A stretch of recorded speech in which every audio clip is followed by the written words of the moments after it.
This is a disclaimer, an invitation to listen beyond the words.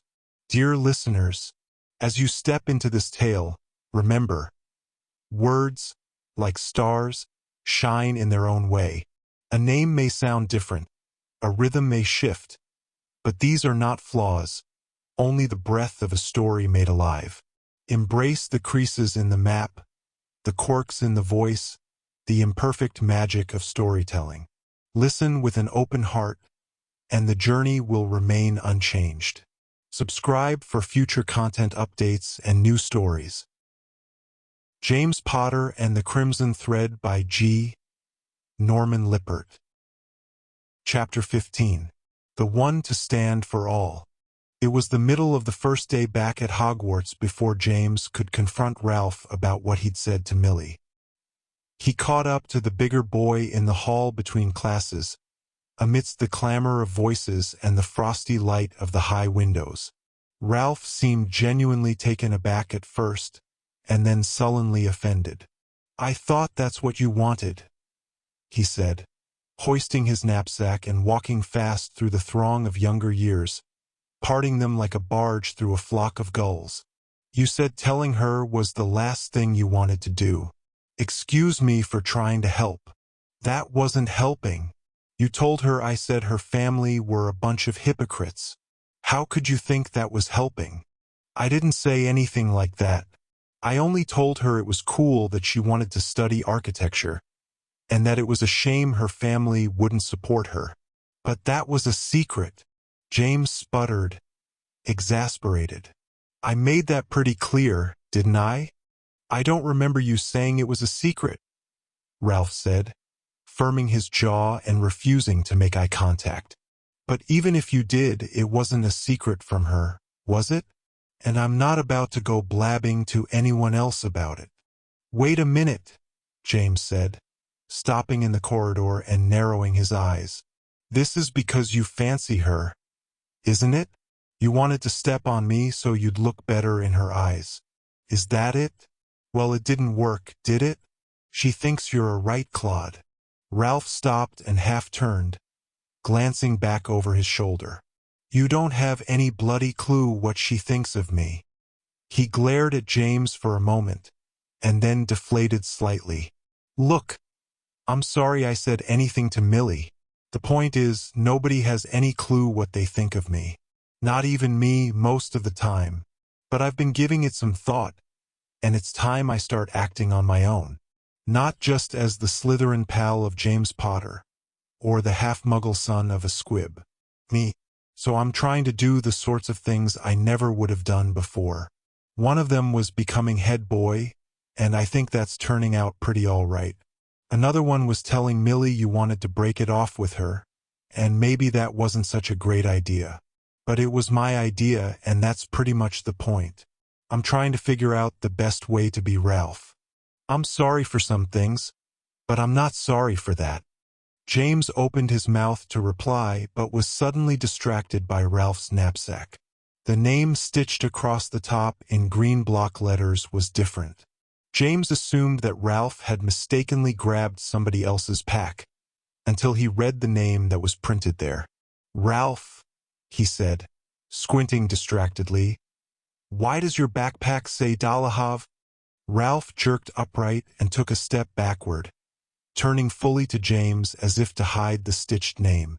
His face reddened, but his determination returned. "Well, it's my name, innit?" James studied his friend's face in confusion. But you've always said you liked the Deedle better. I mean, I can sort of understand wanting to make your own way and all, but you said Dolohov was the name of killers and muggle haters." Ralph shrugged and looked away, toward the glaring white frosted windows that towered on the corridor's north wall. "So maybe I changed my mind. It just took me a few years to get used to it. There's more to a name than the worst people who had it." He turned back to James again. "Do you have a problem with it?" It was a challenge as much as a question. James took a step back, dismayed at this sudden change of events. "I don't. I mean, it's your choice, I guess. It'll just take some getting used to. You know?" Ralph nodded, his face stoic, the challenge still in his eyes. Well, you do that, then. Get used to it. Dolahov's a good name. It has a great history behind it, going back loads of generations. So there are a few bad branches in the family tree. That doesn't mean I have to be one. And it doesn't mean I should be ashamed of my heritage.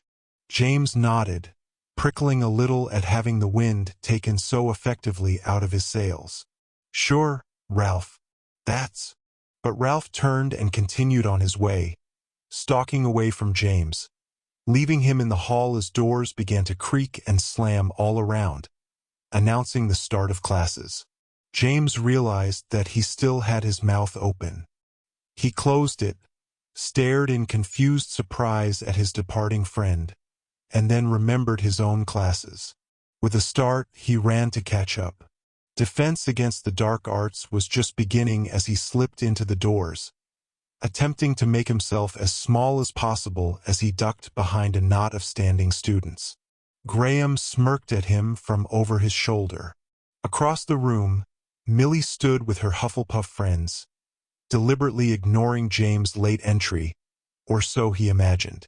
Perhaps she simply hadn't seen him, or truly didn't care. He bristled uselessly at the thought. The floor of the classroom had been cleared of desks, making room for a small dueling arena. Today was apparently going to be a practical session, with students facing off against Professor DeBellows or each other. James dropped his knapsack against the wall and drew his wand. Dueling was one of his favorite school activities, and he welcomed it most especially on a day like today, with the thought Millie's aloof disinterest and Ralph's disconcerting new name nagging at his attention. The big boy himself stood with some fellow Slytherins on the other side of the door, his face hard as he watched Professor DeBellows. Today, students, you will not be dueling each other. I intend to challenge you with a more demanding opponent. And no, this time that doesn't mean you will be dueling against me. A sigh and murmur of relief swept over the room. No one had ever bested Professor DeBellows in a duel, but many had limped away from such confrontations nettled, embarrassed, and occasionally trailing colorful smoke. No, today I wish to observe your technique closely as you do your best to face a more advanced challenger. To that end, Professor Odenvan has very graciously agreed to stand in as your opponent. James blinked and glanced around. Indeed, Professor Odenvan stepped out onto the dueling floor, looking barely older than the seventh years standing nearby. He wore a long black coat belted tightly around his waist, giving his thin frame a sporty, eager look. James, knowing something about the young professor's spellcasting abilities, was surprised. Dueling definitely did not seem to be the man's strength. In fact, from what James had seen, the professor seemed almost incapable of casting spells under even the most mundane pressure. Had he agreed to DeBellows' request simply because he hadn't been quick enough to think of a sufficient excuse? Was he about to be dreadfully embarrassed by this demonstration of his stress-induced impotence? If so, Odenvan was hiding his discomfiture very well. He turned on his heel, spun his wand deftly in his fingers, and then bowed with a rather strained smile, clicking his heels together. "Mr. Wharton," DeBellows called out, consulting a clipboard in his huge, meaty hand, "you are up first. Please take position." Graham shrugged and sidled out onto the dueling floor, moving opposite Odenvan. He bowed perfunctorily, and then lowered to an alert half-crouch, raising his wand diagonally at eye level, focusing past it to his opponent, just as DeBellows had taught them. James glanced back toward Odenvan. The professor stood flat-footed, his wand at his side, his head tilted slightly, eyes narrowed. His posture suggested that he was contemplating a piece of obscure artwork rather than preparing to defend himself or launch an attack. DeBellows watched him passively, his brow furrowed, a quill raised in one hand, held against the clipboard in the other. James knew that in DeBello's class there was no official commencement of a duel. It began when the first opponent cast their attack. Graham struck first, sidestepping and jabbing his wand forward. "Confringo!" he barked, his voice echoing in the tight confines of the classroom. The blasting curse was one of Graham's favorites, and he was particularly good at it. The bolt of sherbet-purple light lanced across the floor and struck Odin Van. The young professor stumbled backwards, knocked off balance. James winced, embarrassed on the professor's behalf. And yet Graham hadn't scored the crippling strike that he had hoped for. Somehow, James realized Odin Van had cast a repulsion charm, too late to deflect the blast completely, but just quick enough to avoid being blown completely off his feet. The gathered students muttered, half surprised that Graham had gotten off such a strong, if predictable, opening shot, and half impressed that Odin Van had managed his weak parry without so much as raising his wand. It still hung at his side as he collected himself, resumed his position, and then lifted his chin toward Graham, as if challenging him to try again. DeBellows watched with no expression whatsoever. Would he call it off when it became apparent that Odin Van was no match for the students? James hoped so. He watched helplessly, dreading the young professor's humiliation. Graham bobbed on his toes and moved sideways. Always be a moving target, James thought, reciting one of DeBellows' first rules in his mind. Graham seemed to wait for Odin Van's attack, watching for the first tick of the professor's wand, preparing to predict its intent. But the professor made no move. Impatient, Graham sidestepped back the way he had come and lunged forward again. "Petri ficus totalis!" he cried, speaking quickly but clearly. It was a bold move and he got it off well. The spell shot across the room, illuminating the faces of the watching students, and struck Odin Van with a crack of magical impact. James stiffened sympathetically, waiting to see Odin Van fall backwards like a statue. Instead, the professor remained upright, his eyes wide, his mouth pressed into a tight frown. His wand was raised in his hand now, but at waist level. He had deflected Graham's spell somehow, without so much as a word. The class muttered again, this time in hushed admiration. Non-verbal spells were impressive under any circumstance. Even DeBellows only used them sparingly in dueling sessions. Graham tried again, this time dodging right. Expelliarmus. This time, Odin Van blocked the spell before it was halfway across the dueling floor. His defensive charm snuffed Graham's attack with a burst of golden light. Expelliarmus, Odin Van said, almost conversationally, repeating Graham's own spell. Graham's wand pinged from his still outstretched hand and twirled behind him, clattering against the door. Graham gawped, barely comprehending how quickly and easily Odin Van had beaten him. James himself could barely believe what he had seen. Even Odin Van looked pleasantly surprised. He glanced down at his own wand and smiled. Then, he raised it to his shoulder and bowed again to Graham. DeBellows marked on his clipboard and called, "Spirited if predictable, Mr. Wharton. Ms. Doone, please take position and let us see if you fare any better." James watched as Ashley Doone faced off next against Odin Van. This time, the young professor parried nearly instantly, flicking his wand up even as the spells formed on Ashley's lips, snuffing them before they crossed the dueling floor. Ashley stepped back, dazzled by her obliterated spells, and Odin Van edged forward to close the space.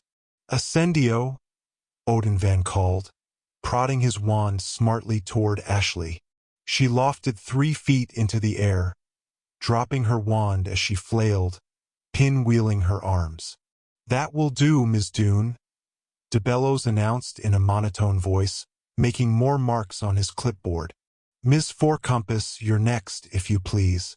Fiona Fourcompass moved reluctantly into position as Odin Van lowered Ashley back to her feet, depositing her neatly alongside her classmates.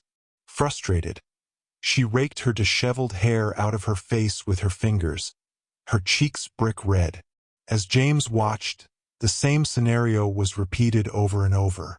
Student after student squared off against Odin Van, and he parried, blocked, and extinguished their attacks so easily that he barely seemed to be paying attention. Every time, Odin Van bested his opponent with a single, different attack, each more creative and obscure than the last. Patrick McCoy he overpowered with a tickle charm. Trenton Block by turning his hair into antlers. Fira Hutchins was unfortunate enough to have her fingers transfigured into jellyworts. And Hufflepuff George Muldoon was subjected to a clown wraith so terrifying that it left him huddled fetal at Nolan Beetlebrick's feet. "It's only a wraith," Nolan said, nudging Muldoon hard with his foot, rolling him over onto his back. "Just smoke and noise, you great baby. It's gone already." Millie elbowed Beetlebrick aside with a withering glance and reached to help Muldoon to his feet. James' own hair was still standing up at the memory of the horrible clown monstrosity, wraith or not. He turned from Millie and Muldoon to Odin Van, who was holding his wand thoughtfully to his chest, buffing it against his lapel. "And with that," DeBellows announced dispiritedly, "I'm afraid we are very nearly out of time. I see we have very much work to do, students. Very much work indeed." James blew out a pent-up breath, not even realizing that he'd been holding it. He had begun to dread the thought of facing off against the suddenly unbeatable Odin Van. But now, fortunately, it seemed that he and a remaining untouched few had been granted a reprieve. In fact, DeBellows called over the sudden shuffle of feet and murmuring voices. "Before we bid our thanks to Professor Odin Van, I'm afraid we have time for only one more duel." A sinking sensation came over James. Instinctively, he tried to hide behind Graham and Deirdre Finnegan. "No good," Graham growled, shoving James hard with his elbow. "If I have to do it, you do too." DeBellows swept his gaze over the class, squinting over his reading spectacles. "You," he called, nodding decisively. "Mr. Deedle, if you would favor us with your best game." James sagged in relief, exhaling another audible sigh. Across from him, Ralph was looking at Odin Van, hard-faced as he said, "I'm Dolohov now, sir. I've decided to take my birth name." "Ah," DeBellows said stiffly, consulting his clipboard again with the air of a man who had difficulty remembering his students' names under normal conditions, much less when they changed them all willy-nilly. "I shall, make a note of it, then. Ahem. But please, Mr. If you would quickly take position." Ralph moved readily out onto the open floor, his eyes still locked on Odin Van, his wand held out at waist level. As always, Ralph's wand looked fairly ridiculous. Thick as a broom handle, its sharpened tip still bearing traces of lime green paint. The instrument would be laughable to those who didn't know that it was, in reality, a broken-off segment of Headmaster Merlin's legendary staff, gifted to Ralph after he had mastered it back during his first year. Odin Van stepped forward to bow stiffly, a polite smile on his face. Ralph did not bow in return. Instead, he struck, suddenly and powerfully, before the professor had even straightened upright. The bolt of red spat from the enormous wand in Ralph's outstretched fist.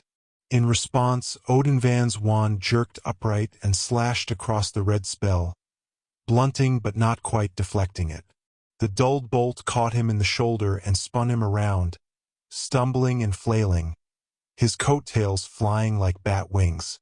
Ralph stepped forward, sighting down the length of his arm. He fired again, an orange spell this time. The blinding streak caught Odin Van in the back of the knee and he buckled, his leg momentarily useless. His wand jerked upright again and he spun around on his good leg, following its movement, an uncertain gleam in his eye. He was surprised by Ralph's attack. James could see that. but he was also angered by it. He's using nonverbals. Deirdre hissed aside, not taking her eyes from Ralph. Since when does Deedle know nonverbals? That's not Deedle, don't you know? Graham answered in a low voice. That's Dolohov. Ralph fired again, still stepping forward, closing the gap. This time Odin Van managed to block it, but the sheer force of the blow pushed him backwards several feet, scraping his boots on the stone floor as he leaned into the force. Deedle? DeBellows called out, but his voice was drowned by another crack from Ralph's wand. An arc of pale green lightning writhed toward Odin Van, striking his chest even as his wand fired the counterjinx uselessly into the air. The professor blasted backward and struck a bookshelf, which vomited its freight of books, peppering the professor and the shocked students nearby. That's quite sufficient, DeBellows announced, raising his voice to a formidable boom. Mr. Deedle, or whatever you prefer to call yourself. A blast of yellow sparks shot across the room, this time from Odin Van's direction. The spell ricocheted off the ceiling and floor, spraying its force uselessly, but distracting Ralph briefly. The professor flung himself upright from the tottering bookshelf, kicked a scatter of fat textbooks aside, and raised his wand again. Ralph saw and fired another of the pale green lightning bolts. James assumed that it was a repulsion hex, although it was impossible to tell, since Ralph continued to fire without speaking any incantations. Nonverbal spells, James thought, his eyes widening. Odin Van has no idea what to protect himself against. And yet, this time Odin Van did protect himself, if only because Ralph cast the same spell twice. The professor's wand swept up, producing a shimmering shield at the very instant that the green bolt lanced across the room. Ralph's spell struck it and rebounded back toward him. The big boy strafed sideways, turning as he did, so that the bolt arced past and struck the door, leaving a blackened starburst on the ancient wood. Ralph spun back toward his opponent and thrust out his wand once more. "Sectum Sempra!" he shouted, firing a blast of livid blue. James' blood went cold. Sectum Sempra was a vicious attack, barely known and never used in dueling practices. Also, it was Ralph's first spoken hex. He seemed to have run out of nonverbals to attempt. Odin Van slashed at the blue bolt, his wand hand moving jerkily, as if it was spring-loaded. Ralph's spell obliterated in mid-air. Ralph tried again, lunging aside as Odin Van trained his wand on him. "Incarcerus!" His voice was hoarse, strained with both concentration and inexplicable vehemence. A spray of ropes snaked toward Odin Van, writhing to incapacitate him, but the professor had found his footing now and was striding forward himself, meeting Ralph's attacks head-on. His wand lanced upright, drawing a streak of flaming red in the air, and the ropes pattered to the floor as worms of ash. Ralph struck again, and again, but Odin Van barely blinked now. He stepped forward with each deflection, closing the distance between them, forcing Ralph backwards toward the door.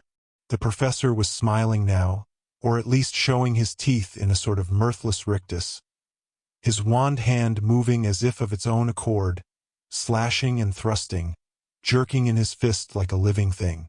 Ralph was breathless, calling every spell he could think of, faster and faster, but to no avail. Odin Van's wand met each one with its counterjinx, so quickly that James could barely keep track. The crackle of spent magic, acrid and electric, filled the room and made James' hair prickle. The flashbulb pop and sizzle of the duel was almost too blinding to watch. By comparison, the rest of the room was a gloom of astonished, staring faces. Finally, as the confrontation reached its breathless, explosive zenith, Ralph's back thumped against the classroom door. His elbow struck the wood and the wand fumbled from his hand, trailing sparks and steaming like a log in a fire. Odin Van swept his arm forward in a blur, stopping just short of Ralph's upraised chin, touching the tip of his own smoking wand to the boy's throat, and freezing there. The room was suddenly thick with stunned silence. James blinked against green after-images of the duel. Each spell momentarily burned onto his retinas.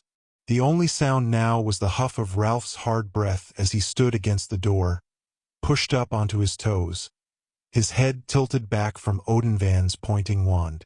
"I dare say to the both of you," de Bellows exhaled, shaking his head slowly, "you might do well to learn less spell work and more when to quit." James felt very alone that night at dinner. He sat across from Rose but didn't say much. She didn't need him to.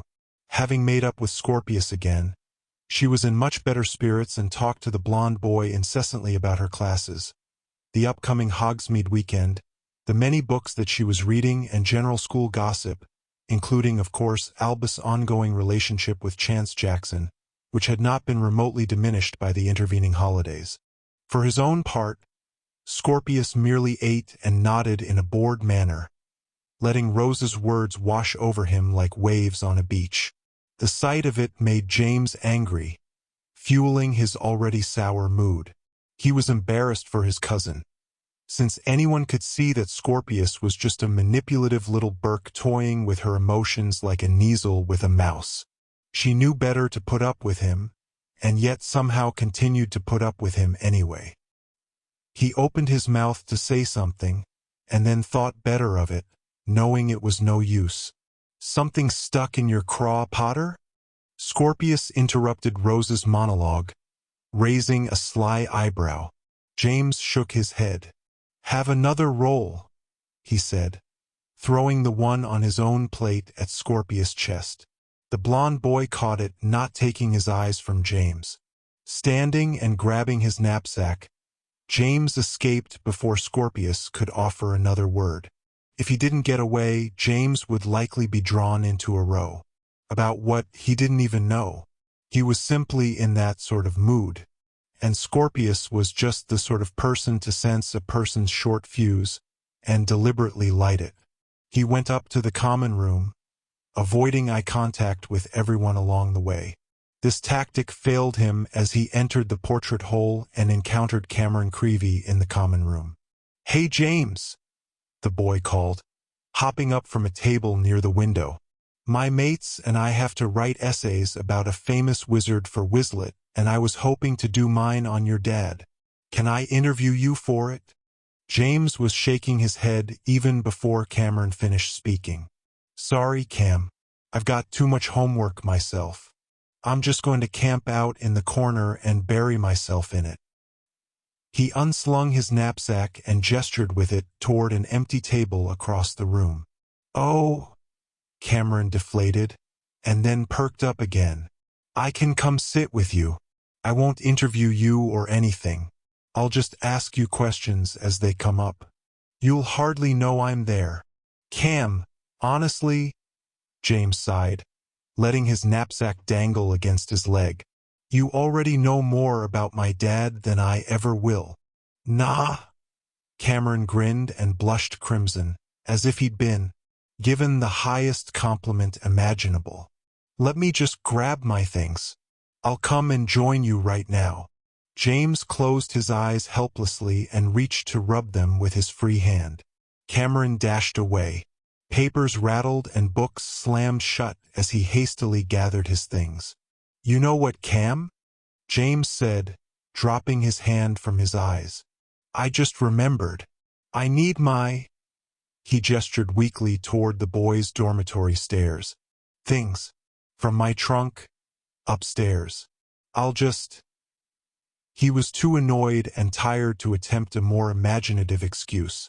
Cameron frowned at him from the nearby table, his things half stuffed into his bag. "Oh, well, why don't I go set up over at our table, and I'll just wait for you." "Sound good?" James nodded dismally. Turning on his heel, he stumped to the dormitory door and climbed up the spiral stairs into darkness. A box was under his bed, just visible behind his trunk. With a start, he remembered, It was his Christmas gift from home, delivered by Creature before the holidays. James had never opened it. Eager for a happy distraction, he heaved out the colorfully wrapped box, stripped away the ribbons and paper, and tugged off the lid, flinging it aside. A note sat atop a mass of neatly folded black cloth. James picked it up and read his mother's neat handwriting. "Happy Christmas, James. I'm certain these new dress robes will come in handy over your holiday with the Vandergriffs. Those old ones are too horrid even to serve as hand-me-downs for Albus. Do us all a favor and donate them to Mr. Filch to use as rags. Much love, Mom." Bleakly amused, he read the note again, and then allowed it to fall from his fingers to the floor. Without looking at the new dress robes, he pushed the box aside and flopped onto his bed, unsure if he felt more like laughing or crying. Some small part of his mind, probably the part that belonged to his mother, scolded him for blowing off Cameron, whose only crime was thinking much too highly of James than he surely deserved. Another part of his mind, this one likely belonging to his father, half-heartedly reminded him that he did indeed have a stack of homework to do, and yet he couldn't bring himself to address either voice. Instead, he thought only of Ralph battling Professor Odenvan, and the increasing flash and sizzle of their furious duel. Ralph truly disliked the young professor. But why? Was there something more to it than distrust? Further, what could explain Odenvan's suddenly expert dueling abilities? Surely James hadn't imagined the professor's earlier impotence. He recalled very well their first charms class, when Odenvan had seemed unable to so much as magic his own chalkboard clean while everyone was staring at him. Dolohov, he thought to himself, lying crooked on his bed, one leg kicked off and sprawled to the floor. Ralph Dolohov. Get used to it. He didn't know when he fell asleep. It fell over him like a black cloak, dropping him into dreamless oblivion with no transition whatsoever. He didn't dream. He traveled. "James," a young woman said, her voice bemused and surprised in equal measure, though muted with solemnity. James opened his eyes. He stood in a small space that was simultaneously enclosed yet open to the outdoors. Breeze lifted his hair and tugged at his untucked shirt. His feet stood on old wooden planks, rough with peeling white paint. From all around came the unmistakable shush and gurgle of waves. James had been here before in another dream. Only this wasn't a dream, any more than it had been the last time he had visited this place. It was the gazebo on Petra's grandparents' farm, overlooking the secluded woodland lake in which Izzy Morgenstern, Petra's stepsister, had almost drowned at Petra's own hand. Izzy was there now. She lay sleeping on one of the two benches built into the gazebo's hexagonal railing. Across from her, pale in the last shreds of sunset, sat Petra.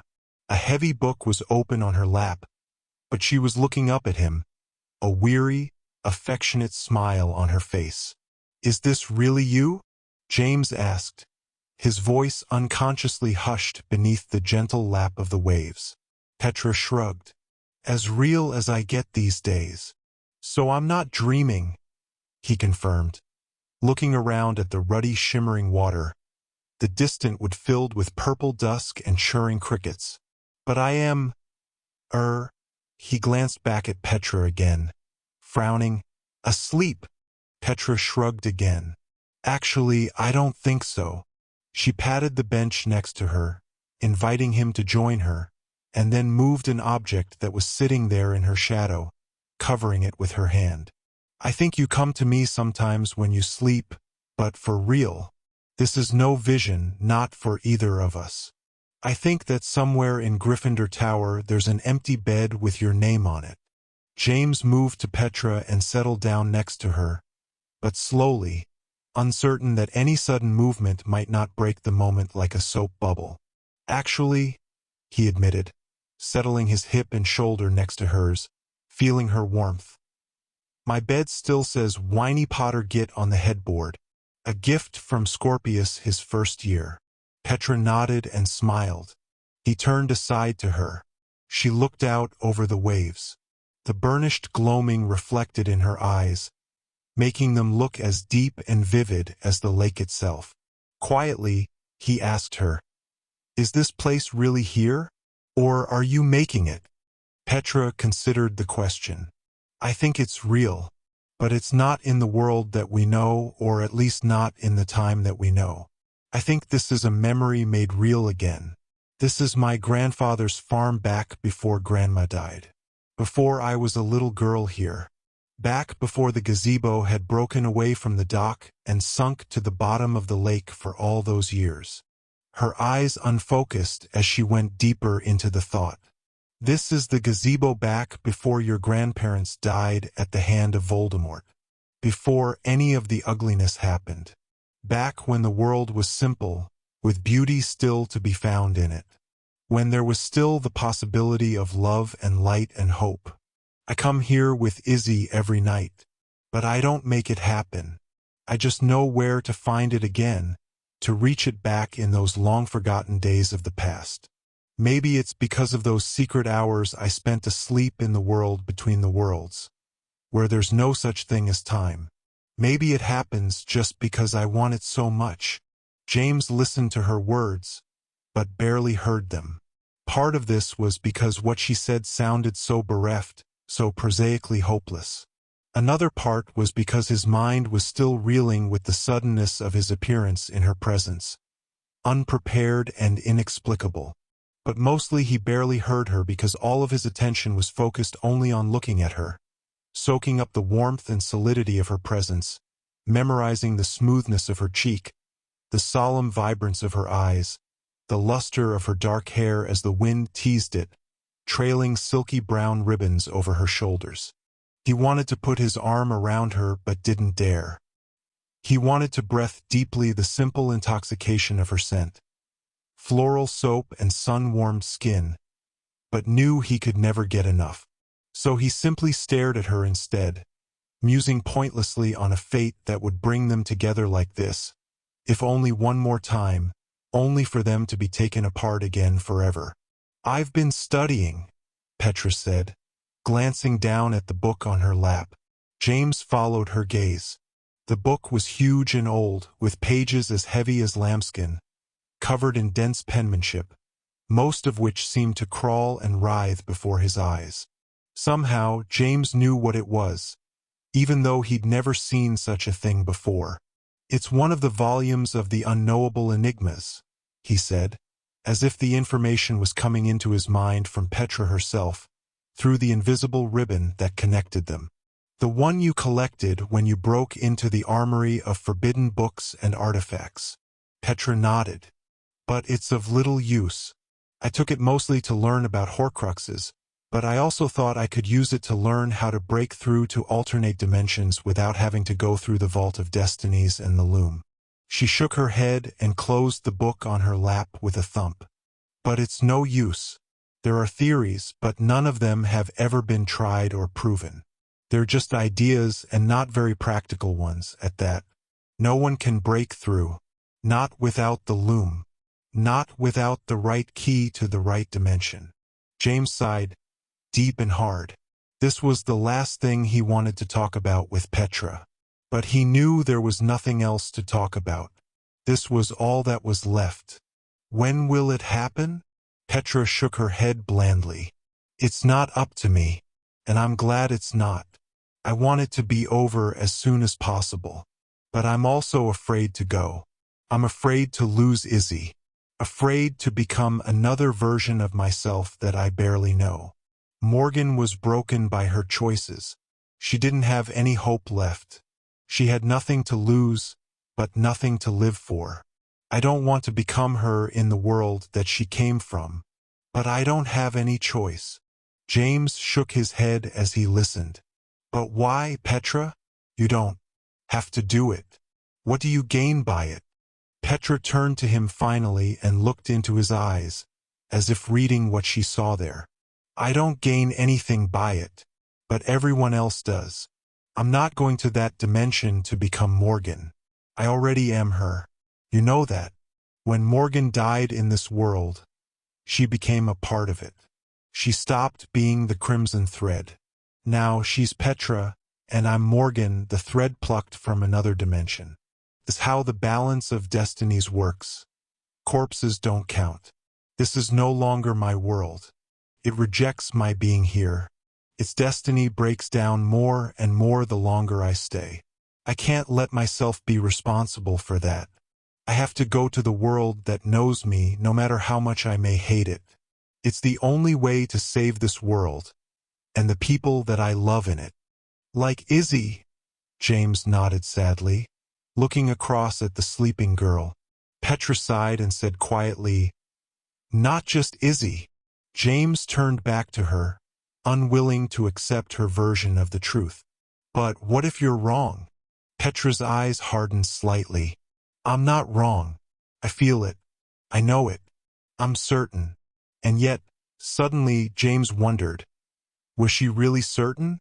There was a stubbornness in her words that hinted that she was trying to convince herself as much as she was him. "There must be another way," James insisted, slumping next to her, turning his own gaze away, letting it rest again on Izzy's sleeping form. Her breathing was slow and deep, her back turned to James, her blonde hair bronzed with the dying sun. "There's no other way," Petra said flatly. "I can't stay here. I can't be imprisoned here. And most of all, I can't die here. That would be the worst thing of all. If that happened—" She shook her head, her eyes going glassy. She cradled the object that had been sitting on the bench next to her, placed it on the book on her lap, and covered it with both hands. "You mean," James said, hating the thought, "that if both versions of you died in this world, there would be no hope of ever setting it right?" Petra nodded, and then shook her head. "It would be disastrous, not just for our world, which would have two Petras in it, but the other, which would have none. How can we know what that would cause? Maybe a chain reaction of collapsing destinies across the whole universe of realities." Her face hardened at the thought. "That's why I can't allow anyone to stop me, no matter what. I can't be imprisoned here. I can't die here. That's why you made the Horcrux," James said, swallowing hard and looking down at the object under Petra's hands. She looked down as well and then uncovered it. The dagger glinted darkly. Its jeweled handle was possibly the ugliest and most garish thing James had ever seen. Petra was ashamed of the Horcrux dagger, and yet she did not flinch from it. James saw that, to her, it was a necessary tool, guarantee that her mission would succeed, no matter what it cost her. "I'm Morgan now," she said, speaking as if to the dagger itself. "I've nothing to lose, and nothing to live for." James couldn't approach that thought. His heart, even more than his brain, rejected it. He shook his head curtly, exasperated and heartsick. Maybe Odin Van will fail. Maybe he won't be able to prepare the loom in the Vault of Destinies. Maybe he won't even be able to get in. Or maybe the magic just won't work. What then? "It won't fail, James," Petra said, a note of pity in her voice as she looked at him again. "And I've got more than Dawn helping me." This surprised James. He snapped his gaze back to her. "What do you mean? Who's helping you besides Odin Van?" He realized, with a note of stupid frustration, that he was jealous. "It doesn't matter," Petra said, not meeting his eyes. "It matters to me, it does," James pressed. "I think I should at least be allowed to know who's helping rid the world of the girl that I—" He stopped himself, just barely, from saying the last word, "the girl that I love." Petra stood up, however, and turned her back on him, the fat book in her left hand, the dagger Horcrux in her right. Quietly, she said, "I need somebody, James, and as much as you'd want it to be you, it can't be. For reasons that I can't tell you, it just can't be. And to be perfectly blunt, I don't think I owe you any reasons." She looked back at him over her shoulder, half challenging him, half begging him to leave it be. He stood as well. "Who is it?" She returned her gaze to the lake, not answering. The sun was still hovering just beneath the fringe of the trees, and James understood. It wasn't a sun setting, it was a sun forever frozen. This was an orphan hour, replaying itself endlessly, fossilized in time except for the lap of the waves and the hush of the breeze. "Who is it?" he asked again, daring to raise his voice. "It's Albus," Petra answered, turning her head but not looking at him. "All right, Albus," James exclaimed, certain that he couldn't have heard her properly. Petra didn't move, merely waited. He had heard her correctly after all. A flash of memory swept into his thoughts. Albus on first night, sitting in the room of requirement, strangely quiet on the topic of Petra until someone questioned whether it really had been her that had broken into the armory of forbidden books and artifacts.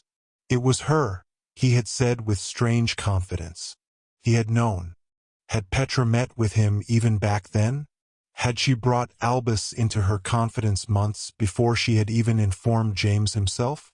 Worse, would she ever have told James her plan if he hadn't been able to visit her via the ribbon they shared, just as he was now? "You can't be serious, Albus?" he exclaimed again. Next to him, Izzy stirred and murmured in her sleep. "It's not all that shocking if you think about it," Petra stated, raising her chin, still not turning back to him. "Albus and I became friends during the summer that Izzy and I stayed with your family. We're much more alike than you know." James nodded derisively. "Albus says that, too. I just had no idea you agreed with him." "Well, this is just fine then, isn't it? My own brother is working with you to send you off to some other cursed dimension." "Not just him," Petra said quietly, as if committed now to telling James the whole truth. "Oh, that's right," James agreed sourly, throwing out his arms. "There's your old pal Dawn, who's been your bestie since way back before I was ever in the picture." "Not just Dawn, either," Petra countered, dropping her voice even lower, shame and defiance mingling in her tone. "Who then?" James demanded, taking a step closer to her. She raised her chin and turned to him fully now, her lips pressed into a tight line, meeting his gaze firmly. She didn't answer, but allowed him to look into her face, to read the truth revealed there.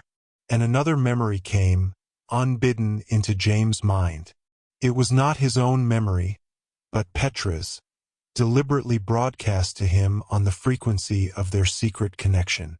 In it, a wheedling voice, high and insistent, droned viciously, speaking only to Petra herself. "Given, all that matters is power. Embrace your destiny or die fighting it. You are not good. There is no such thing." James' shoulders racked with a hard shiver. He had heard that loathsome, hateful voice once before, and recognized it immediately. Back then it had come from a maimed painting hissing with venom. Now it was the voice from the back room of Petra's mind. It was the cursed voice of the bloodline. The last, fractured shred of Lord Voldemort himself, long dead, but captured, like a spark of poison flame, in the lantern of Petra's mind and heart. And for the first time, James understood the fatal connection between Petra's twin identities. She was the bloodline, and she was the crimson thread. Beneath the titles, they were both exactly the same thing. A scarlet vector pointing to one terrible, inescapable destiny.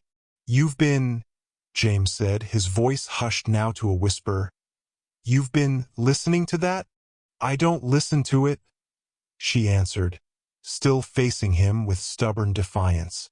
"But I tap into it. There is power there. And something else. Something I desperately need right now."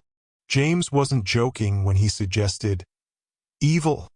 Petra shook her head in negation, but took her eyes from him again, turning away. "Conviction. I'm divided, James, don't you see? I'm torn between what I know I have to do and what my heart most desperately wants. I need the conviction that that part of me offers. It's like a dark magnetism. It helps me stay on the path I need to go down. James simply stared at Petra, unable to formulate any response to her words. They were wrong on so many levels that he couldn't simply choose one. He flailed desperately in his thoughts, found nothing to cling to, and then simply said the first thing that came to his mind. But that voice is hate, Petra. Hate is never right. There has to be another voice. A voice that's truly yours. Petra didn't move. She stood silhouetted against the petrified bronze sunset, the forbidden book under one arm, the dagger Horcrux dangling in her other hand. After a long moment, she shrugged slowly and shook her head, as if reaching a hopeless conclusion that she had reached 1,000 times before. "There is no other voice, James," she said with horrible banality. "That voice died with the other Petra." James reached for her arm, took the heavy book from beneath it, and dropped it to the empty bench without looking. He turned her toward him, but she didn't raise her eyes to him, didn't look at him at all. She held the dagger Horcrux behind her back, as if she thought he might try to take that from her as well, or as if she meant to stab him with it. "I don't believe that," James said, taking Petra by the shoulders, looking down at her. "You're good. Good isn't a myth, as long as you believe in it." Petra leaned toward James, pressed her forehead weakly to his throat, allowed him to collect her into his arms. She did not hug him back, but absorbed his embrace deeply, unwilling to ask for it, but desperate for it nonetheless. They stood like that for some time, warming in the eternal sunset glow, listening to the lap of the waves beneath the gazebo, and the softer, slower tide of Izzy's breathing behind them. It might have been a minute or an hour. James had no way of knowing, and was content to stand there holding Petra forever, until she stirred against him. She twined her arms around his waist slowly, keeping him close, and then pushed herself up onto her toes before him. He dipped his head as she opened her mouth to whisper to him. Instead, she kissed him. Her lips were shocking in their normalcy, their perfect warmth and softness and subtle expressiveness. There was no fantastic exchange of power between them, no spark of blinding enchantment. And yet it was the most purely, pristinely magical moment that James had ever experienced. He forgot who he was. His heart expanded and took up his whole body, crowding out every rational, waking thought. And then, only a second and a lifetime later, Petra withdrew, keeping her face near his, looking up gravely into his eyes. "We just had our first and last lover's quarrel, James," she said somberly. "Did you know that?" James stared down at her, speechless, wanting nothing more than to kiss her again, or for the world to end at that exact moment so that her kiss would be his final memory. "No," he answered. "Was that us making up?" She smiled secretively and then shook her head. "No, that was because you were jealous of Dawn. He's just a friend. That's all he ever was, and all he ever could be. He's not like you, but your jealousy, it's sweet and adorable." James felt his face flush. He knew that she could see it, but he wasn't ashamed. "Don't go, Petra," he said. The words came out before he could stop them. There was nothing more to say. That's all he wanted in the whole world. No matter the cost, no matter the consequence. She closed her eyes. There was pain on her face, as if she was experiencing a brief but titanic inner struggle. And then she went rigid in his arms. When she opened her eyes again, they were different. James shivered violently and recoiled, but Petra was still holding on to him. She stared up at him still, only now her eyes glowed with a ruddy inner light. Her pupils were thin, black snake slits. "I don't want to go, James," she said with low emphasis. Her voice was a cold furnace of conviction. But don't make this harder than it is. I've warned you before. Don't try to stop me. No one can be allowed to stop me. Petra, James rasped, but his own voice was barely audible. Horror and dismay constricted his throat, and still she held onto him. James couldn't tell if she was embracing him or strangling him. I love you, James, she said. Her breath was an Arctic breeze on his face, and yet it was the hopelessness in her tone that chilled him worst of all. These weren't the words of young love. This was an epitaph, a final inscription. A single kiss, first and final, the one to stand for all. Darkness swept across the sky. It blotted the lake, snuffed the sun, and threw he and Petra into seamless black. He felt her holding on to him even as he fell away, dropped into the abyss of dreamless sleep, hearing her last words clang over and over in a senseless echo, like the tolling of a bell, as dead and cold as a January frost. Chapter 16. Hagrid makes a plan. It was a dream, James. Had to be. Rose was distracted and agitated as they walked along the snow-mushy path to the greenhouses. Cold water squelched into their shoes as they hurried, blinking against the stunning winter sunlight. The snow was a damp blanket over the grounds, pitted and heavy, as if exhausted after the long winter, ready to melt away at the first breath of spring. It wasn't a dream, James insisted, keeping his voice hushed despite the constant pummel of the wind. You know I can travel to Petra in my sleep. I've told you the whole thing, about how, on the night I saved Petra on the back of the Gwyndomere, a connection happened between us, and it's been there ever since. You've seen it with your own eyes. I tell you, I visited with Petra last night. She was just as real as you and me right now. I could smell her. I could, touch her.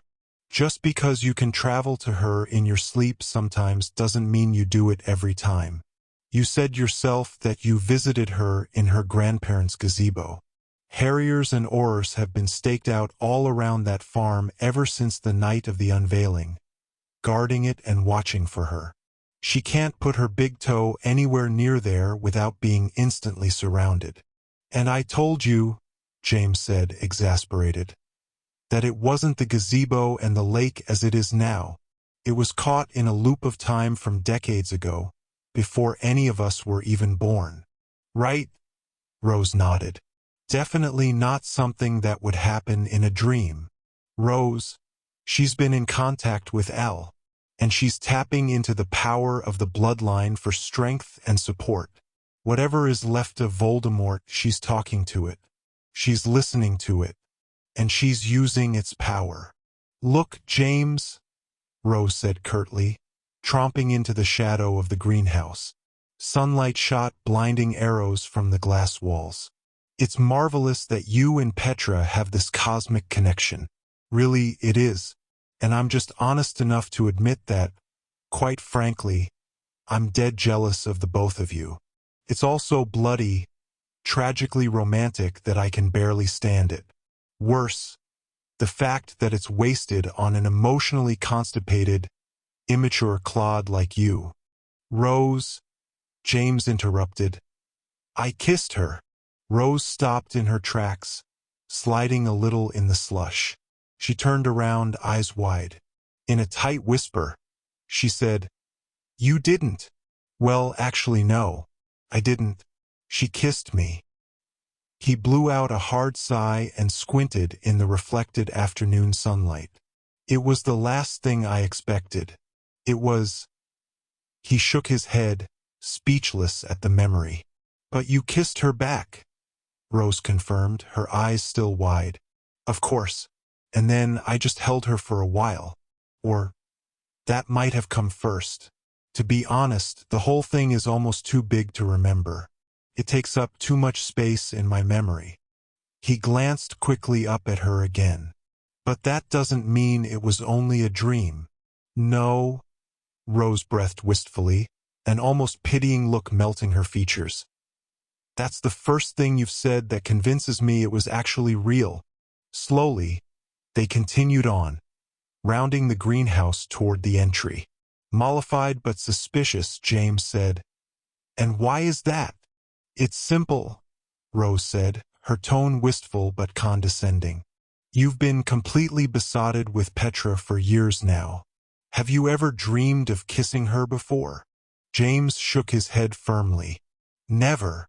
"Of course not," Rose said, dropping her voice as they pushed into the relative warmth of the greenhouse and the chatter of gathering students. "Dreams may toy with granting our wishes sometimes, but they don't tease us with the things we want most of all. If they did, we'd be too heartbroken by reality to ever wake up." James nodded a little uncertainly. They made their way to a collection of wooden folding chairs arranged before the potting table. Behind this, Hagrid was bustling and humming to himself loudly. "But it does leave a lot of unanswered questions," Rose whispered as they settled into the front row. "Like, what will happen to Izzy when Petra leaves this dimension forever? And why would the last shred of Voldemort in her blood want her to go at all? And maybe most importantly, what does Judith have to do with any of it?" James began, then paused and mentally kicked himself. "I didn't even ask her about Judith."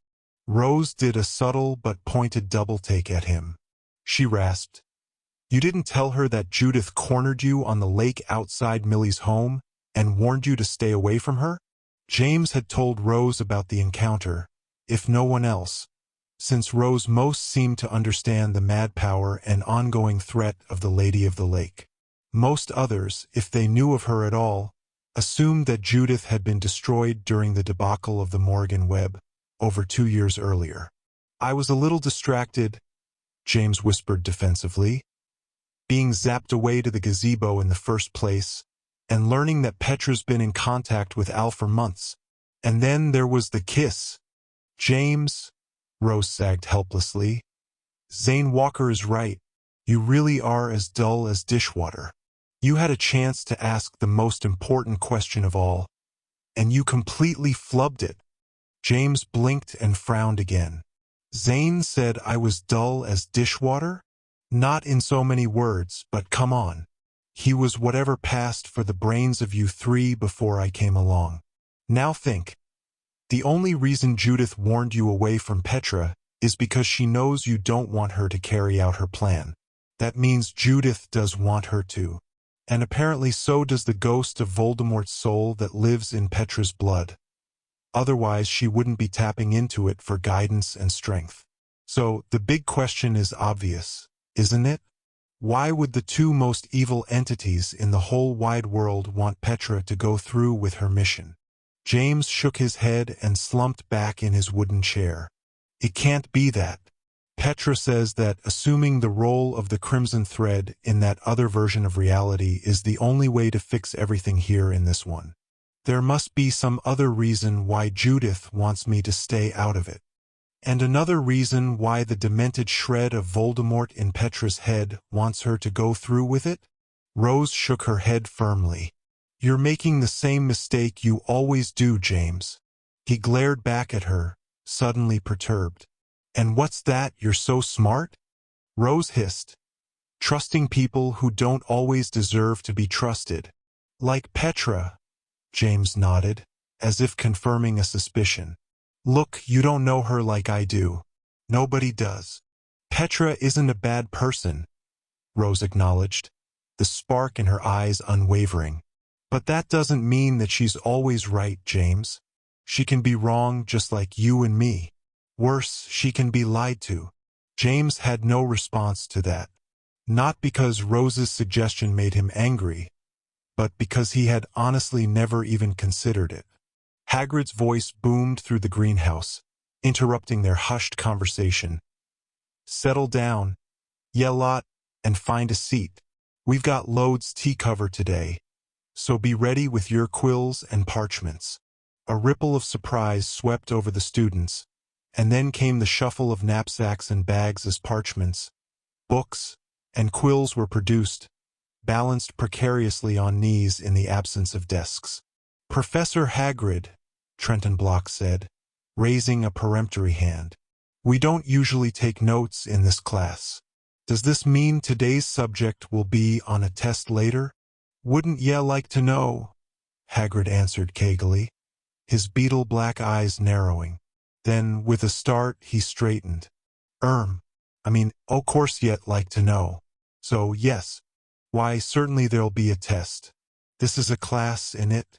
Apparently emboldened by Trenton's question, Ashley Doone spoke up from the back row. Only, we've never had a test in this class before, Professor. Just practical examinations. I've stopped even bringing an ink and quill to the barn with me when I go.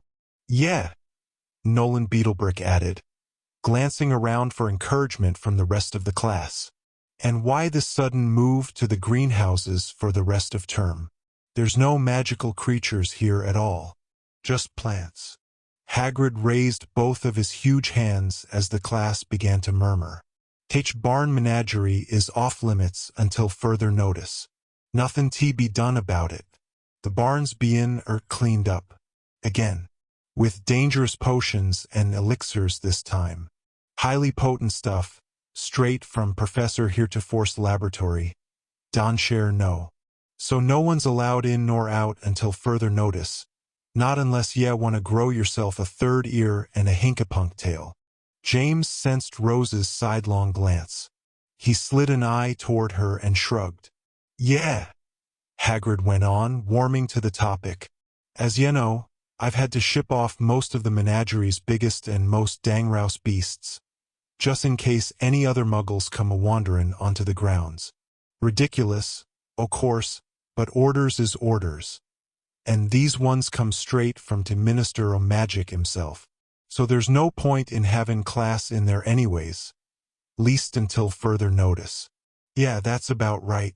He nodded to himself with obvious satisfaction. And that's why I've asked Professor Longbottom to let us use the North Greenhouse for the rest of the term, and he was gracious enough to say yes. So, today's lesson will be on ambermuggins, a species o' mimicking penguin indigenous to only a single unplottable cavern into South Pole. Unlike other mimicking birds, such as common parrots, the ambermuggin mimics only swear words and embarrassing scatological euphemisms. Thus they're banned from Pelite society and even to most dodgy o' magical zoos. An hour later, with pages of disjointed notes and a list of the ambermuggin's favorite vulgarities crammed into their knapsacks, the class filed muttering back out of the greenhouse, heading toward the castle and lunch in the Great Hall. James and Rose remained just inside the entrance, however, watching Hagrid as he bustled at the potting table again, humming too loudly to himself as he gathered his things. Finally, with a sweep of his huge coat, he rounded the table and tramped toward the door. "And what, pray tell," he asked gruffly, "are ye both standin' around for? I know fair a fact that Professor Votary is expectin' you in ancient runes in half an hour." Rose put a hand on her hip. "You're cleaning the barn again, Hagrid? Really? I won't hear nary a word about it," the half-giant said impatiently, waving both hands about his head as if to ward off a cloud of doxies. He pushed past James and Rose toward the door. "Just you both mind your busness and stay away from t' barn. Stangrouse it is." He pushed out into the cold and damp of the grounds with James and Rose following close behind. To James' surprise, Ralph was waiting just outside, leaning against the corner of the greenhouse. "So what's in the barn, Hagrid?" he asked, pushing upright as Hagrid began to stump across the unbroken snow toward his hut. "Empty stalls and potion fumes," he called back. "Ye've no idea how hard it is scrub, been up decades of hippogriff guano. Get yourselves off tea lunch now, and not another word." "Actually," Ralph countered, "I think we know plenty well how hard it is to scrub the barn, considering we just did that very thing with Filch back before the holidays." Hagrid scoffed. "Yar, well, what Argus Filch calls clean and I calls clean are two very different things." James was both annoyed and relieved that Ralph had joined them as they trudged along behind Hagrid. He still hadn't forgiven Ralph for blabbing to Millie about the breakup, and he was sincerely dismayed about Ralph's dueling performance against Professor Odenvan. But things just felt wrong when he and Ralph weren't on the same side. For the moment, he decided to let everything else go. Trotting to catch up to Hagrid, James said, "Ralph here is head boy, you know. He would have heard about some big plan to quarantine the barn. Wouldn't you?" He glanced at Ralph meaningfully. Yeah," Ralph nodded. "That's a need-to-know kind of thing, it is. As head boy, I should be keeping curious younger years away from the barn. If it's as dangerous as you say it is, of course." Hagrid only chuckled to himself as he strode through the snow, his boots leaving great, slushy plowprints. "Well now, I appreciate to offer, Mr. Head Boy, but believe it or not, I can secure a barn just fine on my own. Already magically sealed to place up, top to bottom." He paused and drew out his pink umbrella wand, brandishing it with a twinkle in his eyes. "I've come a long ways with my spell work since your parents' day. There's nary a soul gettin' in nor out of that barn until further notice." Pointedly, Rose asked, "And just who might be trying to get out?" "Of the barn, Hagrid?" Hagrid's face snapped shut like a mousetrap. "Not another word," he said, stabbing a sausage-like index finger into the space between them, and then pointing it at the castle. "Back to school wit ye now." Without waiting, he turned around and pushed through the gate, striding into the front garden of his hut. "This is about that dragon of yours, isn't it?" Ralph called, following Hagrid into the yard. "About that letter you got from Grop, talking about how Norberta's all tetchy because she can smell that male circus dragon on the wind." Rose put a hand over her eyes. "Oh, no," she said, her suspicions rising. "Hagrid, tell us you didn't run off and do something ridiculous without us, did you?" The trio followed Hagrid to his door, where he stopped and turned around again, adopting a beatific expression of innocence. With deliberate calm, he said, "The barn's bein' cleaned, that's all. I can show ye tomorrow if ye like. Apart from a few heffalumps and a cage of woolly woozles, that barn's just as empty as Mother Carter's larder. If I do that, will it convince ye that there's nothin' to be suspicious about?" James glanced aside at Rose and Ralph, who looked unconvinced. He shrugged and suggested, "Why not show us now, Hagrid?" Hagrid's eyes flicked back and forth. "Well, 'cause I'm a busy professor, I am, and ye lot have classes to get to, and like I said, it's not safe at this moment. I ain't kiddin' about those cleanin' potions. Right noxious stuff, that is." Ralph raised his eyebrows.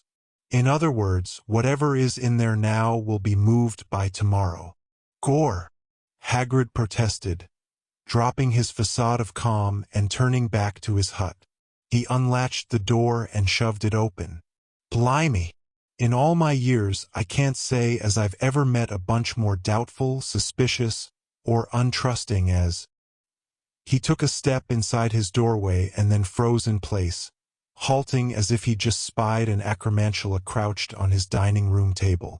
James, Ralph, and Rose peered inside around the huge man, curious to see what had caught his attention. There was no acromantula. What they saw instead was, if anything, even more surprising. "It's—" Rose breathed, ticking her eyes around the shocking sight within. "It's all so clean." It was true. For the first time in James' memory, perhaps for the first time in forever, the interior of the hut was absolutely and utterly spotless. The wooden floor gleamed with polish. The rafters were scoured free of their customary cobwebs and layers of greasy, sooty dust. The dishes and cups were stacked and shining in the hutch. Even the ashes of the fireplace had been shoveled and swept, revealing the bare bricks beneath. Trife, Hagrid's bullmastiff dog, sat up on the rug before the hearth, allowing his tongue to loll out in a happy, doggy grin. James was about to ask what had happened to the hut when the answer, such as it was, revealed itself. A pair of huge eyes opened beneath the table. Then, cautiously, silently, a house elf stepped out into the light. It was a female elf, and James recognized her immediately. The last time he had seen her had been in the living room of the Vandergrift's house in Blackbriar Court. She wore the glove that her former mistress had given her.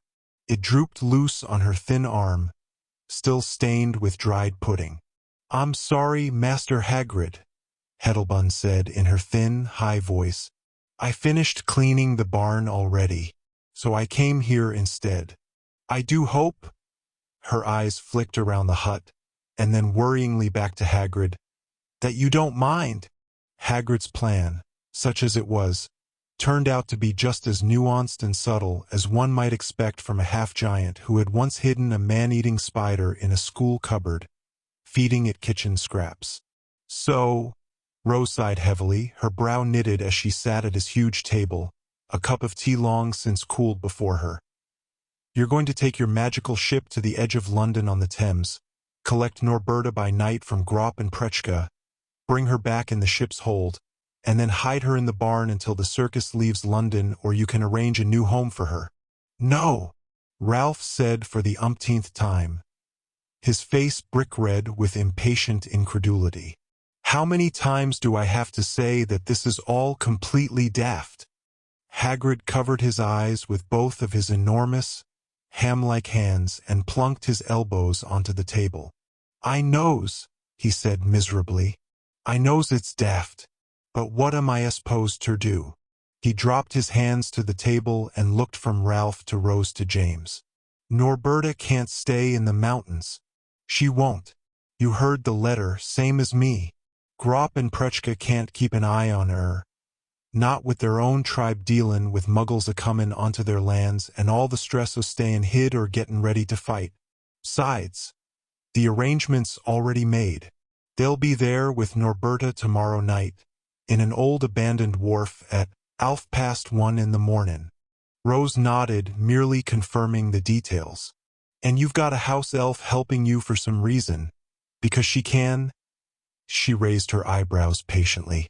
"Soothe the savage beast," Hagrid sighed, glancing aside at Heddelbun, who stood in the corner on her chair, her shoulders hunched, her bulging eyes alert, ticking from one speaker to the next. "Heddelbun is a beast speaker, miss," the elf offered, not for the first time. "Heddelbun learned it from her father, Betteram, who was in charge of our former master's stables, back when they had stables. So you can keep Norberta soothed and under control during the transfer." Rose nodded again, considering. "Since she'll be closer to the city, right close to the male dragon that she's been sniffing out for the past month. You have the ability to keep a Norwegian ridgeback, who's in heat and smelling a male dragon, still and quiet within sight of a major muggle city." Heddelbun nodded without hesitation. "It's an elfish talent, miss, and Heddelbun is the best at it of her kind." "Well, that certainly is convenient," James huffed crossly, folding his arms over his chest. "James," Rose scolded, "are you accusing this poor elf of lying?" "No." James sat up in his chair. "I'm accusing her of dumping a pudding all over Mrs. Vandergrift's head. All because she lost her job to a muggle. The lying bit is just a strong suspicion, not an accusation." A high, keening sound arose in the hut as James said this. He assumed that it was Hagrid's kettle preparing to whistle, and then realized, with some dismay, that the noise was emanating from the elf herself where she stood in the shadows. She was holding back a mounting wail of misery, but only just barely. Her lips trembled with the effort and huge, shining tears welled in her eyes, glistening in the firelight. "Oh, now look what you've done, James," Hagrid reproached, reaching for the elf and patting her on one bone-thin shoulder, nearly knocking her over. There, Heddelbun. He didn't mean it." "Of course I meant it," James exclaimed. "I watched it happen. I barely stopped her from blaming it on one of the muggle servants." Not that he didn't deserve it, being a right obnoxious wazik. Well, maybe you should have let her, Rose countered. The poor thing had lost her whole reason for being. Whole generations of her family have served the Vandergriffs, only to be swept under the rug in favor of paid help. Heddelbun suddenly burst out, no longer able to hold in her wretchedness. Heddelbun is a bad ELF. Heddelbun ruined Mistress Dress. Heddelbun was dismissed from service because she is a horrible, terrible, nasty, awful house elf. To James' increasing dismay, the elf lunged and grabbed Rose's teacup, then smashed it over her own head. Even before the shards finished pattering off the walls, she swiped at James' own cup and repeated the action, smashing it to bits against her forehead and spattering cold tea in every direction. She reached next for Hagrid's stoneware mug, but Hagrid still had his fingers hooked into its handle. The elf only accomplished yanking herself off the chair she'd been standing on and collapsing beneath the table. James winced at the knock-tumble of her body as it hit the plank floor. A moment later, her wails resumed, only faintly muffled. "Heddelbun!" Rose cried, scrambling from her chair and ducking under the table. A moment later, she collected the elf into her arms, cradling the spindly body as if were a kitten, and retreated to the hearth, where she turned back, tilting a baleful, warning eye at James. Not another word, her gaze commanded. James crossed his arms again and frowned defiantly. The elf continued to wail. "Put Heddelbun down. Heddelbun is a horrid creature. Heddelbun deserves punishment." Wherever did she learn this? Rose raised her voice over the elf's wails, addressing the question to Hagrid. "Surely the Vandergriffs never beat her?" James shook his head disgustedly. "It's an act," he answered, half to himself, although he saw that Ralph had heard him. "Got to be. She's not to be trusted." Ralph saw this as further evidence of his larger point. "This is all a load of cobblers. You can see that, right? There's nothing to be done about it," Hagrid declared, smacking the table with the flat of his hand, making the remaining dishes rattle. "Fare better or worse, the plan's going forward. Heddelbun and I leave tomorrow night at midnight. By the next morning, we'll either have Norberta in the barn, or I'll be in Azkaban." "Ralph," James said seriously, looking aside at his friend, "you're not going to,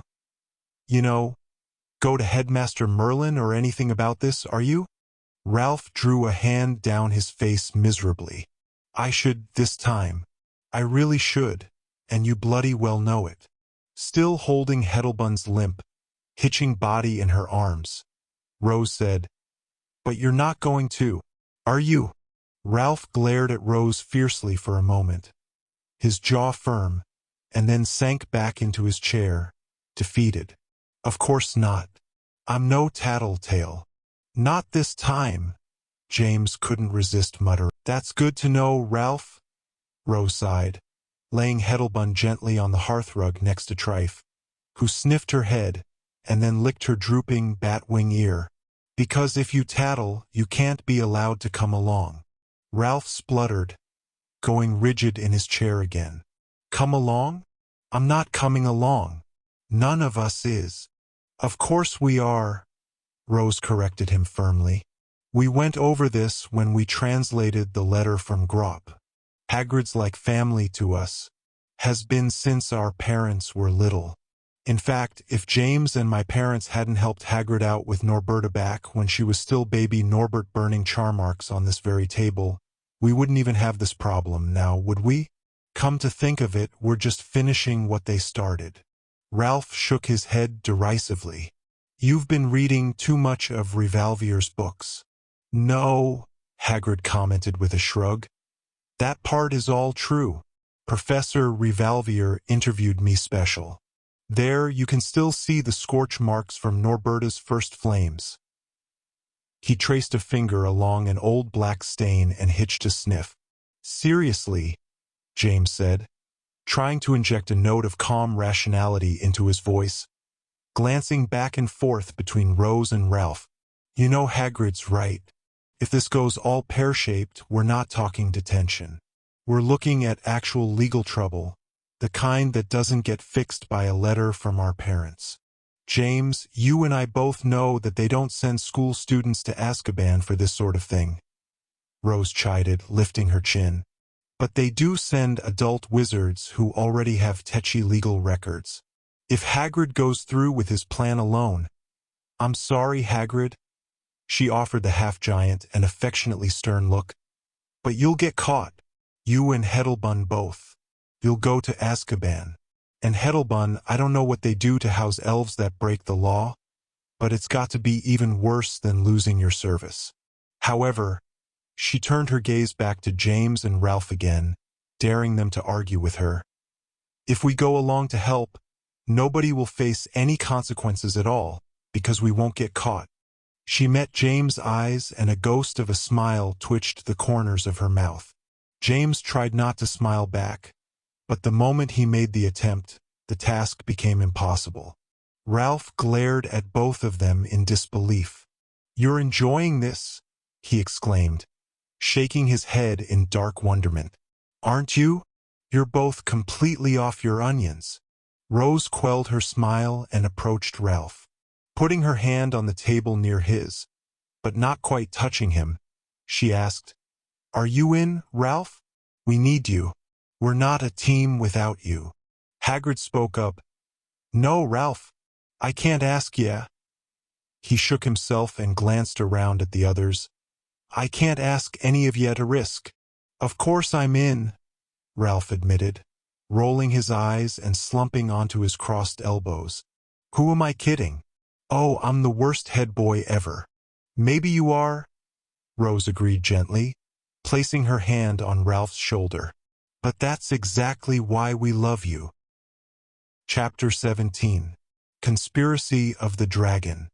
Friday's schedule was unforgiving under the best of conditions, and much less so, James realized, when awaiting a midnight adventure that, despite Rose's purported confidence, could well end in monumental disaster. The morning began with a double astronomy class in the high tower classroom.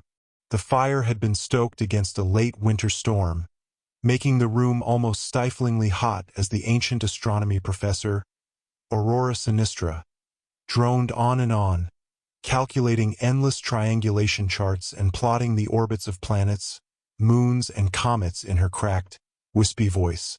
James leaned with his chin on his right hand, struggling to stay awake amidst the cloying warmth and the monotony of the lecture. Next to him, Ralph doodled aimlessly on his parchment, adding superfluous underlines, circles, and arrows to his half-hearted notes. James tried to imagine what they would find that night. Norberta hiding in an empty wharf warehouse on the edge of London, huffing the air impatiently between the nervous figures of Grop and Prechka, who would be terrified themselves this close to the gleaming lights and noise of the city. How would the three of them get there in the first place? How would two giants— Prechka was over 20 feet tall, James knew— sneak through the outskirts of a major Muggle metropolis, especially with a 40-foot dragon in tow? The whole affair seemed preposterous from top to bottom. And yet James had to admit, at least to himself, that it was the very preposterousness of the mission that gave it an air of tantalizing, haphazard exhilaration. It had been over 2 years since James had been on any adventure more risky than a midnight sneak to the kitchens for a bag of crisps. He was due, and Rose, it seemed, felt exactly the same way. Ralph, of course, was having none of it. He groused about the plan under his breath the entire way to lunch, and then offered every conceivable worst-case scenario he could think up as they made their way to alchemy. "What if Grop and Prechka can't control Norberta while they're waiting for us in the wharf?" he fretted, speaking quietly and rapidly as they walked. "What if we get there and Norberta's already escaped into London? Then I guess it won't be our problem, will it?" James muttered with a shrug. "We come home and read about it in tomorrow's Daily Prophet." Ralph shook his head, clearly dissatisfied with James' answer. What if we get Norberta onto the ship and are spotted by, I don't know, a police boat or something? Spotlights everywhere, and shouting bullhorns, and people with badges yelling halt. Maybe we let Norberta take a swipe at them, James suggested, aiming for Zane Walker-style glibness. If she gulps down one or two of them, the rest are bound to get the message and let us be. Ralph glared aside at him, obviously ill-amused. James wished Rose was along to rationalize away all of Ralph's concerns, but she was busy with her own classes until dinner time. Fortunately, alchemy and divination occupied the rest of the afternoon. Then, after a hurried dinner, Ralph announced his plan to return to the Slytherin dungeons for the evening, citing homework. James had a feeling that homework was the least of Ralph's concerns, it being Friday night, but was happy enough for a reprieve from the big boy's constant litany of frets about the upcoming mission. Leaving him at the banister, James whispered, "We meet just outside your common room at midnight, right? Hagrid will come unlock the moon pool beneath the lake." "Don't remind me," Ralph groused, tossing up his hands and barely resisting the urge to clamp them over his ears.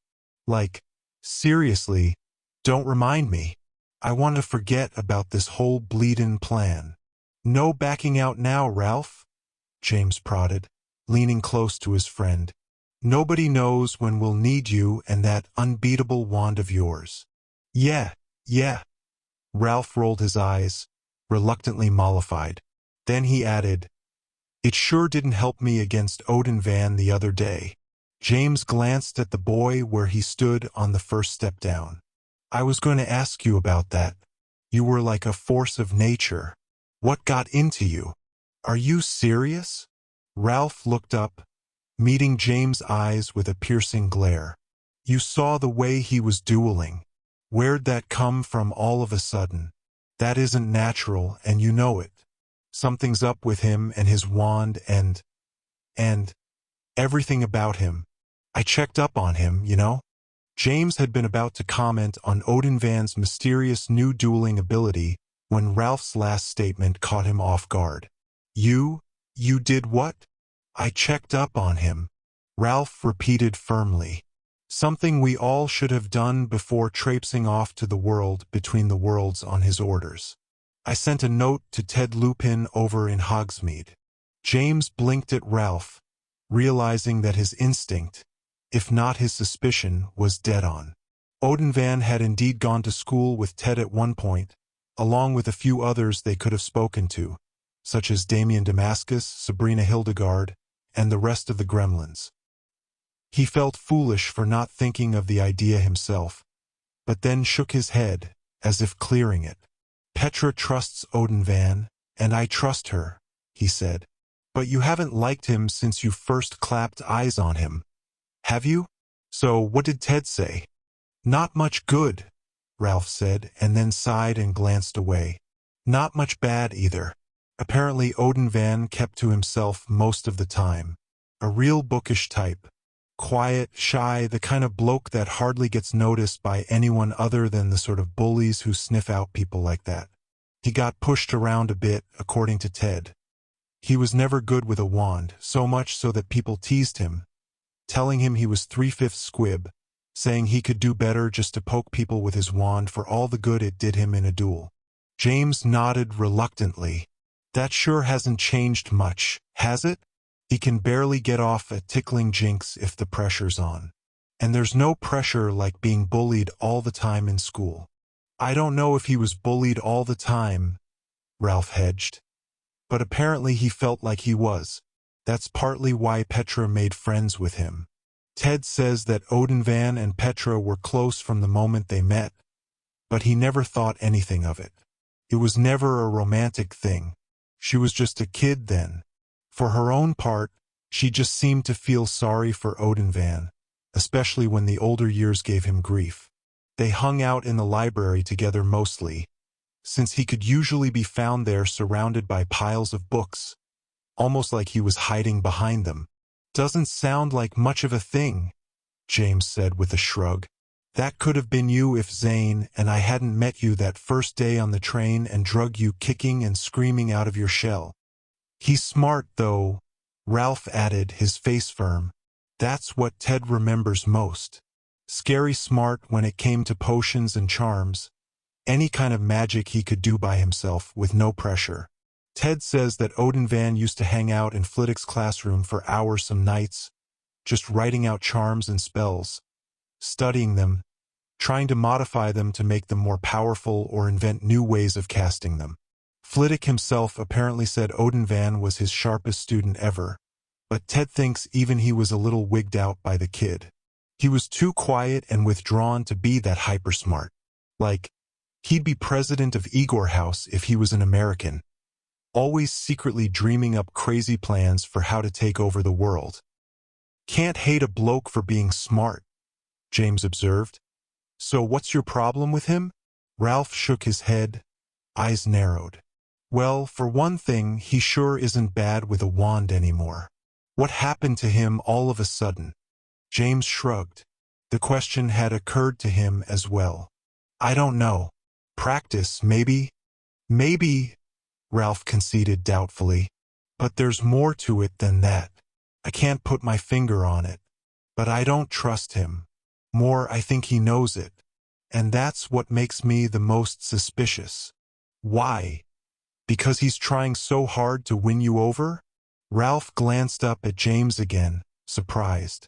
No, because he's not trying to at all. A moment later, Ralph waved James goodbye and tromped down the stairs, clearly in a hurry. James watched him go, asking himself for the first time what Ralph might be up to at such an hour. It certainly wasn't homework. Was it something related to his suspicions about Professor Odenvan? More, was Ralph right to be suspicious? James shook his head, dismissing the question. It was only Ralph. He probably just had boring, tedious head boy responsibilities to attend to. Without another thought, James turned and ran up the ascending staircase, jumping the trick step and taking the rest two in a time. This would be loads easier if we had the invisibility cloak, Rose whispered as they skulked through the corridor at midnight, skirting the torches and ducking behind statues. I know, James said tersely. You can stop mentioning it. I'm only saying, Rose went on blithely, peering around the flank of a stone centaur. A true gremlin would have found a way to nick the invisibility cloak without his father knowing, just for situations like this. No other gremlin's dad is head of the Department of Ors, James grumbled. Why are we stopping? The Slytherin common room door is just around the bend. Shoo! Rose hissed, flapping a warning hand toward James, still peering around the statue. James held his breath and listened. A distant noise grew gradually louder. A sort of lilting rasp, a gravelly voice humming a very old tune that James knew from his grandmother Weasley's wireless programs. Only this version sounded like it was being played on a broken kazoo in a hornet's nest. Glancing back, Rose mouthed, Filch! She lunged back into the shadows, elbowing James aside.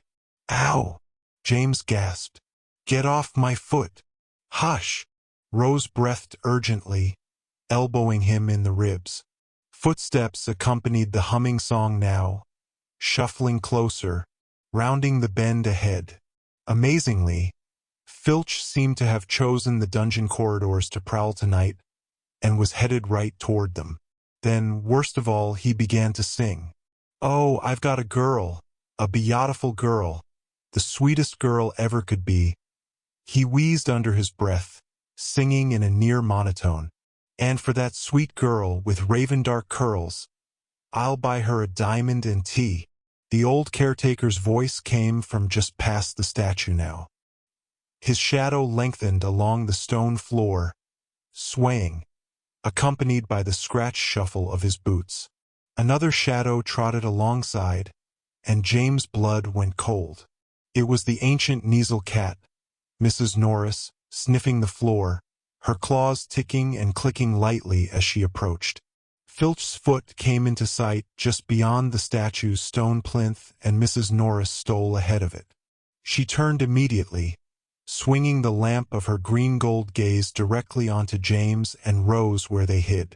She opened her mouth to hiss at them, and then another voice joined in with Filch's song, this one rough and booming, echoing from behind him. "And we'll dance, we too, in a big curlicue, by th, light otage, strawberry moon."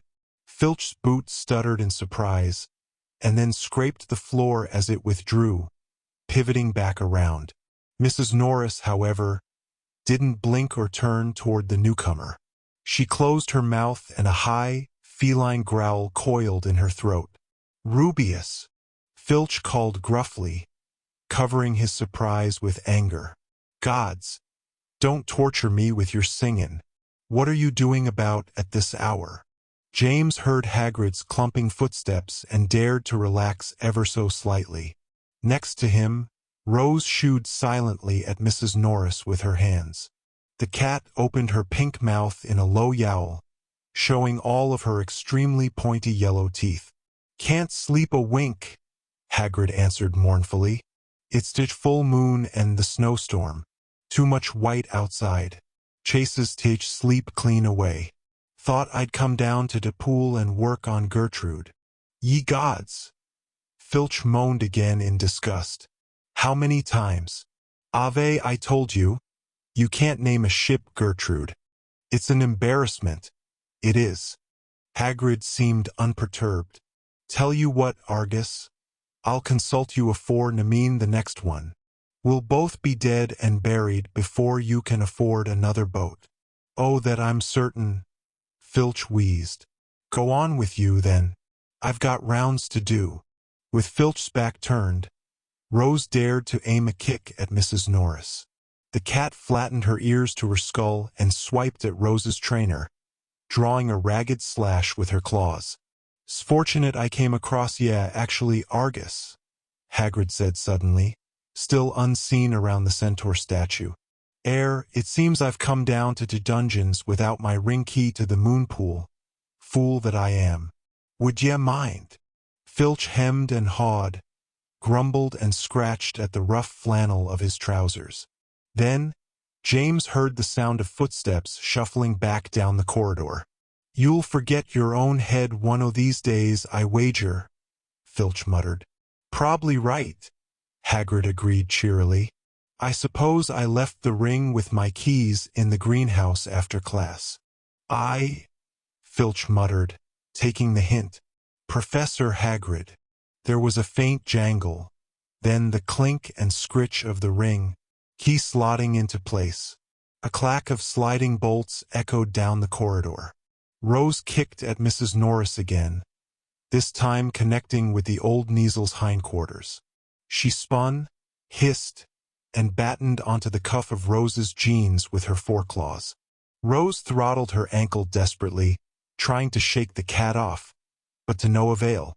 For lack of a better idea, James drew his wand from his pocket and aimed it at the hissing animal. "Acer Vespa," he whispered. The white lance of the stinging hex struck Mrs. Norris between her bulging eyes, and she somersaulted backwards, paws and tail flailing. She writhed in midair and struck the floor facing backwards. Her legs splayed, the fur on her back raised into bristling hackles. "Mrs. Norris!" Filch barked, raising his voice impatiently. "Come along now. We're not huntin' mice this night." "True enough, Mrs. Norris," Hagrid chuckled. "Smatter o' fact, I'm fairly certain I saw some students making their way to the astronomy tower with mischief in mind. I called after 'em, but they don't fear me like they do the two of ye." "That's because you're a great ol' softy, Professor," Filch growled. "Come along, missus. We've got bigger fish tea fry this night." Mrs. Norris shook herself, snapped her pink jaw at the air as if a cloud of gnats was circling her head, and then darted in a frantic circle, hissing at her own tail. The stinging hex had apparently scrambled the old cat's brain, at least for the moment. James couldn't quite bring himself to feel sorry for it. Finally, A little drunkenly, she trotted away, bumping the centaur plinth as she went. As James listened, still cramped into the statue's shadow with Rose, he heard Filch's shuffling departure as the old caretaker hurried back to the stairs, Mrs. Norris clicking along behind. Hagrid resumed his song, singing in a gruff baritone, and "Happy will be, my princess and me, like the dish what run off with the spoon." James and Rose emerged from behind the statue and ran lightly to meet Hagrid, who looked back at them with no surprise, still singing the old song. When they joined him, he bowed his head and muttered, "Saw your foot kickin' at ol' Mrs. Norris, Rosie." There was a chastising note in his voice. "She was about to get us caught," Rose whispered defensively. "All I did was try to shoo her away. James shot her with a stinging hex." She turned and raised her eyebrows at him. He glared back at her reproachfully. To change the subject, he asked Hagrid, "Did you really forget your ring key?" Hagrid chuckled drily and brandished the emerald ring on his left hand. "Course not. But I had to get Argus away from ye somehow, didn't I?" He reached for the partially open door to the subterranean pool, but it suddenly clunked shut of its own accord. A second later, the latch rattled and the door pushed open again, this time revealing the golden firelight of the Slytherin common room. Ralph bustled out, bumped hard into Hagrid, and nearly rebounded back inside again, dropping something as he did. It was a rubber duck, once bright yellow, now faded and dulled with fingerprints. He recovered, grabbed at it, and blinked guiltily up at the half-giant. "Sorry I'm late," he whispered, trying vainly to act nonchalant. "Mind if I bring along a, little friend?" "What do you mean, a little friend?" James asked as the quartet hurried down the rough terraces of the subterranean lake. "That's your protean duck. Who do you need to send a message to?" Unlike the last time they were there, the air over the waves was icy cold, misted with snow crystals. The cavern waterway was fringed with a brittle crust of ice, but the inverted lake above was frozen completely solid, forming a bulging black depth, dense and inky as onyx. Hagrid's blockade runner, Gertrude, rocked low in the darkness, moored to a stone jetty. Waves slapped restlessly at its long hull. "Well, like you and Rose said," Ralph huffed, his breath forming gray clouds, "we can't afford to get caught, no matter what, so I sort of thought there'd be safety in numbers. And, well, I made arrangements." "Hold on," Rose said, turning around in front of Ralph and stopping him, barely, with a hand on his chest. "You made arrangements? What's all this?" Hagrid called, distracted, as he uncoiled the ship's rope from an iron bollard. "Ye lot comin' or what?" Ralph shifted nervously from foot to foot. "I just felt more comfortable with the idea of having a little backup is all." James narrowed his eyes. "Your protean duck?" Ralph tried to conceal the yellow rubber duck in his big hands. "No, not the, look, it's nothing.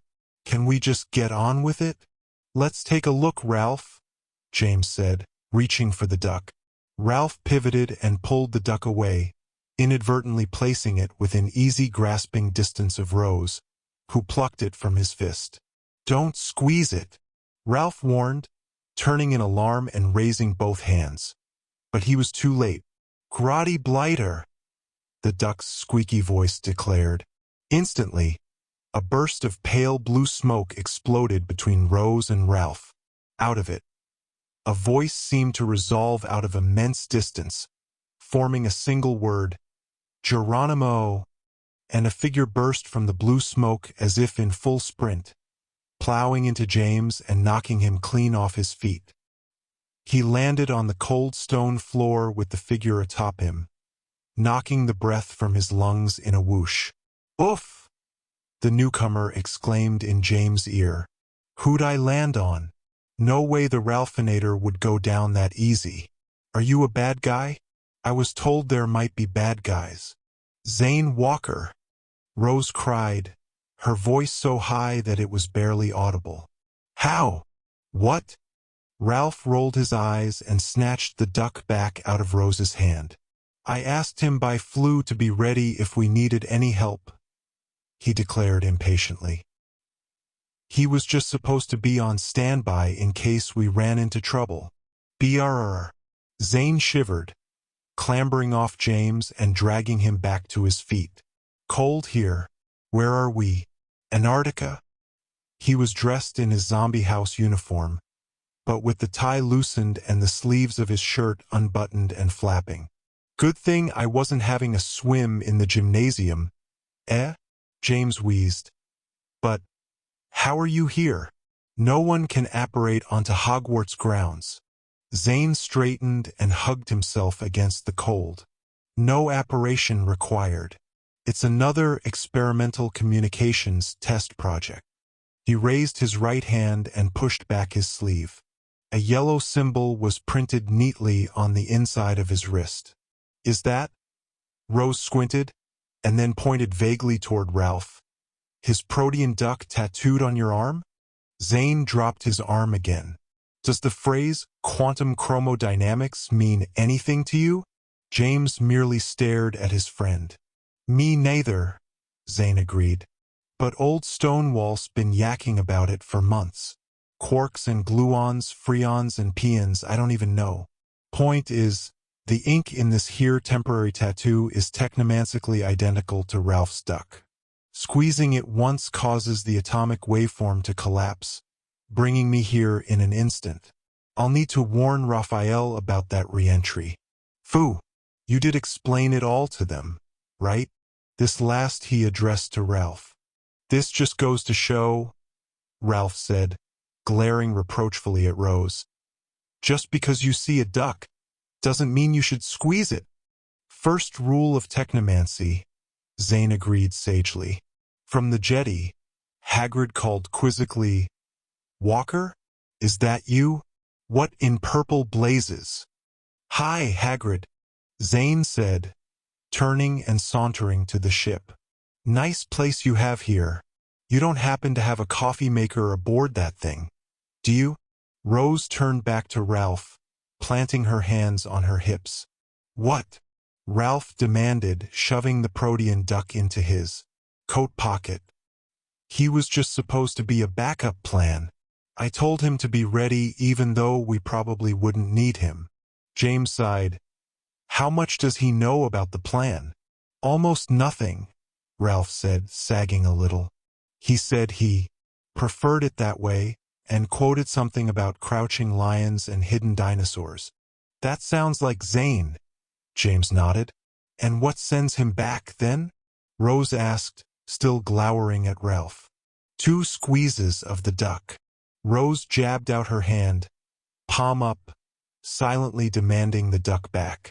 Hold on, James said, gently pushing Rose back a step. Now that he's here, he may as well come along. If he wants to, and of course he does. Are you serious? Rose demanded, turning her glare onto James. Is there anyone else you want to invite along? The Minister of Magic? Rig Mortis and the Stiff-Tones, maybe? There's safety in numbers, James soothed, pressing Rose down toward the jetty, where Zane had joined Hagrid. Besides, it's Zane. He turned to Ralph and offered him a wink. Ralph nodded wryly. Hey guys! Zane called up to them, pointing at the gangplank as Hagrid levitated it into place. We're gonna go rescue a dragon. By boat. Pretty wild and crazy stuff, eh? Rose groaned. 5 minutes later, they stood on the bow of ship, blinking in the light of a single lantern and adjusting to the incessant sway and rock of the waves. Heddelbun was already aboard and waiting for them in the wheelhouse, nervously wringing her knuckly hands. Hagrid and Rose began bustling about the deck, tugging ropes taut and reedying knots, closing and battening portholes, checking hatches, calling to each other in indecipherable boat jargon. They enlisted Ralph's help, since he was big enough to lug the coils of rope and swing the enormous booms. From James' vantage point, the ship looked nearly as long as the Quidditch pitch, but very narrow, divided along its length by a covered paddle wheel and the wheelhouse. 2 masts jutted up, one each from the bow and stern, festooned with rigging and limp canvas sails. "So what's the name of this tub?" Zane asked James, holding onto the railing for support. "The Gertrude, apparently," James answered. Zane nodded. "That's an atrocious name." "Finally, something you and Filch agree on." Zane lowered his voice. "So, what's the news from Petra?" James glanced aside at his friend. Zane's American directness always took a few minutes to adjust to.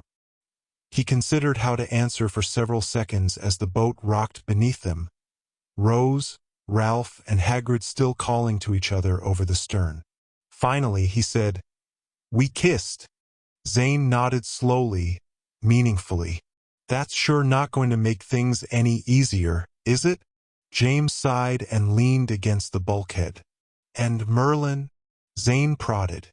"Any word from him since the world between the worlds?" James shrugged. "Nothing. I don't think he saw us at all. He was too busy with Petra." "She ended up with the crimson thread from the loom," Zane recalled. "But Merlin got her brooch. Do you think she'll leave this reality without it?" James hadn't considered the question. The whole point of going to the world between the worlds was to capture back the symbolic thread, without which Petra couldn't hope to assume her new role in its native dimension. But he remembered now how quietly bereft she had been about losing her father's brooch. He shook his head uncertainly. "I don't suppose it matters. She'll be leaving this world forever. All the more reason to take the most meaningful memento of all with her," Zane said with uncharacteristic gravity. "Maybe Merlin knew what he was doing when he captured it. Maybe he sees it as a way to lure Petra to him." James wanted to agree but couldn't. "You haven't seen her lately. She's committed. She'll fight anyone who gets in her way, including any of us. And she has the worst sort of help imaginable. Both Judith and the shred of Voldemort in her blood seem to want her to go through with it." Zane cinched up the corner of his mouth and cocked his head in the thoughtful expression that James knew so well. "But why would they want to help her? Judith especially? Petra is her toehold in our world. The only reason Judith can even exist here is because of the bargain that happened when Petra killed Izzy's mother. If Petra vanishes away to some other dimension, Judith has no host here. She vanishes away too, right?" James shrugged. "That's the theory, I guess. So I don't know why Judith would want her to go through with the plan. All I know is that she knows I don't want Petra to leave, and she warned me to stay away from her. Sounds like a no-win situation, doesn't it?" Zane offered, studying James' face by lantern light. "Either you lose Petra and Judith wins, or you win Petra and the whole world pays for it." James had nothing to say to that. He bowed his head and pushed a hand up into his hair, tugging at it. Beneath them, the boat suddenly seemed to surge forward, throwing both boys off balance. "We've got time to make up," Hagrid boomed from the wheelhouse. "Everybody inside or below decks. This is like to be a wee bit bumpy." Stumbling against the increasing momentum of the ship, James and Zane hurried to the wheelhouse, ducking in through the narrow metal door on its side. There, they found Ralph, Rose, and Heddelbun gripping a brass railing along a rust-stained rear wall. Before them, a console bristled with instruments, dials, and levers, dominated by an enormous ship's wheel. Hagrid stood before this, gripping the wheel's protruding handles and turning it this way and that with tense concentration. "It's a wee bit tight just through here," he muttered to himself. "Just out of curiosity, Hagrid?" Zane asked brightly, moving alongside Rose and gripping the brass railing with one hand. "How many times have you done this?" Hagrid offered a quick sidelong glance. How many times? Well now, technically, he released one hand from the wheel, splayed his fingers, and counted silently under his breath before admitting, 0. Outside the expansive fore-window of the wheelhouse, the bow of the ship tilted and swayed, angling ponderously toward one of the giant tunnel throats that surrounded the subterranean lake. Engraved across a stone at its top was the word London. On either side, iron braziers held goblin fire torches. Their yellow light played over the black waves and glimmered in the spray that pulsed on either side of the Gertrude's prow. I sort of figured that, Zane shrugged, firming his grip on the railing. The ship began to accelerate as it neared the designated tunnel. James realized that the lake water was funneling into the tunnel's maw, drawing the ship steadily forward as it approached. Hagrid threaded the wooden wheel back and forth, muttering urgently under his breath. "Hold on now," he announced, reaching forward and tugging a large lever down with a thunk. "I'm told this is where it gets a bit hairy." A resounding clank and a thud shook the entire ship. James gasped as the bow mast suddenly hinged ponderously backward like a falling tree, dragging its rigging with it in a series of twangs and whip-like whooshes. With a vibrating shudder, it folded over onto the wheelhouse, thumping into place, and James realized this was a necessary maneuver if they were to fit into the tunnel mouth without shearing the masts right off. The ship sped forward, tugged into the rushing current, and the tunnel yawned before them, as dark and featureless as a well. Then, with sickening speed, the Gertrude plummeted inside. James' stomach lurched slowly, inexorably, up toward his throat, and he felt himself lighten in his shoes as the tunnel angled downward, drawing the rushing lake water into a roaring rapid, dragging the ship dizzyingly into its force. Hagrid kept his hands fisted on the ship's wheel, but now he seemed only to be hanging on for dear life, struggling to keep the ship steady and facing forward against the titanic momentum of the tunnel river. The only light was the lantern that swung from a post on the bow, now tilted backward and swinging, casting wild shadows in the pool of its dancing light. Dimly, spray erupted on either side of the Gertrude as its prow dug into the current. Droplets blew back and blattered the window like driving rain, blurring the view beyond, drumming loud enough to make speech nearly impossible. James wondered how long the journey would take. London was quite some distance away, and yet he had some idea that this was not, strictly speaking, a journey of mere miles. He sensed forces in play, compressing time and space into something teasingly plastic. The Gertrude rocked precipitously to starboard, riding the current as the river curved right. The hull shuddered and jounced, and James had the terrible suspicion that it was scraping the tunnel wall, grinding wood against stone. A few moments later this happened again, but to the left, with the ship rocking hard to port and hanging there, compressing beneath the power of its own inertia. "How much farther, Hagrid?" Rose called, her voice a shrill ribbon against the shuddering roar and blat of spray on glass. "We're a-gettin' close," Hagrid boomed back, leaning to consult a large brass dial. James saw an ornate arrow on the dial shimmying close to a heading printed in white letters. London, Thames. "We'll surface just around the Isle of Dogs, south of Canary Wharf." James was grateful to know that the rollicking journey was nearly over. He wondered briefly how Norberta would handle the voyage back. She would surely be terrified and cramped, lying low in the hold below decks. Then, James' eyebrows shot up as he realized what Hagrid had just said. "What do you mean?" he shouted to the half-giant. "That wheel. Surface." Hagrid struggled with the wheel, his ham-sized fists bunched on the protruding handles. "Like the Durmstang's back during the Tri-Wizard tournament," he bellowed. "We burst up to the surface. Don't ask me how it works. I just know it does." The tunnel suddenly slanted upwards at a steep angle, forcing James' knees to buckle. The river ahead compressed and narrowed, beginning to roar up over the bow in clapping waves, closing over it. The lantern snuffed out, leaving nothing but perfect blackness, violent motion, and deafening noise. "But Hagrid!"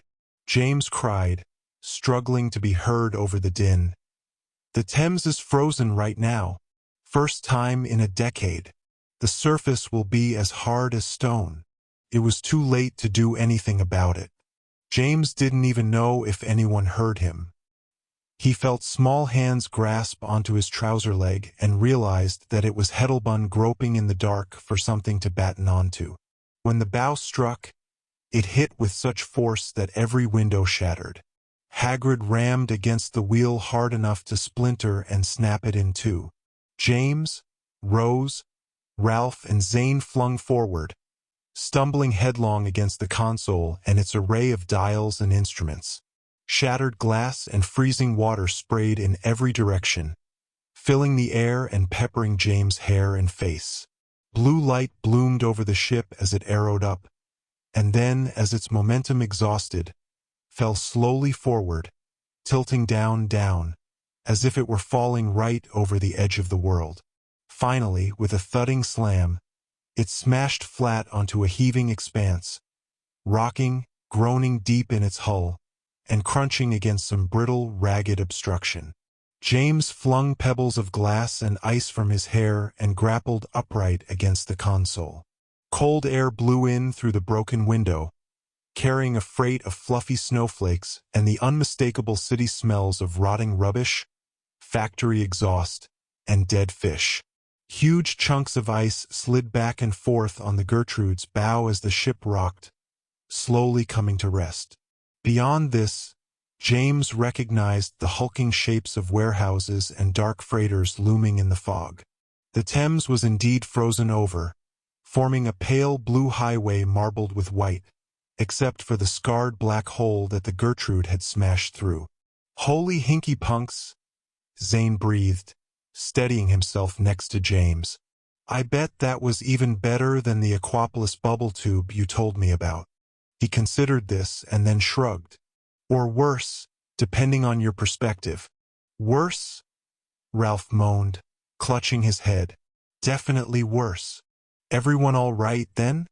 Hagrid said, climbing clumsily to his feet and brushing broken ice from his shoulders. "Rosie, you okay?" "I think we're going to have to realign the rudder," Rose said breathlessly, shaking the hair out of her face. "If that is, it's still there." James glanced down in weary annoyance. "We're here. You can let go of my leg now." Heddelbun turned her enormous eyes up to him in surprise, as if she'd forgotten where she was. Then, sheepishly, she released her death grip on his shin and backed away, her ears drooping.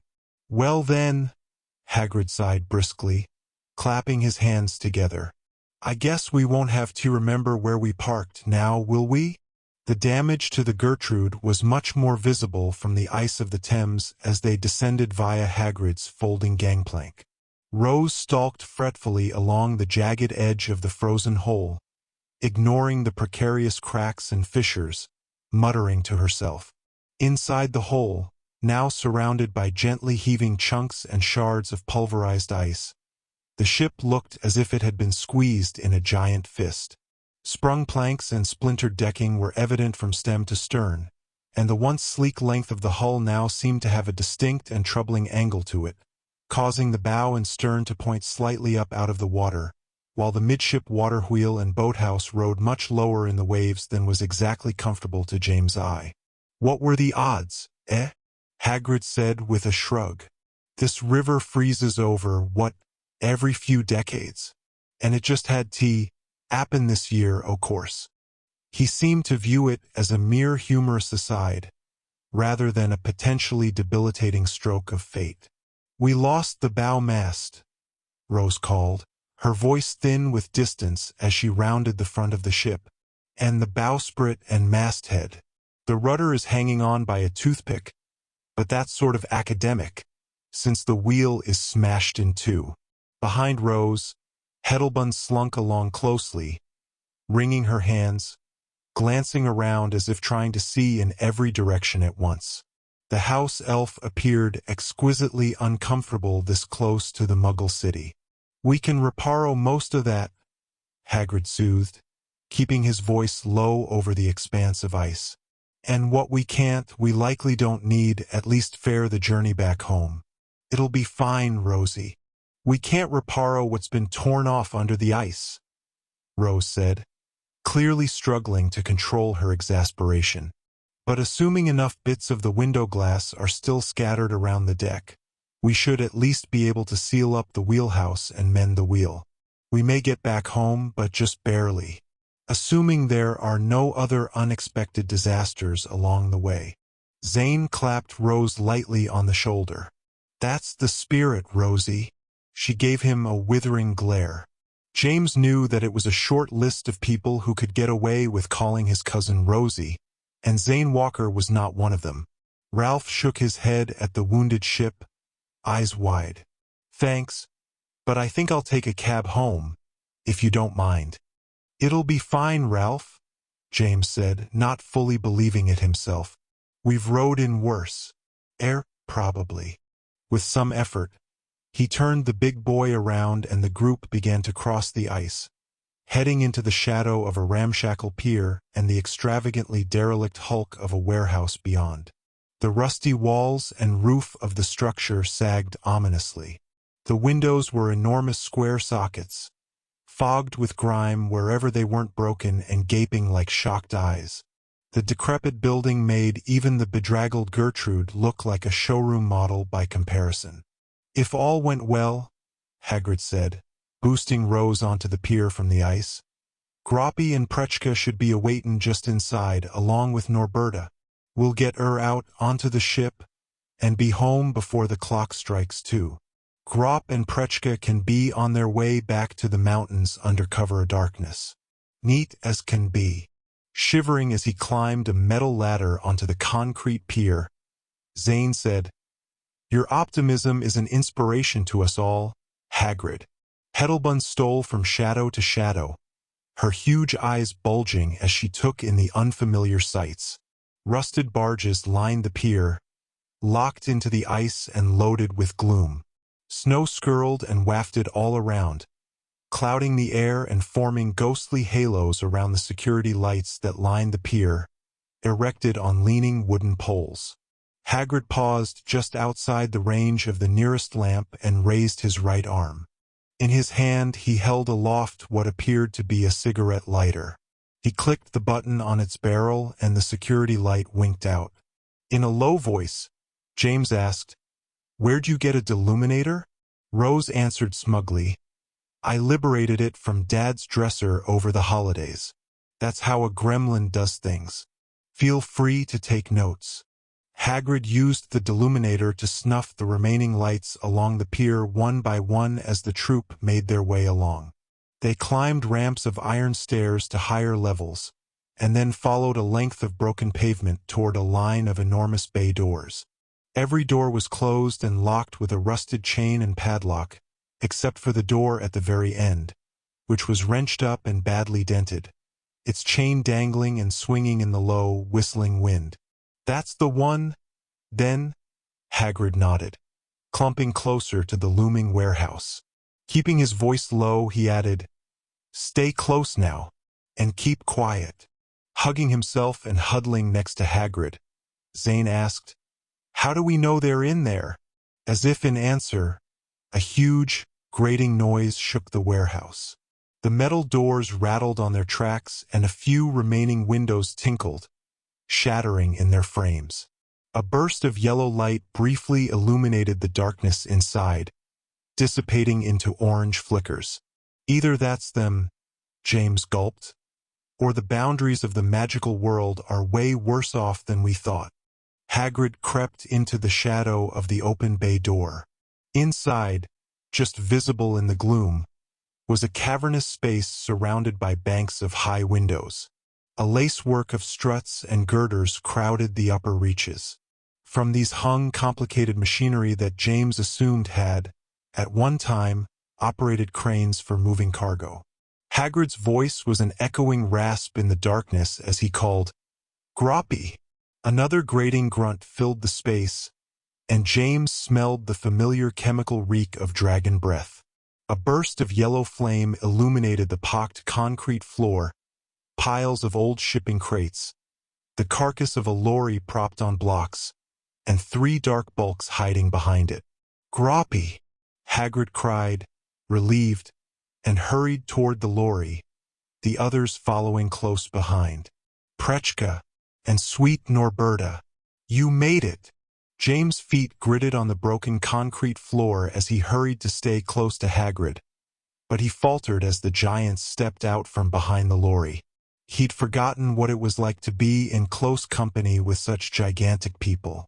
Grop's head peered over the lorry's cab, his hair as thick and matted as a thicket of briars, his quaffle-sized eyes glimmering reflections of the high windows. Prechka, however, dwarfed even him. Looming amidst the girders high overhead, her head looked impossibly small on the mountainous bulk of her shoulders. When her feet came down on the concrete floor, it cracked and buckled. The rafters shook, sifting thick dust down onto the smaller people below. Grop spoke with slow emphasis, in what he clearly thought was a careful hush. "Brother Hagrid, Grop and Prechka hide, but Norberta loud. Norberta smell other dragon in sea of light. There, there." Hagrid reached and patted his half-brother on the elbow. "Ye done well, Groppy. Both o' ye. We'll take Norberta from air. Heddelbun?" But Heddelbun, James noticed, was already about her work. The tiny elf had ducked under the derelict lorry and was now whispering to Norberta, who lowered her huge serpentine neck to listen. The dragon's breath, which had been short and chuffing with anxiety only moments before, now came in slower, longer gusts, with less reek of brimstone. James couldn't make out Heddelbun's words. He couldn't even tell if she was speaking a language he understood. But Norberta comprehended well enough, and that was all that mattered. A coil of tension unwound from James' shoulders, and only in its absence did he realize just how worried he had been about the prospect of leading Norberta back to the ship. The ground shook as Prechka lowered to one knee behind the lorry. Impatiently, she pushed it like a toy, making room for her bulk. The lorry rocked as it slid on its blocks, scraping and crunching along the concrete floor. Zane had to leap backward as it reared precipitously near him.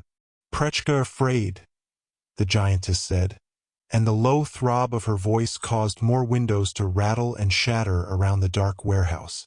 She put out her hand and Hagrid reached up to take it. His fist was just big enough to grip the end of her grubby index finger, and yet he held it as if she was a child, and then kissed the back of one huge knuckle.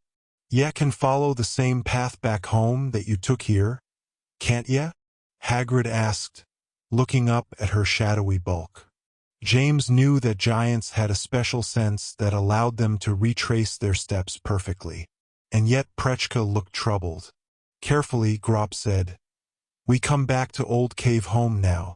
We live by Brother Hagrid at Hogwarts." James glanced back at Hagrid in time to see the color fade from his cheeks. "Now we talked about this, Groppy. Ye can't come to Hogwarts. It's not allowed, remember? Why, they've made me send away even my last few scruts. What would Headmaster Merlin say if he learnt ye too was back livin' in the Forbidden Forest?" "Grop and Prechka, be quiet," Prechka said, raising her index finger to her lips in a gesture of solemn secrecy. The timbre of her voice could be felt through the soles of James' shoes. "Headmaster never know." Hagrid was shaking his head sadly. "I'd love nothing more, loves. But we just can't do it. Ye have to go back to the mountains. Your tribe needs ye, and ye need them. It'll be all right.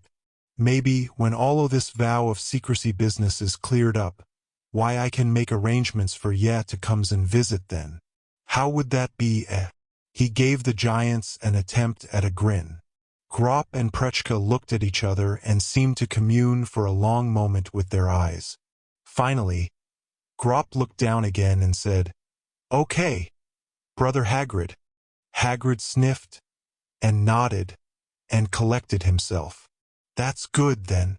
Perking up a little, he said, "So, yeah, both remember how to summon the hidden charm I sent ya, right? D'ya still have it with ya?" Grop reached up and rummaged in the thick burlap of his collar, retrieving something hung about his neck on a hank of rope. James was surprised to see that it was an old automobile tire, threaded right through the center like a ring. "We hide when hear people," Grop said. "Like this." He squeezed the tire between his thumb and forefinger and muttered, "Obscuro." Nothing happened. Both giants remained exactly where they were. And yet, somehow, I refused to see them. Where Grop hunkered, James instead seemed to sense a huge gray trash bin half, buried in plastic bags of rubbish.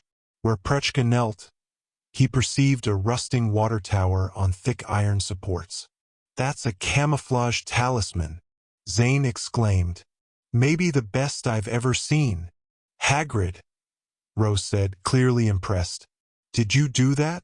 Now don't go acting all surprised." "Yelot," Hagrid answered, stifling a smile of sad pride. "Just 'cause I teach care o' magical creatures doesn't mean I forget how to use a wand. It's just a little something I whipped up fair their journey here and back. Couldn't expect them to travel without any kind o' magical help, could I?" He glanced tentatively at Rose and added, "D'ye really think it's a good one?" "It's excellent, Hagrid." She nodded, still squinting at the disguised giants, trying to see them. "Whoa," Ralph said, backing away. "I think they're moving, but I can't really tell." James glanced up and was alarmed to see what appeared to be the trash bin tilting up onto its end as its rubbish bags rolled and clustered all around it, forming and reforming into new piles. The water tower leaned on its iron supports, which creaked and moaned with the sound of wrenching metal. "Give her another squeeze, Groppy," Hagrid called up, cupping his hands to his mouth. "I could only pump so much magic into that tire. Save it for when ya need it, why don't ya?" A moment later, the disguises blinked away and James could once again recognize the monstrous shapes standing in the dusty gloom. Hagrid nodded in relief. Ralph announced, "We should be off then, right?" "Before I freeze my took us off," Zane agreed. "Not that this hasn't been a great time. Seriously, let's do it again next week." Hagrid called to Heddelbun, "Is Norberta ready to go, then?"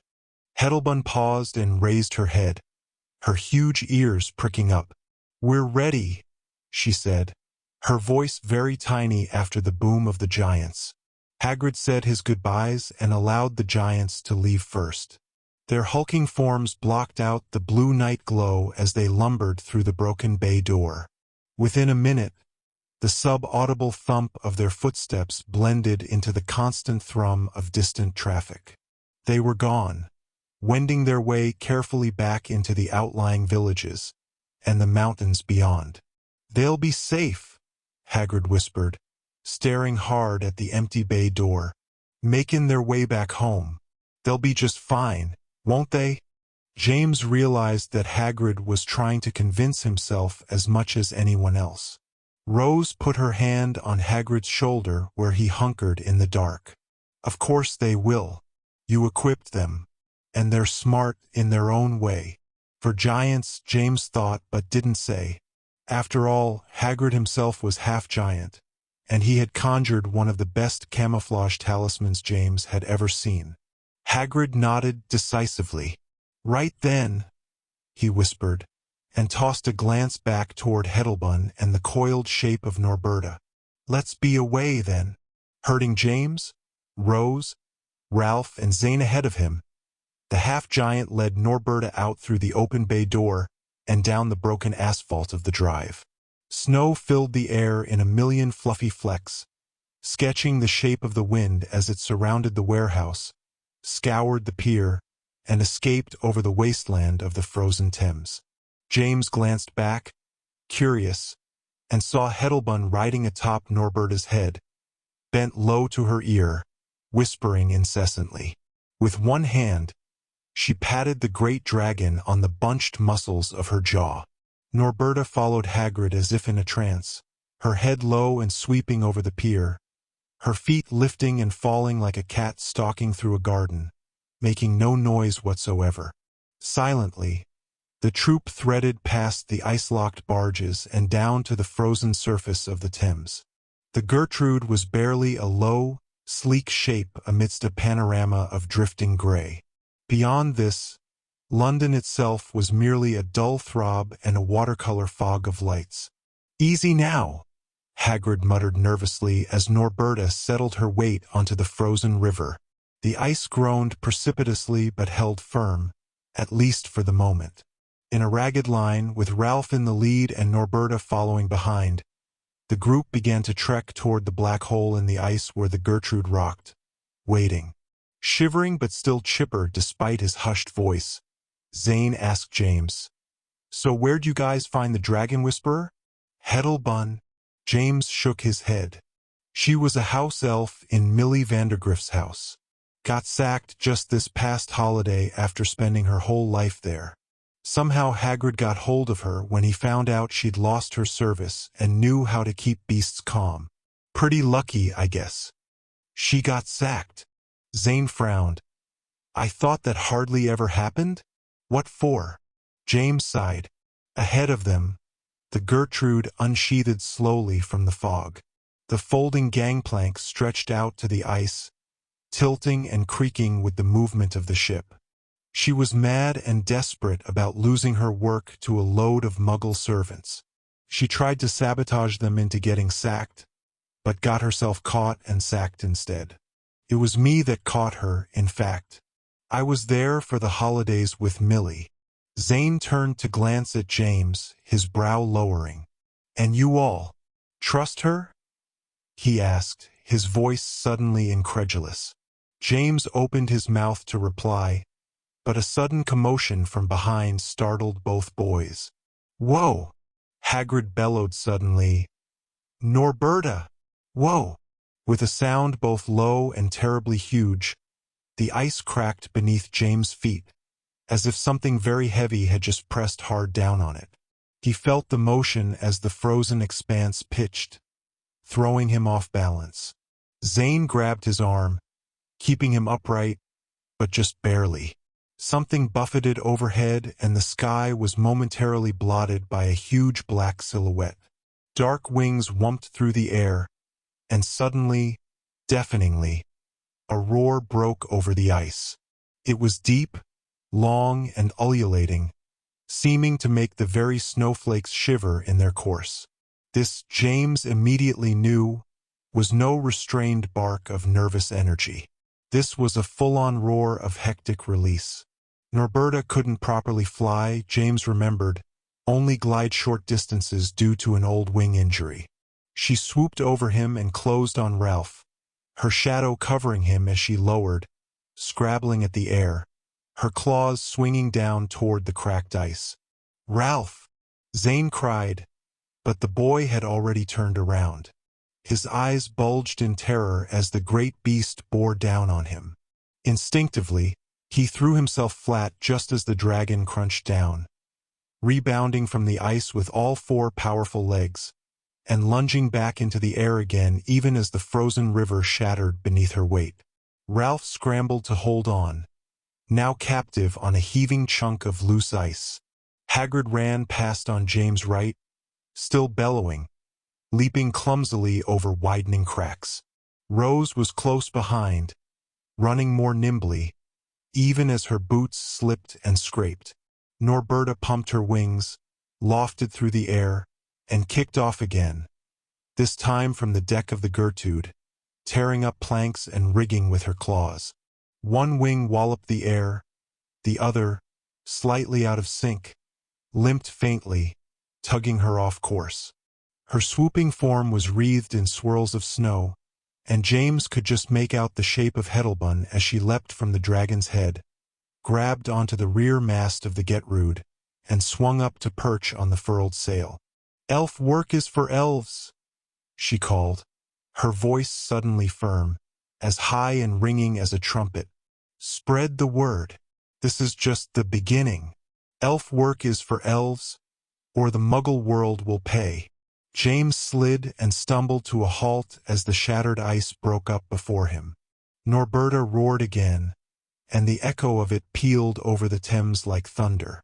With a wrench and screech of metal, she landed on the unmistakable shape of a tower bridge, clawed up to the top of its south stone tower, and coiled there, her tail whipping about her flanks, her wings raised and flexing for balance. She raised her neck, hinged open her jaw, and sent a gout of flame high into the snowy clouds.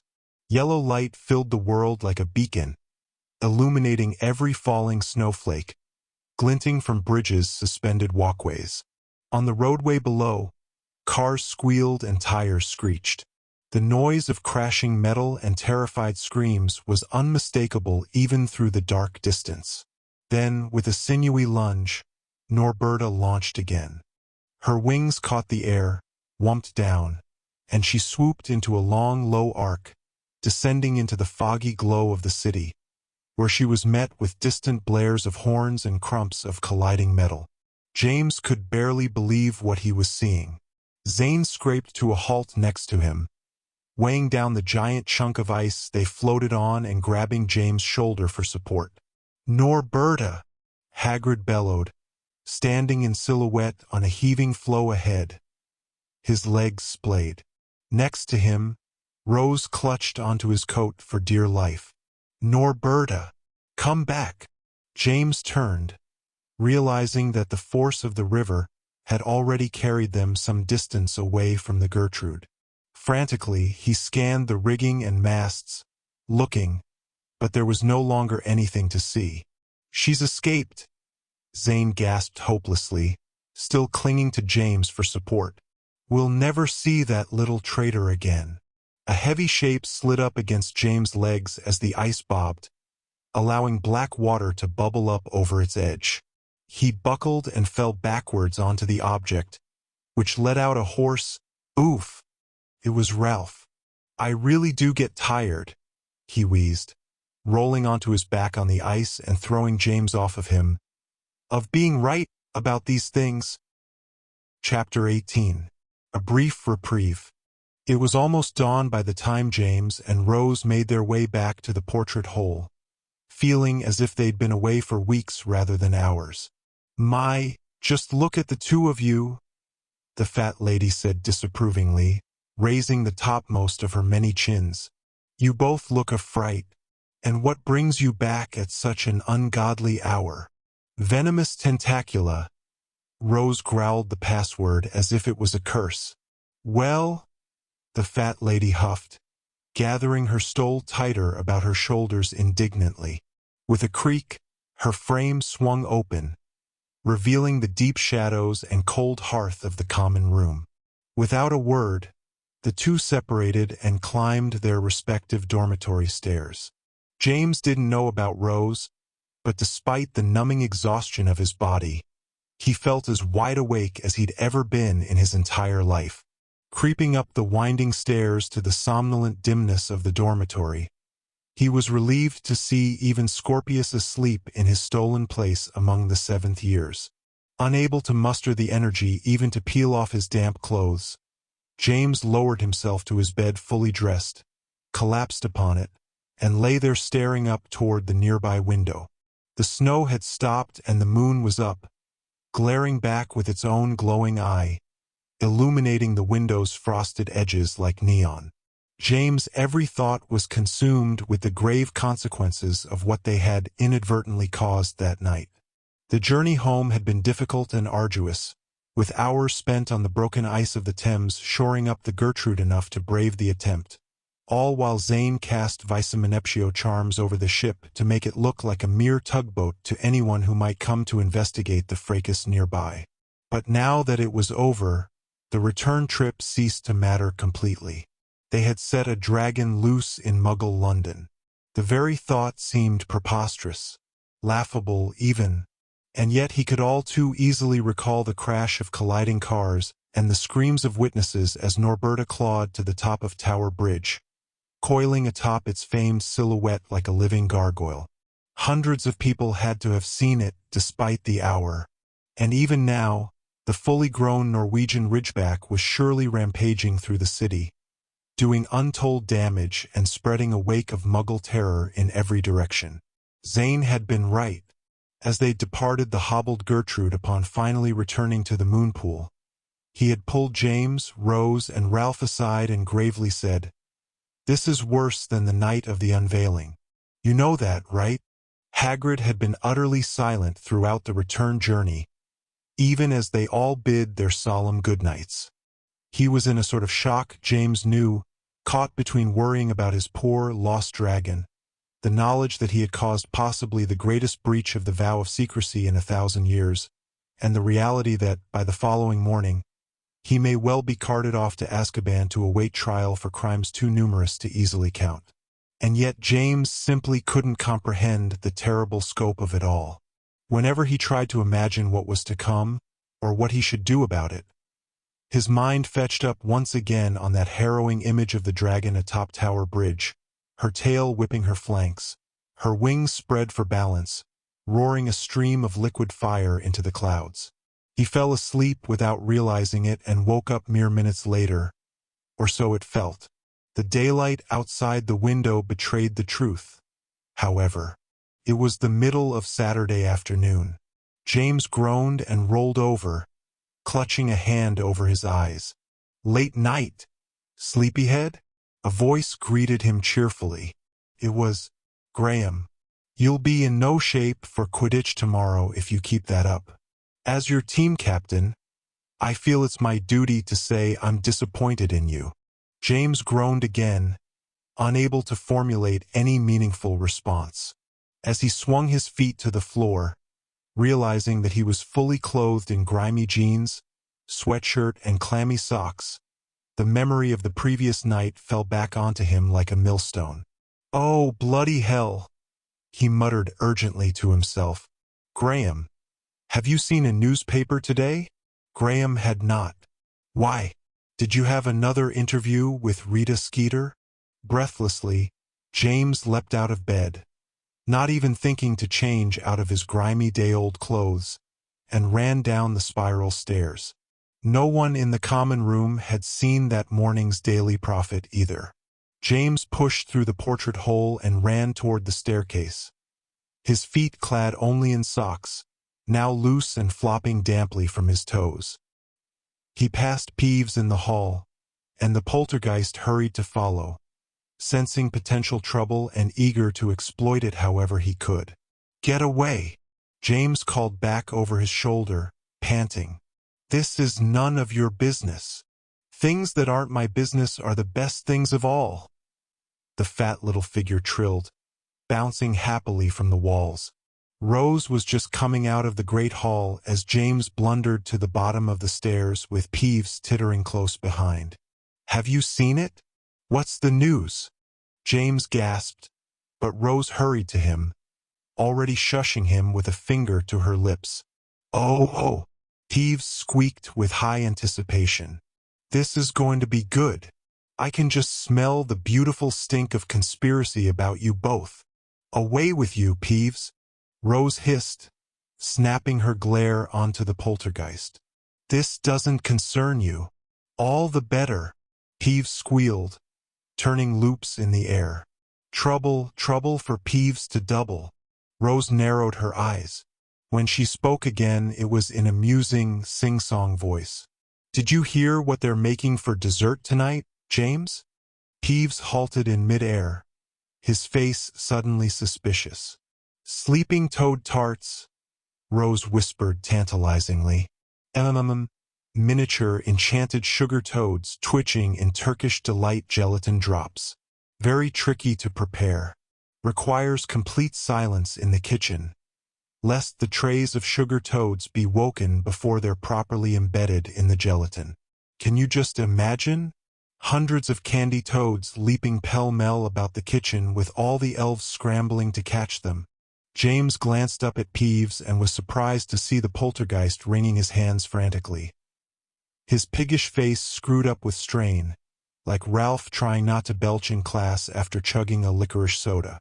"It would be simply disastrous," Rose went on, speaking in an awed voice.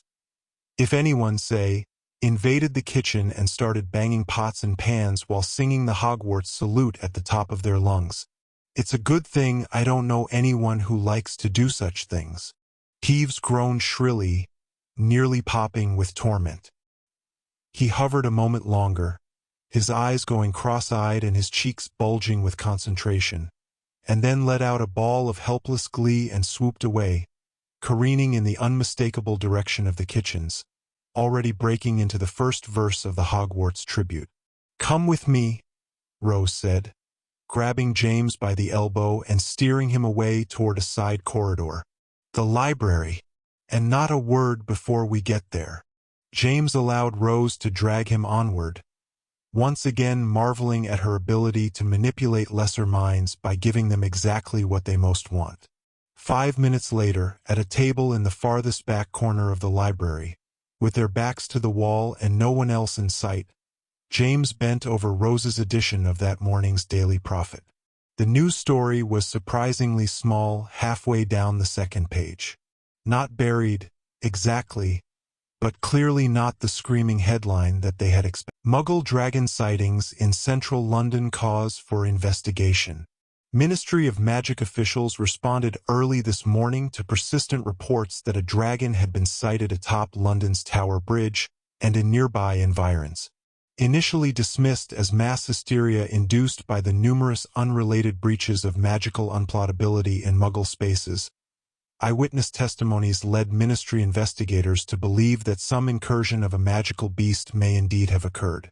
"A dragon is exceedingly unlikely," explains Harry Potter, head Auror and lead responder to the scene. "But Muggle witnesses indicate that some fantastical beast or magical entity may well have temporarily escaped secure wizarding boundaries. Most likely the creature is simply a rogue boggart unwittingly set loose in the Muggle streets. We shall catch up to it forthwith, I am certain." According to official reports, the appearance of the creature occurred between 1:25 and 1:40 in the morning, where the beast was first observed over Tower Bridge, then soaring over Potter's Field Park and vanishing into nearby Shard Rail Yard. Ministry oblivators, now working round the clock, were dispatched to the district to alter the memories of nearly 300 Muggle witnesses. Damage from multiple vehicle accidents was also magically repaired. Ministry officials caution, however, that with sightings of this magnitude, some residual memory and physical evidence is bound to remain. Wolfram Trice, lead obliviator, warns, "We are reduced to short-term memory extraction rather than full experiential replacement. All it will take is for 2 or 3 of the witnesses to encounter each other in their daily lives for their shared memories to resurface." As Daily Prophet readers are bound to know, the popular Hocus Brothers Circus, currently performing in Wizarding London's Diagon Alley, feature a Hebridean black dragon that performs under the stage name of Montague Python. Circus owner and ringmaster Archibald Hocus assured this reporter personally that their dragon was present and accounted for throughout the entire night. "Montague's a registered beast, never out of our sight, and tame as a lamb, despite his fearsome size and reputation," Hocus explained via Flu early this morning. "And for good reason. Trained dragons are right dear in every sense of the word. I don't expect there's another like him in the entire world, much as we might wish there was. And Monty's been with us for so long now that he's like a member of my own family." When pressed for whether the Ministry of Magic has been in contact with Hocus Brothers Circus to confirm the whereabouts of their dragon during last night's sightings, Mr. Hocus assured that he is cooperating in every possible way with the authorities. Curtailing suspicions in the non-magical community, the official explanation planted in Muggle news outlets for the sightings involves a runaway weather balloon and swamp gas buildup under the ice of the frozen Thames. Oldies are still goodies, Mr. Trice explained, somewhat wearily, in this reporter's tenured estimation. Well, James sighed, overcome with tentative relief. That's a stroke of luck, isn't it? He pushed the newspaper back toward Rose, who collected and folded it again, looking nowhere near as relieved as James himself. Something's fishy about the whole story, she said in a harsh whisper. Norberta is still loose in London, but nobody else has seen her since the middle of last night. How likely is that? Maybe she got scared and found a hiding place? James shrugged uncertainly. That's possible, actually, Rose admitted. Norwegian ridgebacks, when confronted with the unknown, will usually find a familiar-looking hovel to retreat to, waiting out danger or confusion. The poor thing's probably terrified. Now you're sounding like Hagrid, James observed, surprised. Just because she may still get us all in the worst trouble of our lives? Rose sniffed, sagging low in her chair. Doesn't mean I'm heartless. Norberta didn't ask for any of this. She's just responding to instinct. It's Heddlebun who's to blame, another voice said, strained to a dense whisper. It was Ralph, sliding into a chair across the table, his eyes wide and serious. I told you this whole affair was a disaster just waiting to happen. I think it was me what told you all that Heddlebun couldn't be trusted, James said, shaking his head. For whatever good that did. Rose adopted her most beatific expression and said, It's no use laying blame now. What's done is done. Now we have to figure out what to do about it. Easy for you to say, Ralph said, his voice still strained with anxiety. You're the one that said nothing would go wrong if we got involved. I never said nothing would go wrong, Rose commented primly. I said we wouldn't get caught. "'S not how I remember it, Ralph groused, folding his arms. So, James said, trying to bring the topic back on point. If Norberta's hiding away someplace, like Rose says, what exactly is the problem? Unwilling to abandon his newfound relief, he tapped the newspaper and added, Out of sight, out of mind, right? Rose turned her impatient glare back on him and rasped. That was your dad they quoted in the article, if you hadn't noticed. He's no ministry pencil pusher. That would be my dad, she admitted with another weak slump in her chair, before rallying slightly. But even he wouldn't buy this line of tripe about a rogue boggart. That's pure rubbish meant to console stupid people. Nothing more. James rolled his eyes in exasperation. We get a huge break on what could be the worst news in centuries, and you're complaining about it. We're off the hook, don't you see? What's the problem, Rose? The problem is this isn't over, Rose insisted in a firm whisper. It can't be. Norberta is still out there. And no matter what your dad says to the tenured reporter at the Daily Prophet, he knows something's up. I'm with Rose, Ralph nodded. Only not. Because I happen to think the best thing for us to do right now is go to Merlin and tell him the whole bleedin' thing.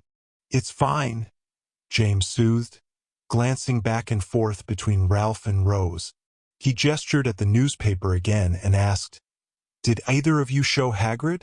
Rose shook her head and blew out a sigh. I expect he knows about it already. The poor old bloke was worried sick last night.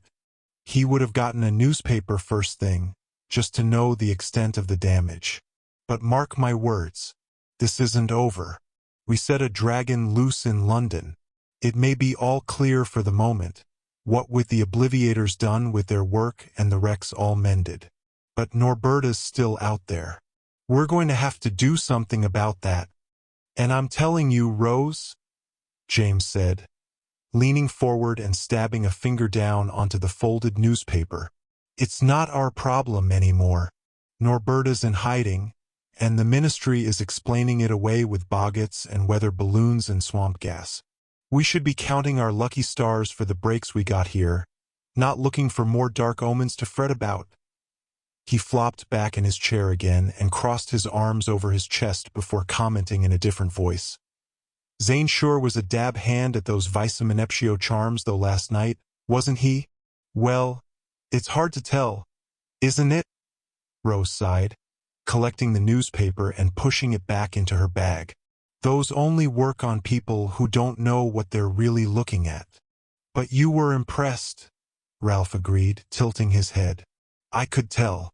Admit it, you're glad he came. Rose's face flushed. It was a subtle thing, but James had known his cousin since she was a baby, and recognized it. She zipped her bag and avoided looking at him. He's an irreverent, juvenile, reckless, manically cheerful, dodgy, American rogue. James nodded. And you like him for exactly everything that he annoys you for. He expected her to be angry, but she simply slumped over the table, chin on her crossed arms, and stared out over the bookshelves. He's no Scorpius, that's for sure. Ah, James nodded, feeling rather bold. Because he annoys you for everything you used to like him for. Oh, I still like him. I can't help it.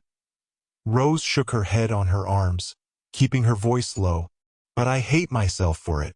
He keeps me in a confused tizzy most of the time. Every time I think we're all smoothed out, he does something else infuriating. My schoolwork is suffering for it. Ralph glanced at her, frowning. What are you talking about? You get top marks in every class. But I'm not enjoying it. It's all become a drudgery. Wow. James gave a low whistle. A world where schoolwork is a drudgery. That's more than I can imagine. You're some help, Rose muttered disconsolately. I don't even know why I'm saying this to you too. James was tempted to tell Rose that Scorpius was simply no good for her, but he knew that it would be pointless. That was something she'd have to learn on her own. When she realized for herself that the sum total of their relationship was annoyance, heartbreak, and petty squabbles. Instead, he mused, Rose Malfoy sounds like a shade of sickening pink, like that terrible stomach potion Grandma Weasley brews up whenever we get the flu. Oh, thanks for that.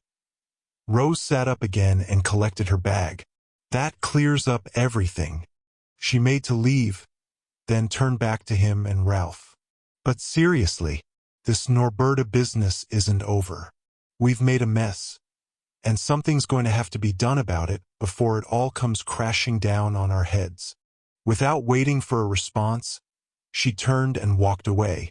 James watched her go, arms still crossed over his chest, and then blew out a weary sigh. He firmly wanted to believe that Rose was overreacting and that Norberta was no longer their problem. He was less convinced it was true, however, than that Rose still harbored a secret, hopeless torch for Zane Walker, even from inside the emotional cage of her relationship with Scorpius. Ralph was still looking back at Rose as she turned past a bookshelf and out of sight. I hate to say it, but she's right about Norberta. And you're right about her and Scorpius Malfoy. What a right wazzock he is. James sighed and stood up, finally deciding reluctantly that he should change out of last night's grubby clothes. This whole affair's gone totally quantum, way over our tiny heads. See you later, Ralph. As he made his way back to the Gryffindor Tower, he mused that, much like Norberta Luce in central London, Rose's love life was just one more thing that he, James, couldn't do anything about. As the weather is wont to do during those first ambiguous days of early spring, Friday night's snowstorm was followed by a wave of unseasonable warmth on Sunday. The balmy air chased the snow into sullen, crusted dregs in the castle's shadows, revealing the matted yellow grass beneath and summoning cascades of pallid icicles from the eaves and turrets.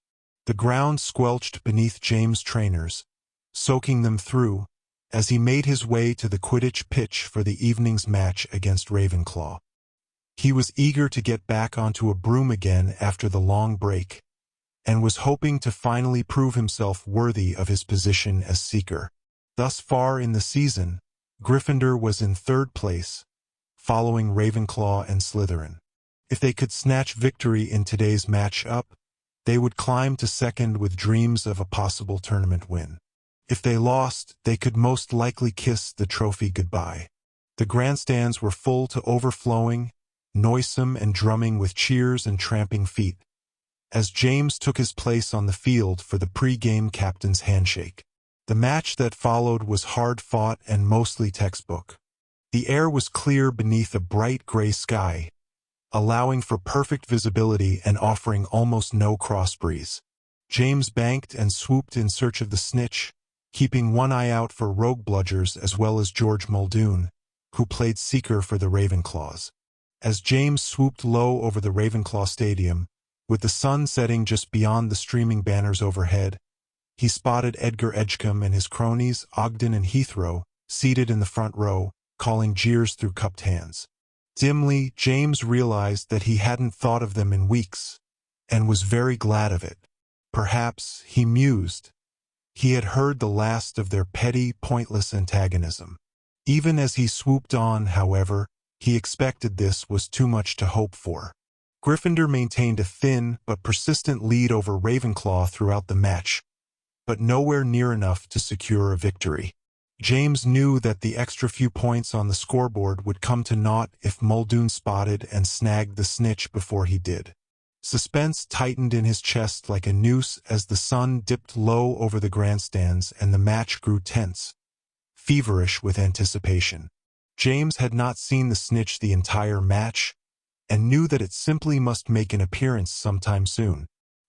He scanned the wild fracas of players, watched the wallop of bludgers and the lob of quaffles toward glinting rings.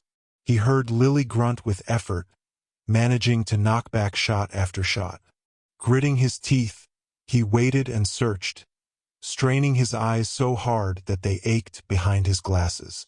And then, with a glimmer of sunset gold and a streak of fluttering wings, there it was. The snitch bobbed behind Ashley Doone as she hovered before the Ravenclaw goal rings. Then, it formed an arc of bronze as it dipped, banked, and zipped across the pitch, heading straight toward him. James watched it approach, his breath caught in his chest. Surely it wouldn't be this easy. And of course it wasn't. The snitch zigged in the air, angling away into the setting sunlight, and James hunkered over his broom, launching forward in pursuit. From his peripheral vision, he tried to see if Muldoon was giving chase as well, but the sunset light made it impossible to tell.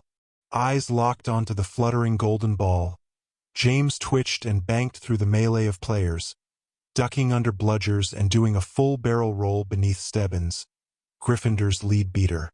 "Go, James!" he heard Graham call, followed by a surprised whoop from Deirdre as he blew past her. The crowd bellowed with a surge of excitement, and James knew that Muldoon must have joined the chase now as well. The match was likely only seconds from being over.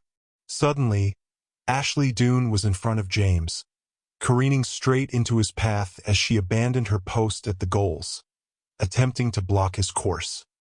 He ticked his broom to the right and dipped his head, careening so close beneath her broom that its tail bristles combed his hair.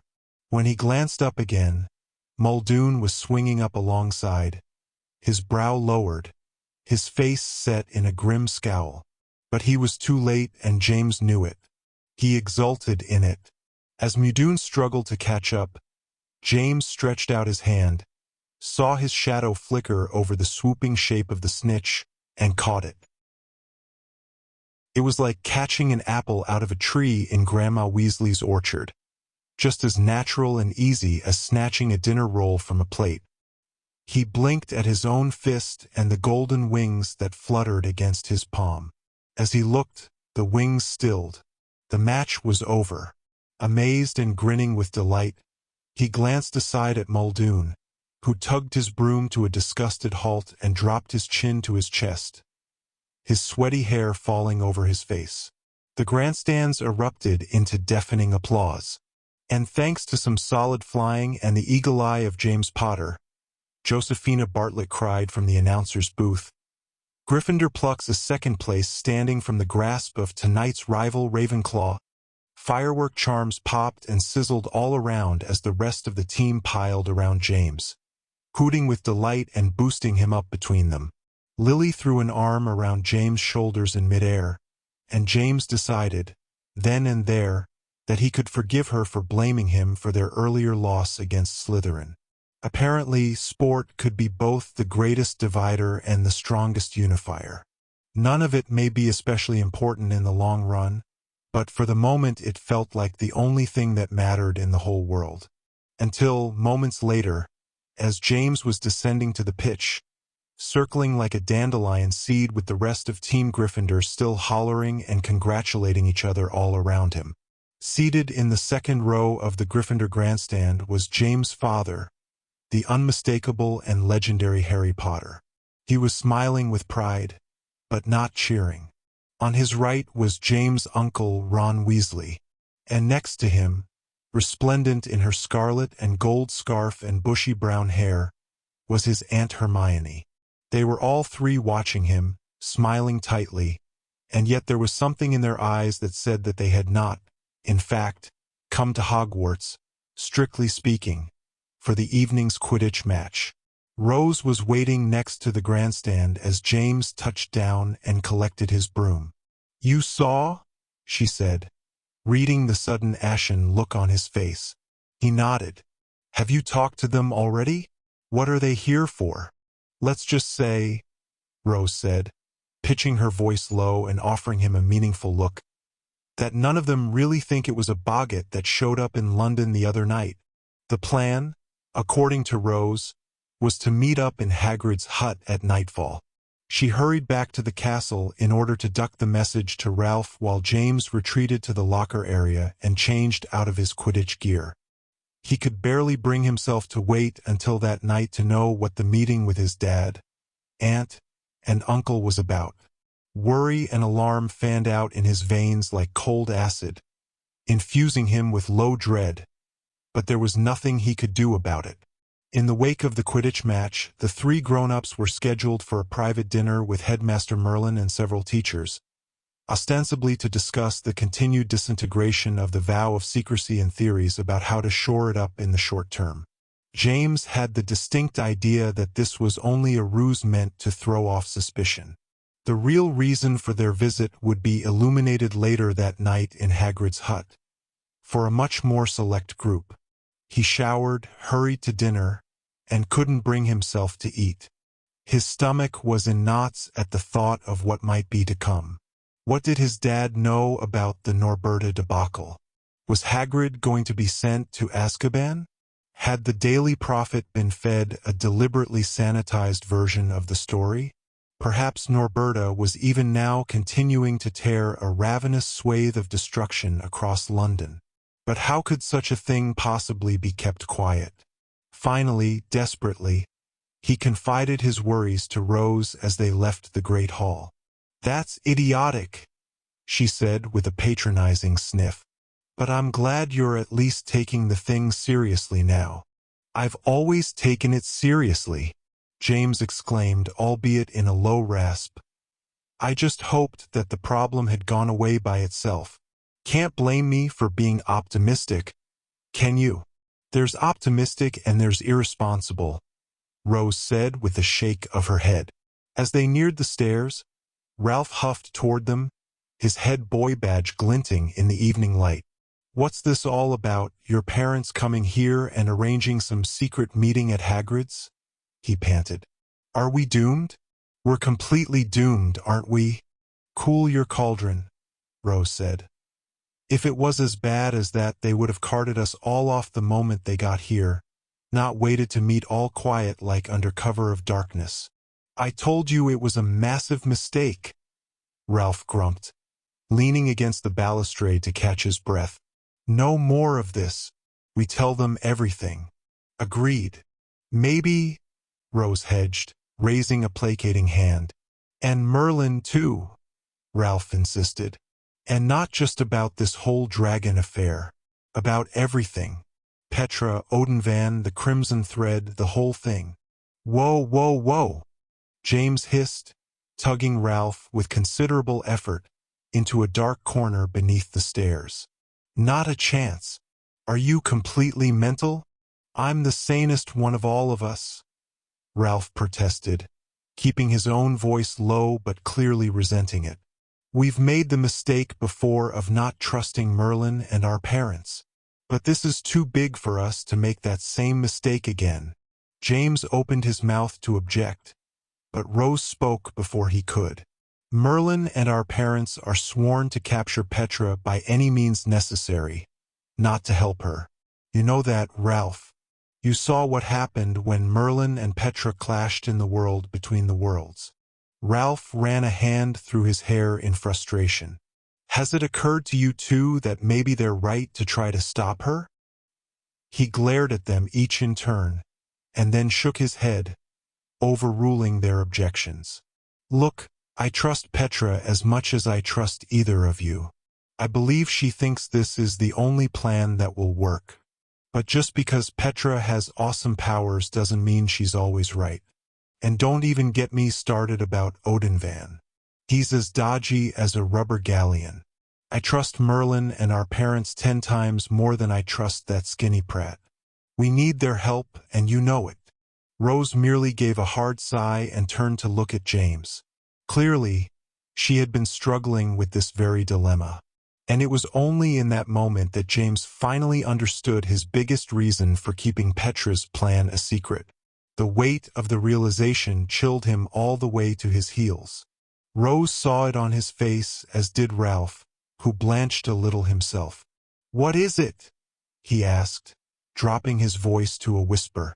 What do you know? James shook his head slowly. It's not what I know, he breathed, leaning against the wall and sliding down into a weak crouch. It's what I'm afraid could happen. What will happen if we tell Merlin and our parents? Ralph hunkered down as well. Rose knelt and smoothed her skirt over her knees. They'll try to reason with her, won't they? She said reasonably. If they can get her to listen, they'll try to talk her out of her plan. James shook his head again. But they won't succeed. Petra is completely committed. She's made a Horcrux just to assure she can carry out her plan. No way that Merlin and our parents will be able to talk her out of it. That means they won't have any choice but to try to stop her however they can. Rose's face paled now as she nodded, beginning to understand. And if they oppose her by force? Ralph's shoulders slumped. People will end up getting hurt, maybe even killed.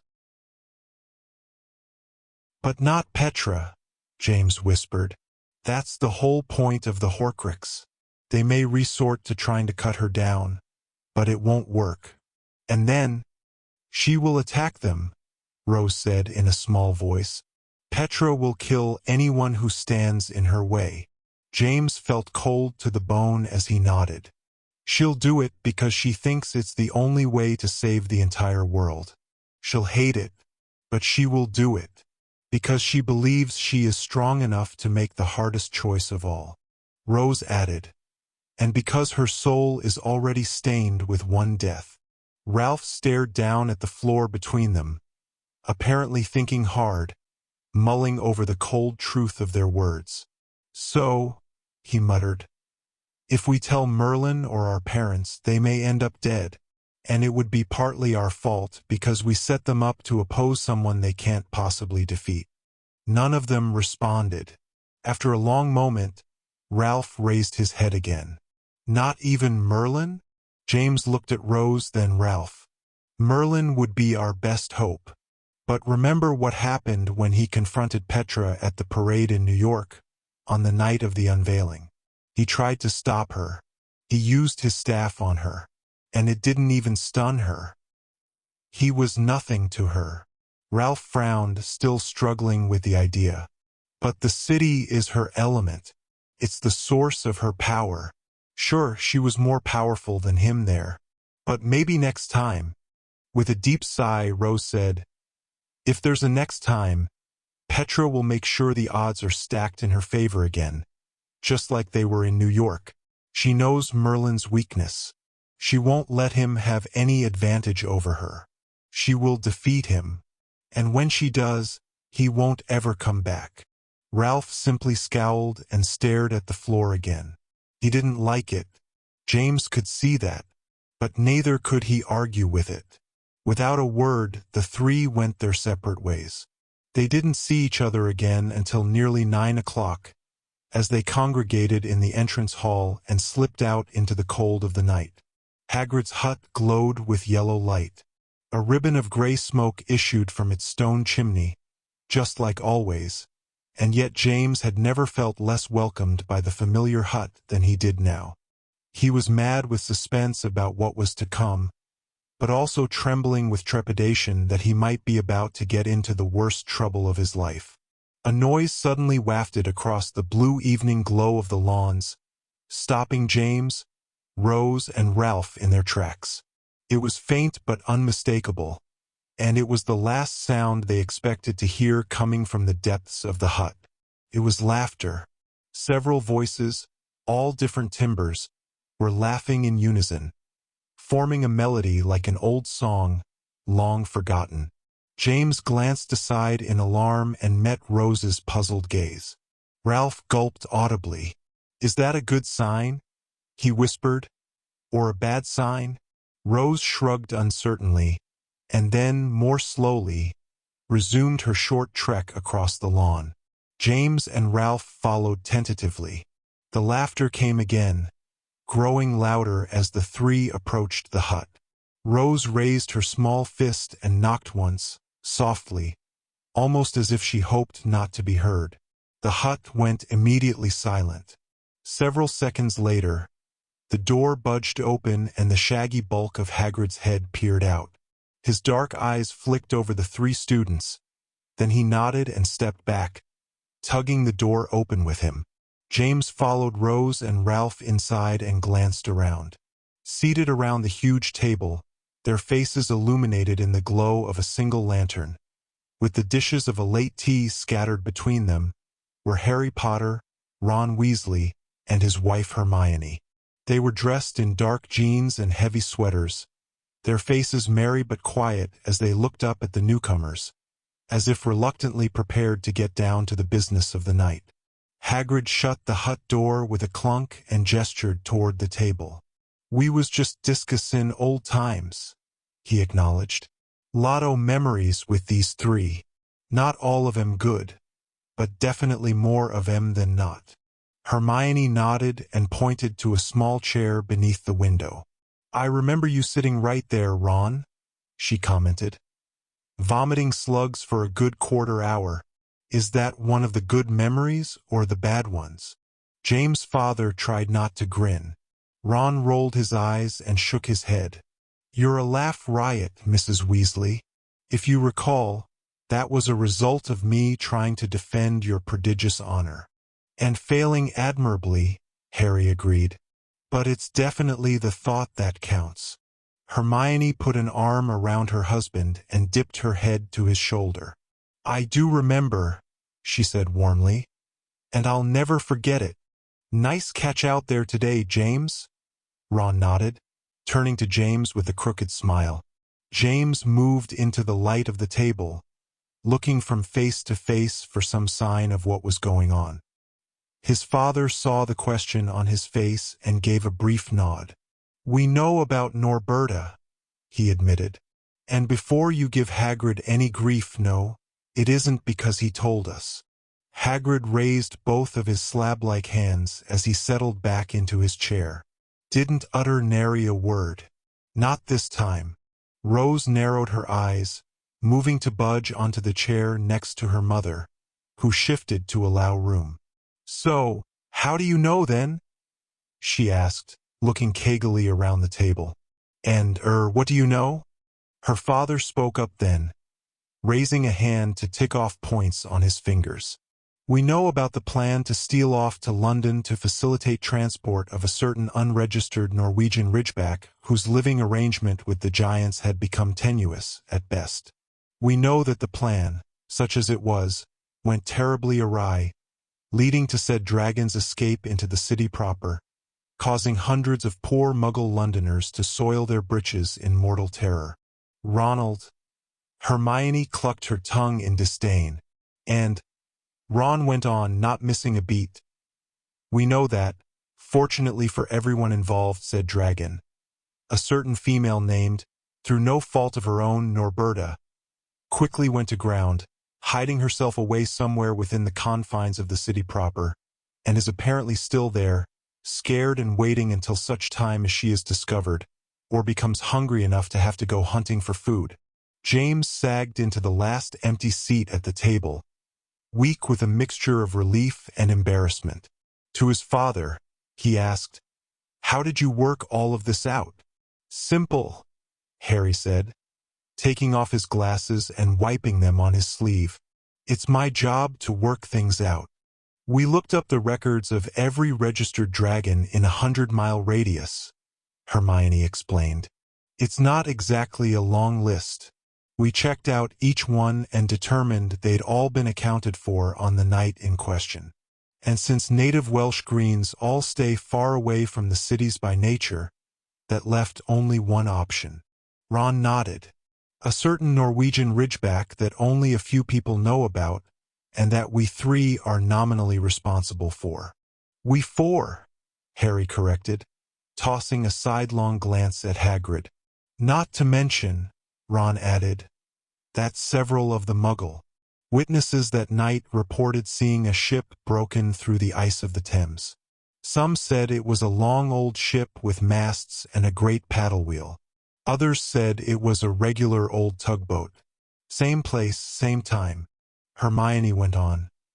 "So we made some quick deductions, and then came straight here to ask Hagrid what, precisely, he was up to, and who else had come along for the ride." At this, she turned to her daughter with a pointed look. "What were we supposed to do?" Rose said shrilly. "Let poor old Hagrid go off and try to rescue Norberta by himself in that floating bucket of his? He would have, you know. We had an obligation to help, all three of us. It wasn't my fault that Zane Walker ended up coming along for the ride. I wanted to send him back to Alma Alaron the moment Ralph ducked him here." James saw what was happening an instant before his Aunt Hermione raised her eyebrows and turned to look back at her husband, a sly, knowing expression on her face. "Nary a word," Hagrid repeated emphatically. "It wasn't me this time." Ralph smacked a hand to his forehead. Rose looked from her mother to her father, then across the table to her uncle, who dipped his eyes to the tabletop and fingered his empty teacup. Rose said, "You didn't know any of that, did you?" "It's the oldest trick in the Horror book," James sighed, flopping back in his chair. "Convince them you already know everything, and then just sit back and listen. He's been doing it to Albus, Lil, and I for years." "But," Rose fumed, her cheeks going deep crimson. "But you said." She glared at her uncle accusingly. Harry said, "It's like I told you. It's my job to work things out. You were very helpful, Rose." "Thank you." Hermione turned to Hagrid. "How could you let them come?" she asked reproachfully. "That was extremely dangerous." "No more than anything we did in our day," Ron said softly. "And for the exact same dragon." "That's what I told them," Rose spluttered. "We were just finishing what you started." Hermione gave her daughter a stern look. "Except that we succeeded. You lot set a dragon loose in London." "Oh, don't blame them," Hagrid moaned, shaking his great head mournfully. "It's all my fault. I never should let M come along. Never should Ave involved M at all. I was just so worried about Norberta. I wasn't thinking straight." Harry reached around James' shoulders and touched Hagrid's arm. "There's no blame to be had. I know how persistent these three can be. Mainly because I remember how persistent US3 used to be. There's nothing to be gained by pointing fingers now."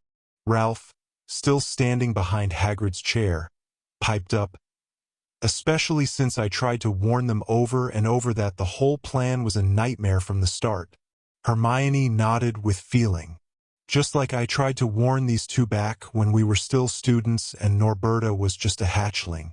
Somebody needs to be the voice of reason. Thank you. Ralph nodded, holding out his hands in a helpless gesture. It's a thankless job, innit? Prudence and discretion are rarely popular. Hermione agreed wisely, now glancing aside at James, who sank lower in his seat. The point is, Harry spoke up, this is a serious dilemma that needs to be resolved. We all have a hand in causing it. So it's up to us to try to mend it before any more Muggle Londoners are terrorized by a dragon in their streets. Hagrid nodded. Or Norberta has to go one more day starvin' and terrified into city somewheres. Hermione gave him an impatient look.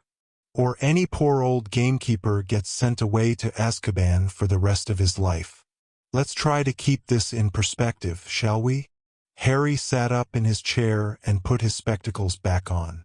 We've been fortunate so far that Norberta went into hiding somehow. But it won't last forever.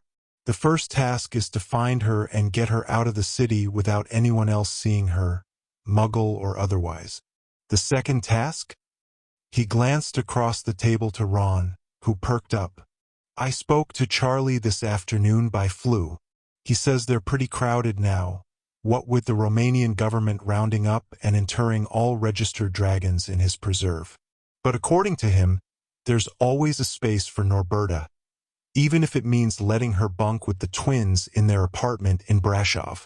But, Hagrid said, sitting up in his seat and putting both hands flat onto the table, I already made arrangements here. The barn's all emptied out and awaitin'. Ron suddenly arched his eyebrows and made a point of arranging the cups and saucers on the table before him.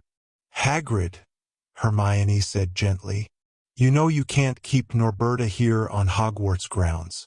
Headmaster Merlin may have a soft spot for dangerous creatures, just like you, but even he won't turn a blind eye to a contraband dragon. And you can't possibly think you can keep it a secret from him? Hagrid sat rigid for a long moment, chewing his lips and staring hard at Hermione. Then he slumped back again, producing a strained creak from his chair. I know, he admitted sadly. I've known all along. It's daft, it is. I guess I was just hoping that, once the deed was done and she was here. It's better this way, Harry nodded. For everybody involved. Not fair, Norberta, Hagrid exclaimed, lifting his shaggy head. Again. She'll go crazy. All cooped up with them Romanian longhorns. They're not compatible with ridgebacks, and they're powerful territorial creatures, those longhorns. Norberta's already half lame, what with her bad wing. They'll sense weakness and make mincemeat out of the poor old girl. It's already settled, Ron said, finally looking up from the table. If we can get Norberta out of the city on your ship, we only have to get her as far as the wizard port in Bruges. We've arranged an airship that can get her the rest of the way to Charlie and Brasov. No questions asked. Cash on the barrelhead. And who's payin' for it? Hagrid demanded, clearly groping for any excuse to deny the plan. We all pitched in, Hermione said, watching Hagrid closely, letting him see her eyes. And you can too if you want. It's less than you might think. And it's the least we can do. After all, we really are partly responsible for this whole thing. Even if some of us did try to act as a voice of reason before the fact. Here, she glanced up at Ralph and offered a small, commiserating smile. Hagrid drew a huge, quaking sigh, and then nodded slowly. I suppose you're right, but I won't let any o' ye lot pay a single canute for to transport. I've plenty o' money put away, and no other ideas what to do with it. This is as good a way to spend it as any. The best way of all, probably. Hermione nodded and relaxed in her seat. Ralph asked, so, if the first job is to find Norberta, how exactly do we do that? There's no we, Harry countered, looking up at the big boy, and then at James and Rose. You three have done enough already. All we need you for now is to help us pinpoint precisely where Norberta was headed. We'll take it from there. Thank you, Ralph said again, finally collapsing into Hagrid's huge armchair before the fire. But, Mum, Rose protested, but her mother was already shaking her head firmly. Not a chance, Rose, she said, brooking no argument. You have school tomorrow. No way I'm allowing you to stay out to who knows what hour tonight, even if I can keep my eyes on you this time. James blinked in surprise. We're doing it tonight? We are doing it, his father clarified patiently, nodding aside at Ron and Hermione. We can't afford to wait any longer. Norberta won't stay hidden forever. We need to find her now and get her out of the city immediately, before this whole mess goes total disaster and we're all on the hook for it. Some more than others, Ron pointed out quickly, glancing around the table. Just so we're clear on that. Yeah. He turned his gaze apologetically to Hagrid, who nodded sadly. Rose crossed her arms sullenly. She was headed southwest, she admitted in a taut voice. Low, skipping over cars and rooftops. She couldn't have gotten far. Ron leaned past Hermione and kissed his daughter on the top of her head. Thanks, love. And for what it's worth, I wish you could come along. But your mum's right. What kind of dad would I be if I took you out dragon hunting on a school night? A bloody brilliant one? Rose suggested, glancing up at him from beneath her eyebrows. Spot on, he nodded gravely. Hermione elbowed him aside with a roll of her eyes. So where will she be hiding? Ralph asked from the armchair. The sewers, maybe? Hagrid shook his head. Nah, he sighed. Norwegian ridgebacks are powerful good at hidin', but they'll always look fair someplace that feels recognizable to 'em. Someplace that reminds 'em of their ancestral homeland. All comfortin' and familiar. Charlie says the same thing, Ron agreed. He says they have strong memories burnt into their instincts of the lands and places they originally came from. He says all we have to do is find someplace that looks and feels like it might fit right into the Norwegian countryside. 100 years ago. James frowned at his uncle. In modern London? Ron shrugged. Well, sure. Something that feels Norwegian-like. So, he looked around at the others. What do things look like in Norway, then? There's lots of fjords, Ralph suggested. My dad's always going on about the fjords. Says he means to take us there to see them someday. Says they're a wonder of the world. Rose gave a brisk sigh. There aren't any fjords in central London. All right, then, Harry said with a nod. So, buildings and things. What would look Norwegian enough to attract a scared and homesick dragon? Ron sat up and pointed at Harry in inspiration. Moss on roofs, with trees growing on top, right? All fairy tale and heavy wood and fancy cutouts on the doors, that sort of thing. He glanced aside at Hermione. Air, right? This is definitely a problem, Harry said. If none of us has any idea what architectural details might look Norwegian enough to attract a wayward dragon. James said, his eyes going wide as an idea materialized, fully formed, in his head. Will you let me come along tonight? No, Hermione repeated, putting her hand down on the table. We've already been over this. If, James interrupted, glancing from his aunt to his father, knowing that he was severely pressing his luck. If I can find us an expert on all sorts of architecture? Harry studied his son, his eyes probing, skeptical but reluctantly considering. And just who, he asked slowly, might this architectural expert be? Chapter 19. Back to London. You told your dad? Millie hissed, her eyes bulging in the shadows outside the Hufflepuff common room door. I didn't say any names, James whispered defensively. glancing around to assure they weren't overheard. The stacks of barrels along the corridor offered a nominal hiding place, and the low ceiling eliminated echoes. Dimly, a little wistfully, James remembered kissing Millie in almost this exact spot only a few weeks earlier. I just said I knew somebody who knows architecture, and I can't tell you what we need a person like that for. Not until you agree to come. And I really hope you will because, well, we really do need you and your architectural expertise. Millie rolled her eyes impatiently. She was dressed in loose gray sweatpants and a yellow Hufflepuff Quidditch t-shirt.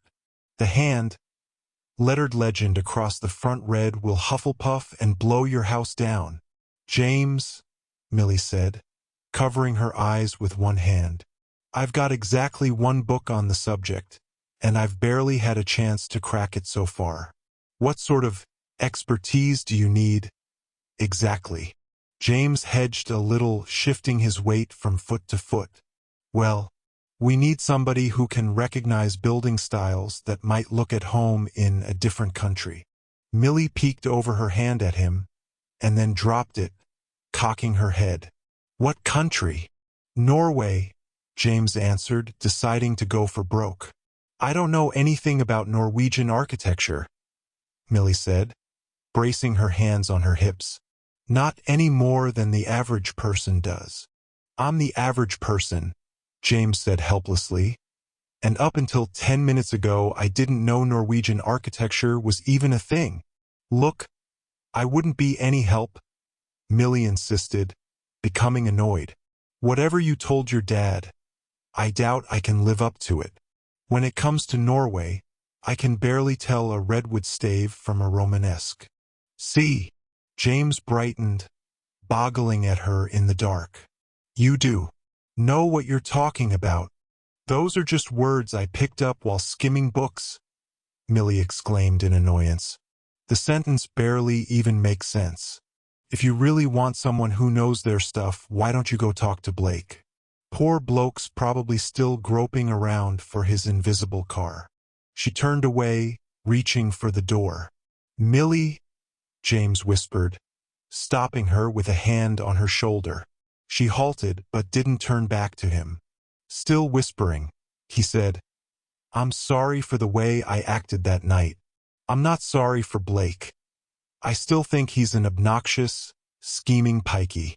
But I'm sorry to you that I was a jealous, suspicious duffer.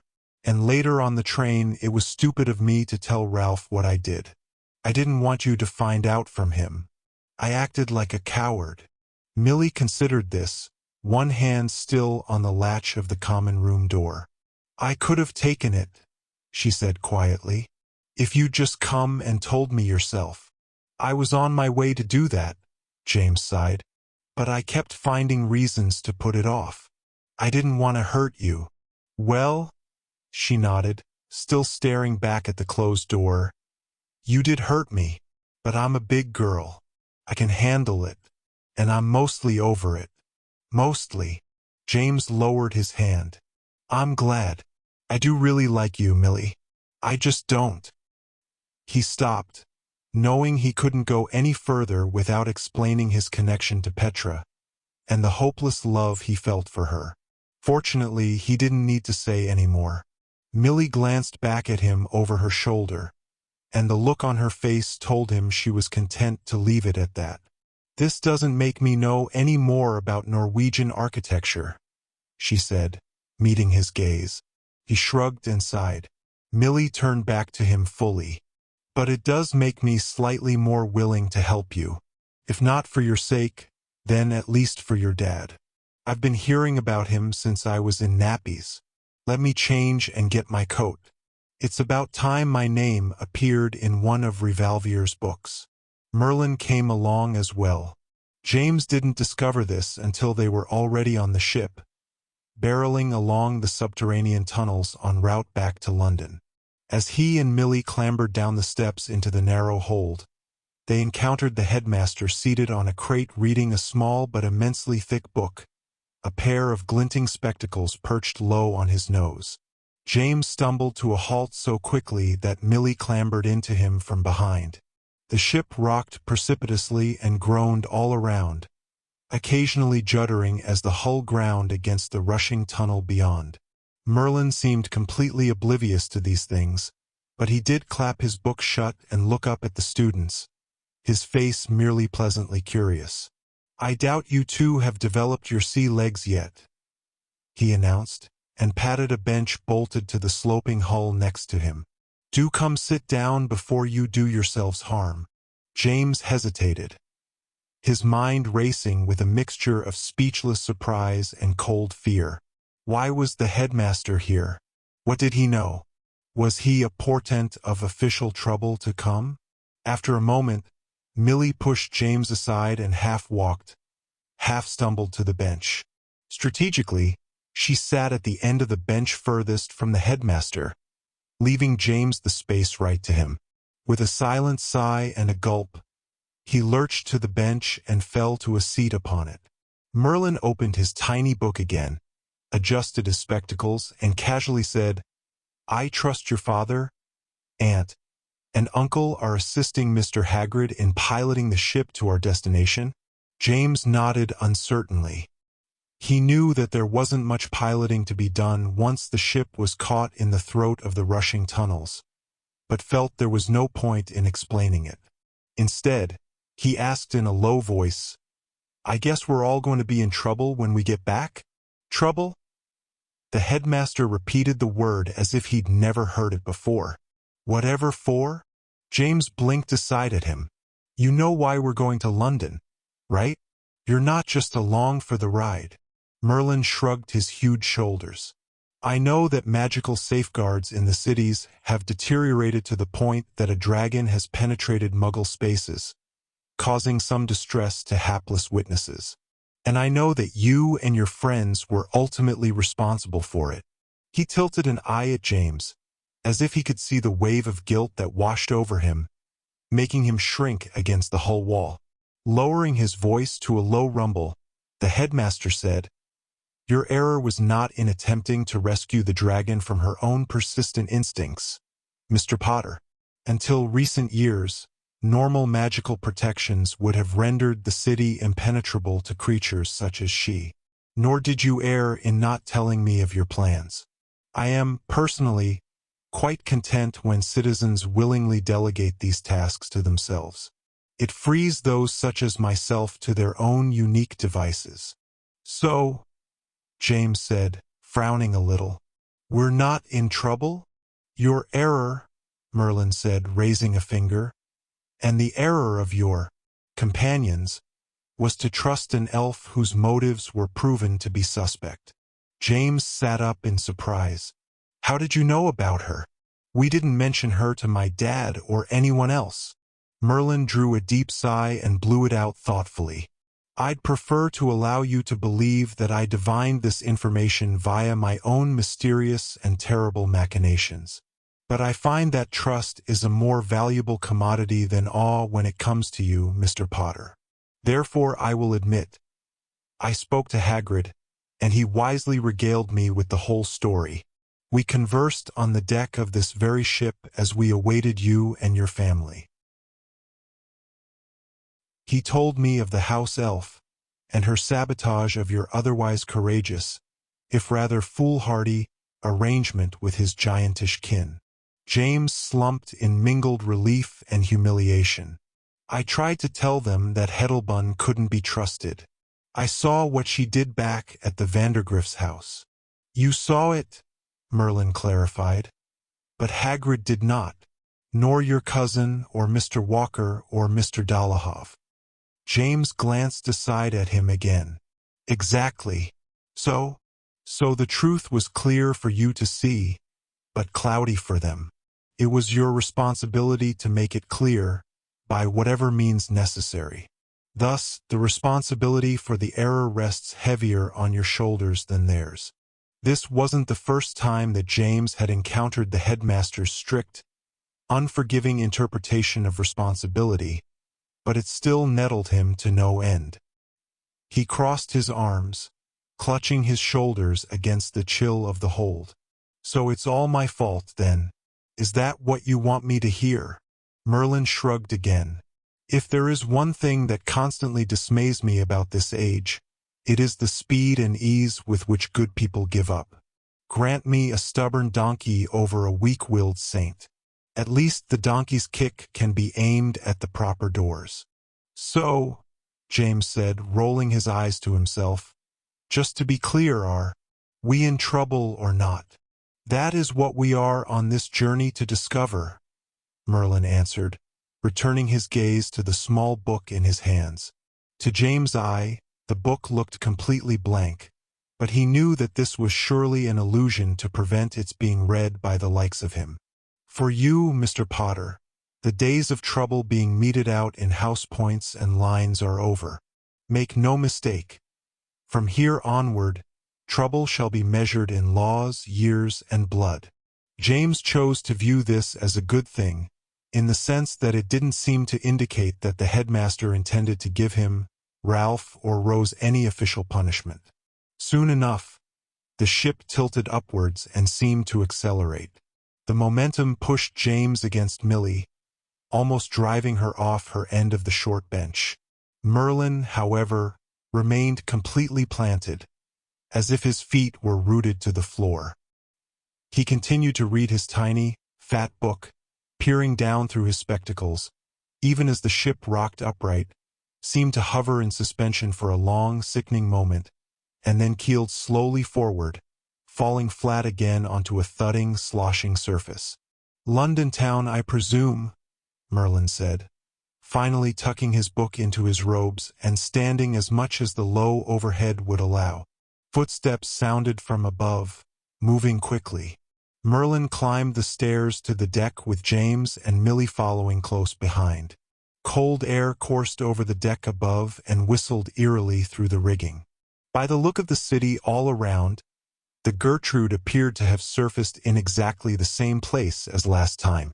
Fortunate, of course, since the ice of the Thames had not frozen over the original hole yet. The adults congregated on the stern of the ship and, without a word, apparat to the shore, materializing on a long boardwalk in the shadow of a dark wharf, where they were nothing more than shadows on a darker background. Millie sighed along apparat with Hermione and Ron, while Harry remained last to take James. That was wily of you to arrange to come along the way that you did, he said with a wry smile. I hope your friend Millie knows enough to make it worth it. James shrugged a little. She hopes so, too. He took his father's hand when he offered it. A moment later, the world vanished into a whip-crack and a whirl of cold darkness. Within a sliver of a second, James' feet smacked down onto the leaning planks of the boardwalk. When he looked up, Merlin had his staff in his hand, having produced it out of thin air, as he always did when he desired it. He held it aloft over the edge of the boardwalk, pointing it toward the dark ship where it bobbed in its circle of broken ice. Cadiacid, he said, reverting to the guttural language of his ancient origins. A wave of purple light swept upwards through the runes of his staff, culminating in the tip with a brief but blinding flash. When James' eyes cleared, the Gertrude was gone. Shards of broken ice choked the hole where it had rocked only a second before. The ship was still there, James knew, but rendered utterly hidden and invisible through whatever prehistoric enchantment the sorcerer had cast over it. That's pretty handy, Millie commented, awed. I see why you came along. My usefulness has only begun to reveal itself, Merlin said, clacking his staff to the wooden plank next to his feet. Assuming that your usefulness serves as well as Mr. Potter hopes. Millie looked uncomfortably from Merlin to James. Hagrid spoke up, pointing to the brightly glowing shape of Tower Bridge in the near distance. Norberta went that way, down into the city, southwest from the South Tower. Harry struck out, inviting the others to follow. Then let us get into the proper vicinity. Perhaps we will get lucky and stumble upon the unmistakable stench of dragon manure. Ron shrugged gamely. That's the only time that smell's been called lucky, I wager. Well now, Hagrid suggested, shrugging his coat more tightly about his shoulders. I've always found dragon scat tea, Ave a not unpleasant odor as a matter of fact. Now hippogriff guano gore. He shook his head violently. Noble creatures they may be, but there's a stink to peel the varnish off your broomstick. Following along behind, Hermione sniffed. I expect there are better topics of conversation we might explore. From there, the troop walked in silence as they approached the lights and sounds of the city, climbing a switchback of concrete stairs to a thoroughfare lit with brilliant orangish street lamps on tall, industrial-looking posts. The street was surprisingly busy for the hour, filled with gleaming black taxis, lorries belching smoke, red double-decker buses, and endless automobiles. Dozens of traffic lights hung over crossroads, blinking their red, amber, and green eyes at the lines of vehicles below. In one direction, Tower Bridge loomed over low rooftops. In the other, a massive roundabout spun with vehicles, lit like a flying saucer, like a larger-than-life version of the Wocket from James' first year. Merlin stepped out to cross the crowded thoroughfare, completely ignoring the rushing vehicles that bore down on him, their headlamps glaring and painting his robes with brightness. "Wait!" James called, alarmed, but it was too late. Vehicles swooped past and around the huge man at full speed, neither swerving nor sounding their horns. Neither did Merlin pay the vehicles any attention. He merely strode across the many lanes, his staff clacking the pavement at his side. Halfway across, he paused to look back at the people watching, dumbfounded, from the curb behind. "A little trick I learned navigating herds of stampeding erumpents during my travels in darkest Africa," he called in his deep, resonating voice. "Follow close behind. We have a schedule to keep." "Oh, bloody hell," Ron muttered in a high voice. "He's not serious, is he?" Hermione said, "I think I'll take the crosswalk if you don't mind."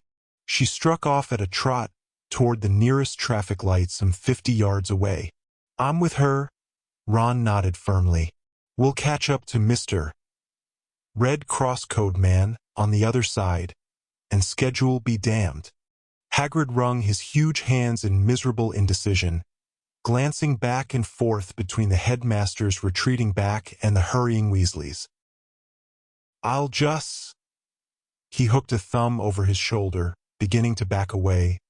"Keep an eye on him then, Turning, he hastened to join Ron and Hermione, his long coat flapping behind him.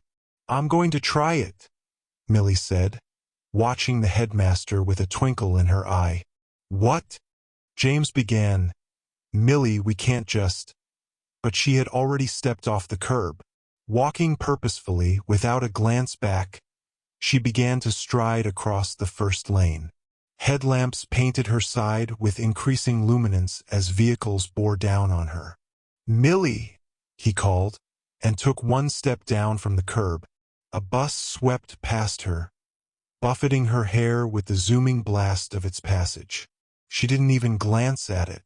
"Dad!" James exclaimed, turning aside to his father. But his father wasn't there anymore either.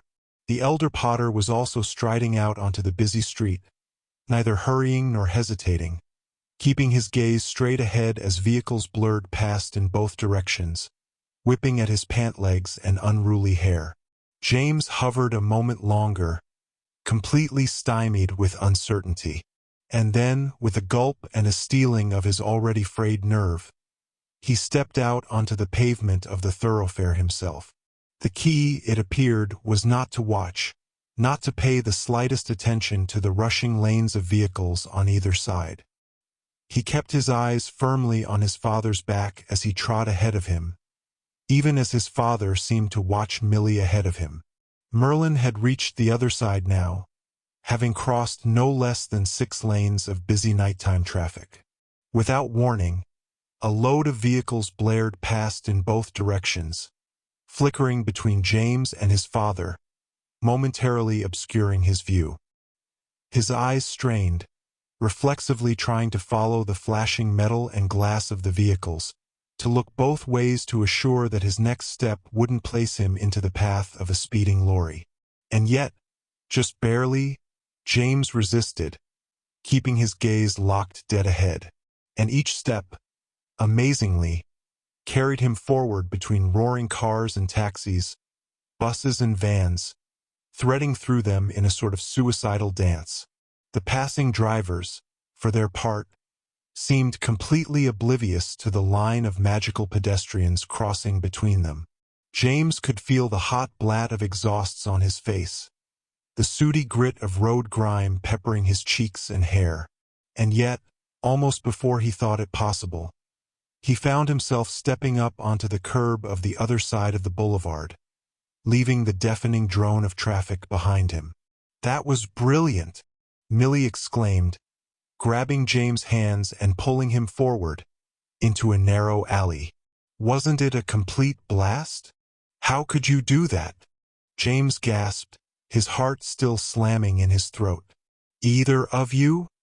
Harry shrugged with one shoulder, glancing into the mouth of the alley, where Merlin was still striding away, a mere silhouette against the security lights beyond.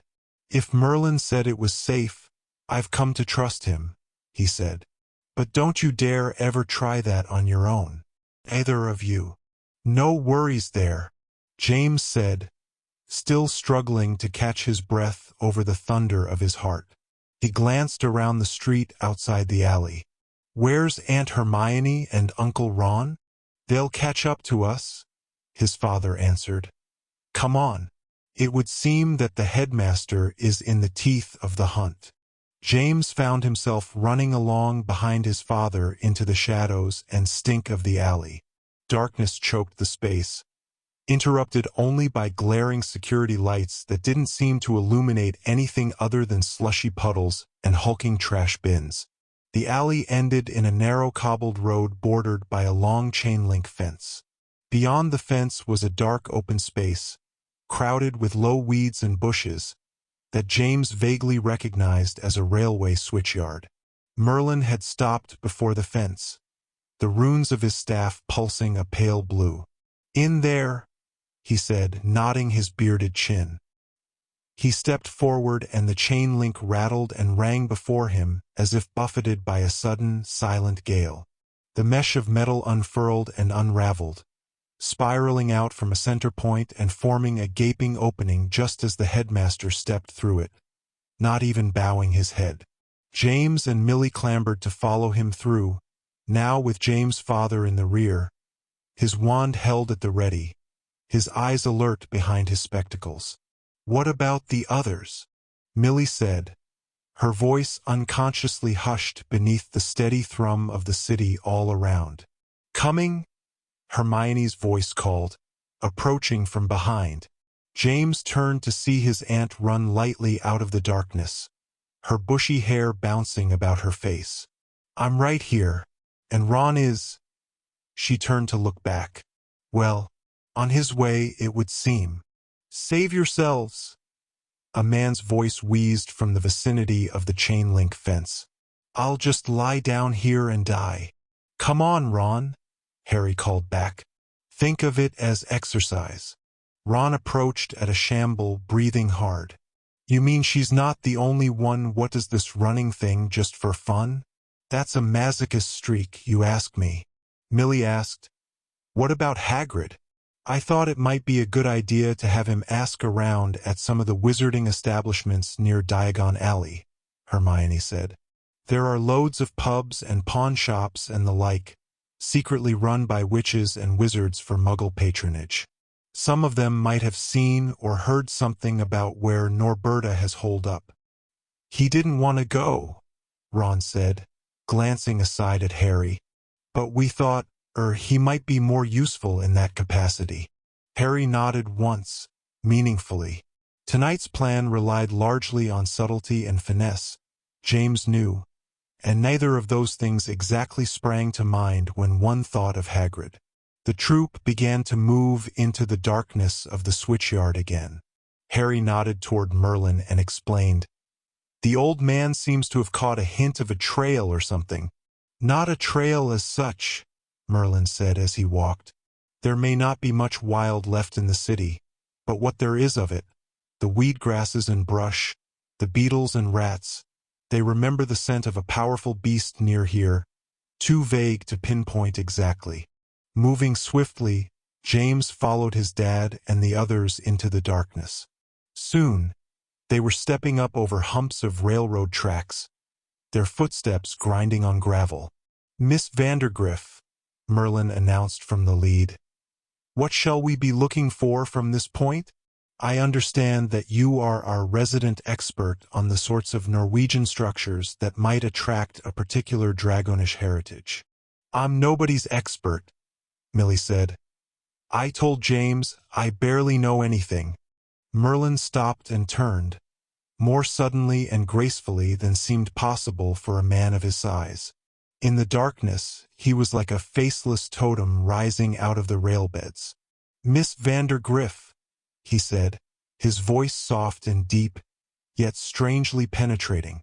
"While humility is widely considered a virtue, it is not one that I myself prize under even normal circumstances. I believe that you do indeed have the requisite knowledge to accomplish our mission this night. Therefore, pray, do not allow your own understandable insecurities to be an impediment. Call upon what your interests have cultivated. What are we seeking? More accurately, what may have attracted a creature of some limited intellect seeking a reminder of her ancestral Norwegian homeland?" Millie opened her mouth to object, paused, and then, after a thoughtful moment, closed it again. James recognized Merlin's subtle powers at work. The ancient sorcerer did not control people magically, exactly, but he did exert a sort of calming, focusing influence on them at certain important times. James turned to look more closely at Millie. Her eyes were open wide, not in shock, but in thought. Her pupils flicked rhythmically back and forth, as if she was scanning a file cabinet in her own mind. "There was no such thing as architecture in Norway for centuries," she said in a musing voice, blinking rapidly. "They built huts and houses out of whatever was at hand, with no thought to design. Except for the churches. Those they built with things called staves, tall posts that allowed them to build very tall and narrow with sharp sloping roofs. The magical varieties were built with redwood staves, allowing them to be massively tall. Most of them were built with a sort of vertical diminishing redundancy." "Vertical? Now she's just not making any sense," James muttered aside to his Uncle Ron, who shrugged and shook his head. Millie glanced at James. "I'm standing right here, you know," she said. "I can hear everything you say." James gave a shrug, half apologetic, half impatient. Hermione urged gently, "Go on, Millie. You're doing well." Millie narrowed her eyes again in thought. "Vertical diminishing redundancy just means that the church structure is repeated atop itself in smaller and smaller versions, up and up, sort of like a Chinese pagoda." "Oh," James nodded and shrugged. "Now I understand." Millie ignored him. "Norway is famous for their stave churches. It's their most defining building style. At least it was for hundreds of years. Then that is the sort of structure we shall be searching for." Merlin agreed, turning and stalking onward again. Glancing around the switchyard, Harry said, "I doubt there are many stave churches in London." "It doesn't have to be an actual stave church," Hermione suggested. "Norberta's no architectural expert. She'll just look for something that sort of reminds her of such a place." The four tramped onward, climbing over humps of railroad tracks, moving into a warren of parallel switches dotted with lines of dark passenger carriages and tankers, looming like sleeping dinosaurs in the darkness.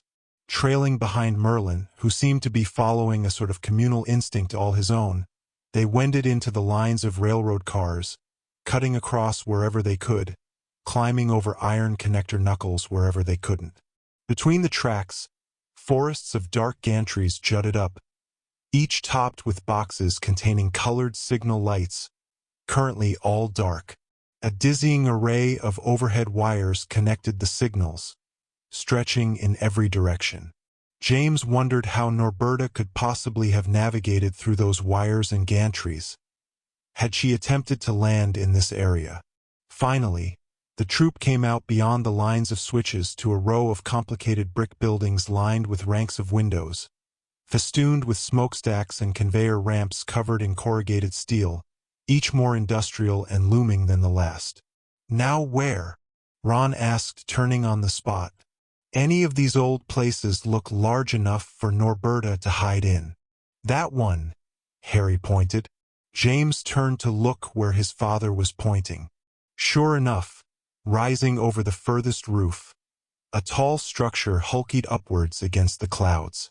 It was a sort of silo tower with levels of steeply sloping roofs, all rusted to the color of redwood. Running along the lowest roof were gigantic faded letters, barely legible. "Caustic coal."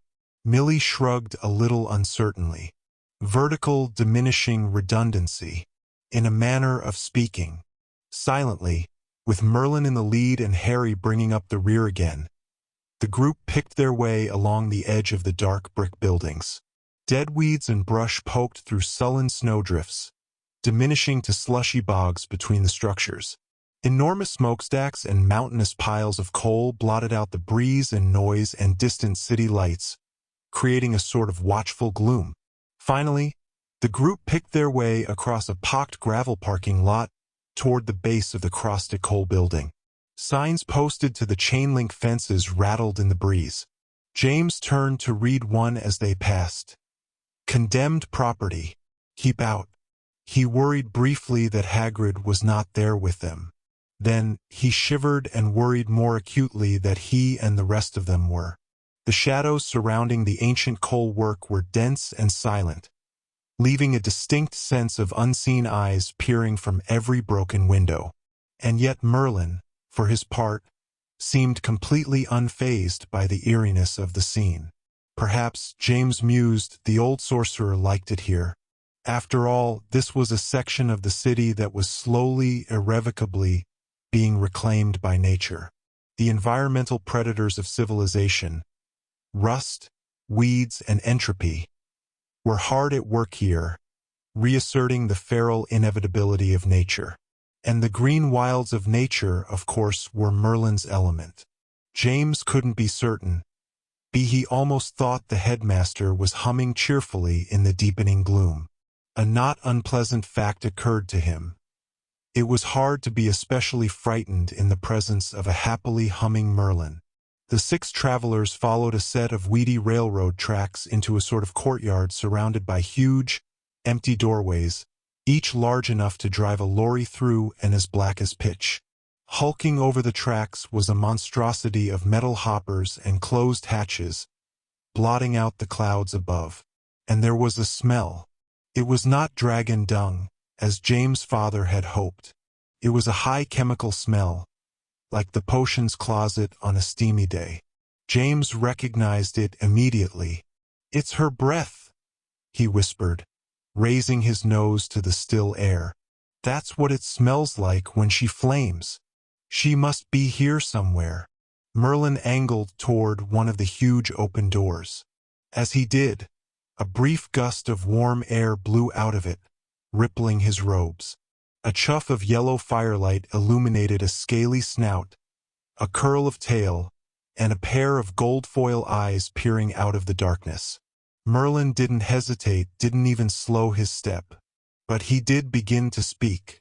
James recognized the sound of the sorcerer's old Welsh, only low and muttered, like words sung to a half-sleeping baby. The dragon's huge eyes were only visible where they reflected the distant city lights. They seemed to open wide and elevate, watchful and wary as Merlin approached. Merlin raised a hand, as if to offer a benediction to the dragon. Then, amazingly, he lowered it to the dragon's hard, scaly snout. Norberta lowered her head again, and her eyes seemed to slit shut in the darkness. Low and rumbling, Merlin spoke to her, his tone lilting and hypnotic.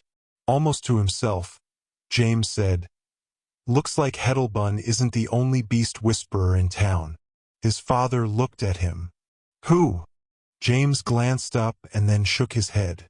"This elf that Hagrid brought along when we first came to collect Norberta. She could talk to beasts, soothe them but she used her powers to set Norberta off when we got out onto the river. She wanted to make a point about elf rights or something." Millie frowned. "By setting a dragon loose in London?" Hermione gave a brisk little sigh. "People will resort to whatever gets attention when they feel that every other option's been taken away." The earth thumped faintly as Merlin backed away from the dark doorway, leading Norberta out into the faint nightglow. Her head emerged first on its long serpentine neck, sweeping low over the ground. Then her shoulders hove into view, carrying the muscular bulk of her chest. Finally, her rear legs and tail appeared.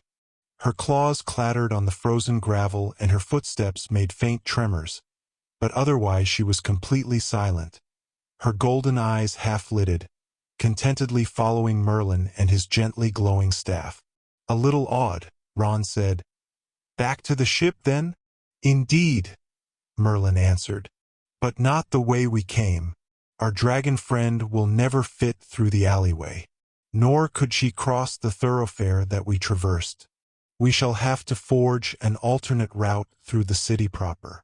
"That's like an actual dragon," Millie said, her eyes bulging at the enormous creature. "I don't think I've ever seen one this up close and personal.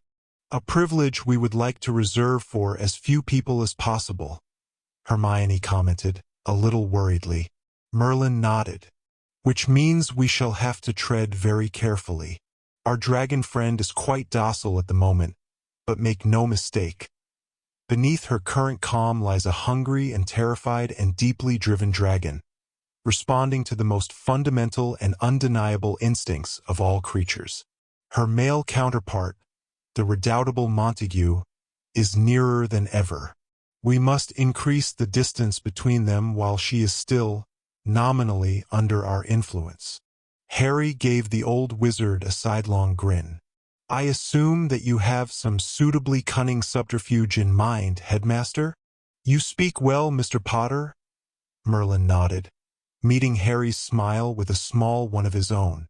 "I sometimes wonder if perhaps there is some trace of sorcerer in your lineage." Harry bobbed his head and shrugged.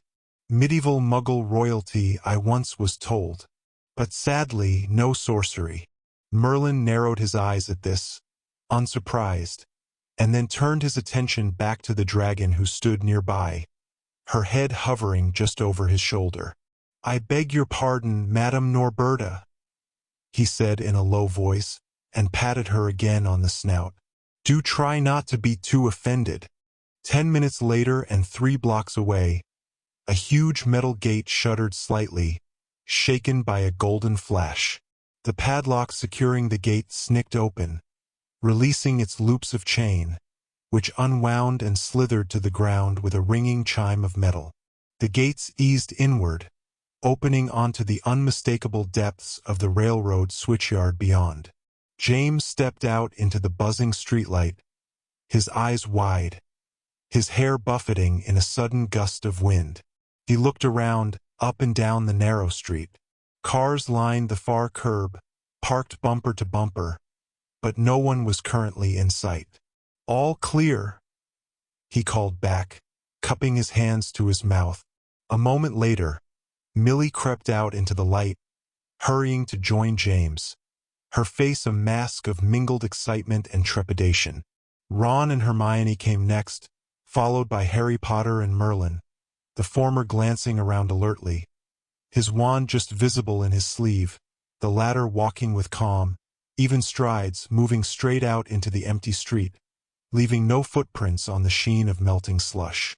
Following Merlin at a low, grumbling idle was what looked like, for all intents and purposes, the largest, dirtiest, most conspicuous refuse truck that James had ever seen.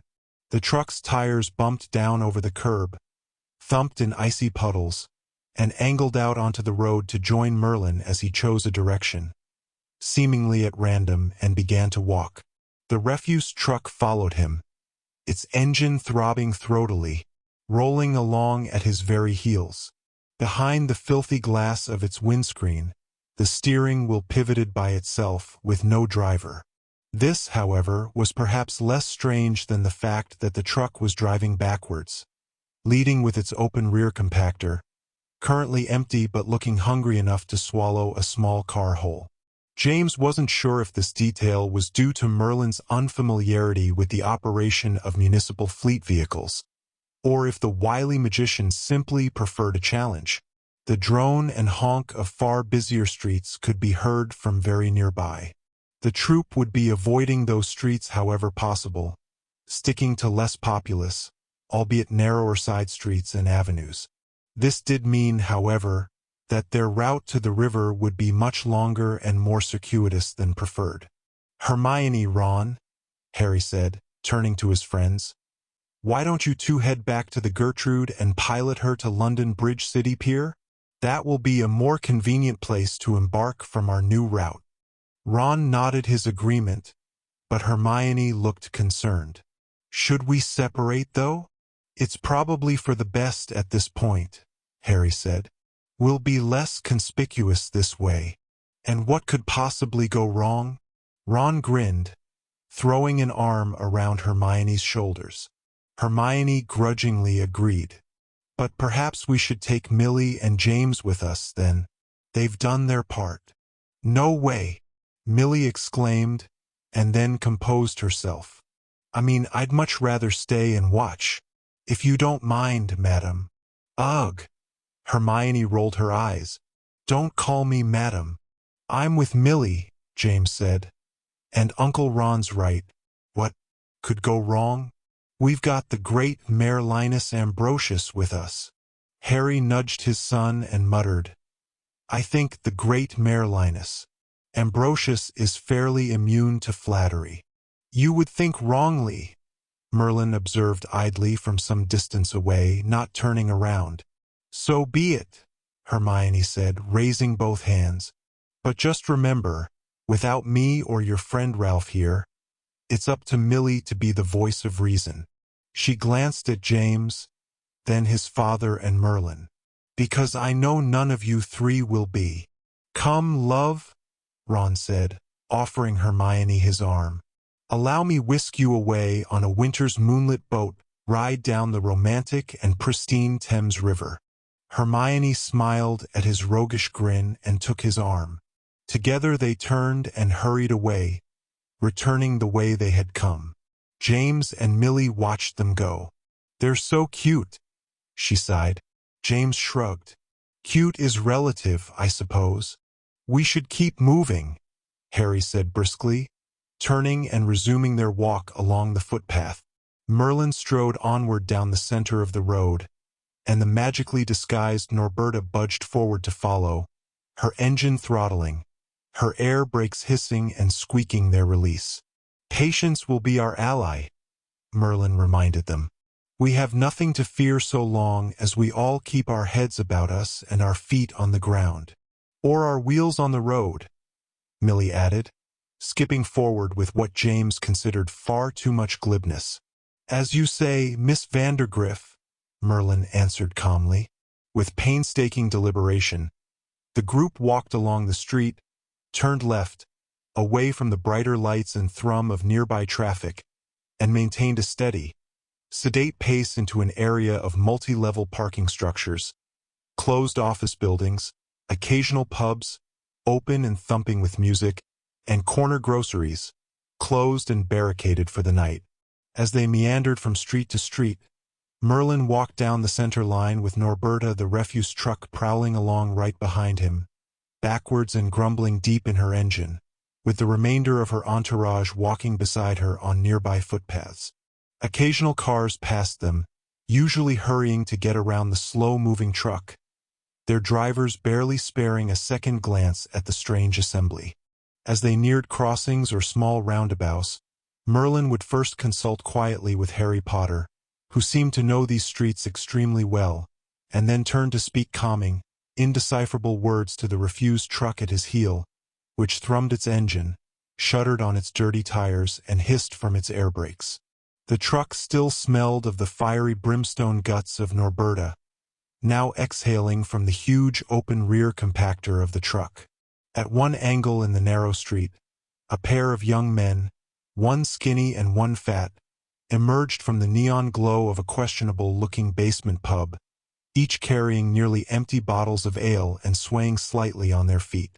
They stumbled out into the path of Merlin and the gently throttling truck, both of which came to a halt under the red glare of a traffic light.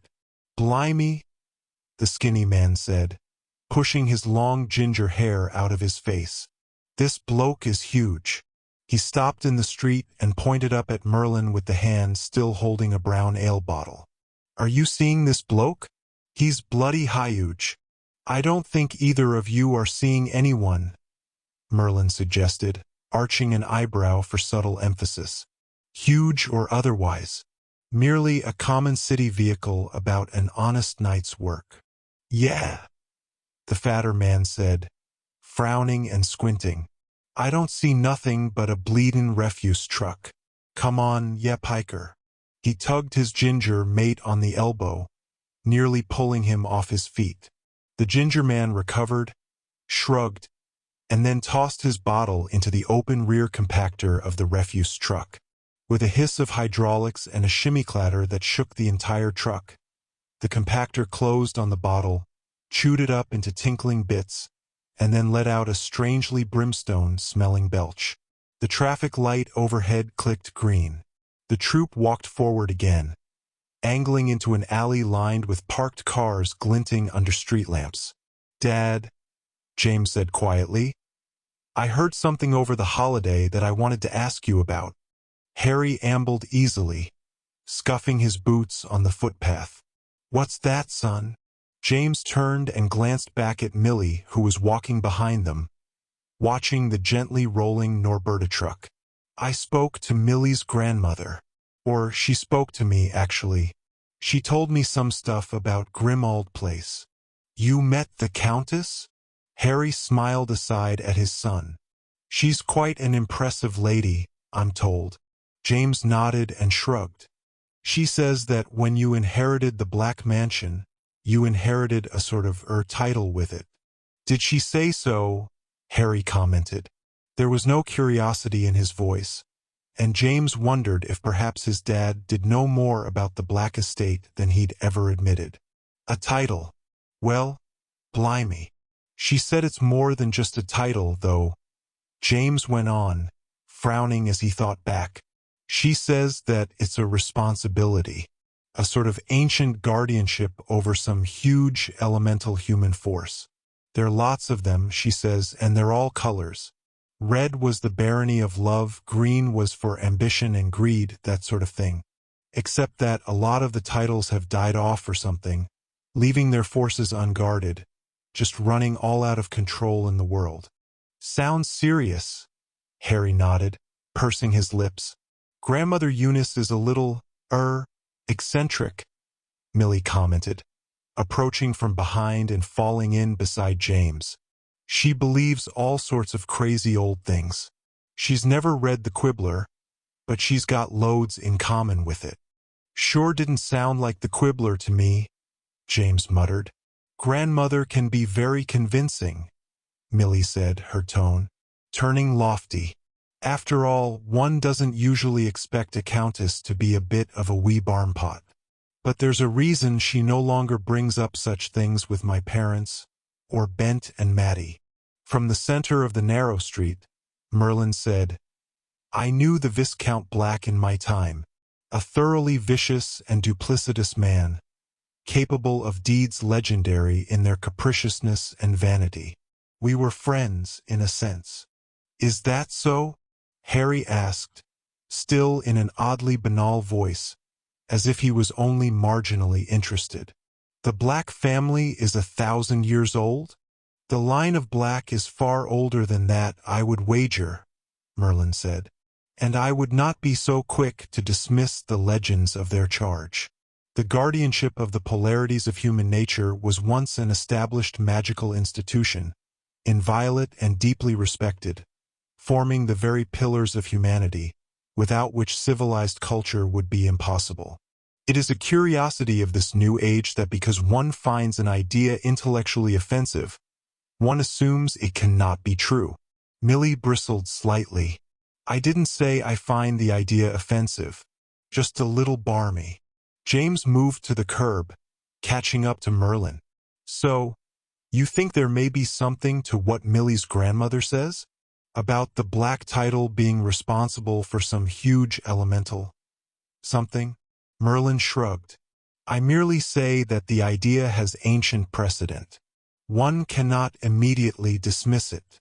Did the Viscount Black that you knew have powers like that? Was he in charge of some element of human nature? The Viscount Black was famously reticent regarding details about himself or his holdings. Meeting him in an inn, he would lament that he had barely 2 coppers to rub together. And yet the opulence of his robes and carriage made it clear that his wealth was incalculable. I never wasted the breath to ask him about the rumors of his title. But there were rumors? James prodded, looking up at the headmaster. There are always rumors. Merlin nodded. So? James pressed again, glancing back at his father, annoyed at the lack of interest he saw there. What do you think the black title is in charge of? I haven't the faintest notion, Merlin replied simply. And that is the truth. But I expect the name itself provides some minor hint. Black? James frowned. It is as you say, Mr. Potter. All the titles are colors. And yet what do we know of the color black? James shrugged. He didn't always appreciate the headmaster's Baroque conversational style. I don't know. It's dark. Millie suggested. It's not truly a color, is it? It's the absence of all color. Merlin cocked his head slightly. It depends upon how you look at it. Black may not be a color unto itself, but it absorbs every other hue. It is, in fact, every color combined. James' eyes widened slightly at the thought. In a quieter voice, he asked, So, what does that mean for the elemental guardianship of the black title? Merlin turned to look aside at him again as he walked. Haven't the foggiest notion, Mr. Potter. It means, Harry said from behind, that if there is some enormous dangerous potential inherent in our title, then like all such things, it is best left buried, untouched and safely forgotten. After all, we Potters don't have the greatest record with handling huge, earth-shaking responsibilities. That is a topic of possible debate, Merlin countered with a wry look. James was about to reply when a sudden noise startled him. Some small but heavy object clanged off the side of Norberta's truckish shape. It struck the footpath and fumbled to a halt against a fire hydrant. James looked and saw that it was a chunk of old brick. What the... Millie started, when another brick struck Norberta, bouncing off her high bonnet. She groaned and hissed her hydraulics, shuddering on her huge tires. Over there, Harry said, pointing with his wand to a narrow alley on their left. Someone in there is having a bit of sport. Another brick sailed through the air, missed the refused truck, and broke into pieces on the road at Merlin's feet. He looked up from it calmly, but with a grim twinkle in his eye, following the trajectory back to the dark alley. Muggle vandals? Harry asked, stepping alongside Merlin. I think not, Merlin answered quietly. I smell something else entirely. Guard our charge for a moment. And with that, he stalked away, his robes swaying in the cold air, his feet silent on the slushy road. James watched as the huge wizard strode into the shadows, putting out his hand as he did so, producing his staff out of thin air. A moment later he was gone, vanished into the depths of the alley. Harry watched. James stood next to him, eyes wide. Millie peered from just behind his shoulder, silent. The three barely breathed. Behind them, Norberta the refuse truck chugged idly, revving her engine with rhythmic impatience. No more bricks lobbed out of the alley. Suddenly, a flash of blue light flickered from the throat of its depths. The glare illuminated trash bins and doorways in a bright stutter, and then darkness fell again, as seamless as a well. "What's he doing?"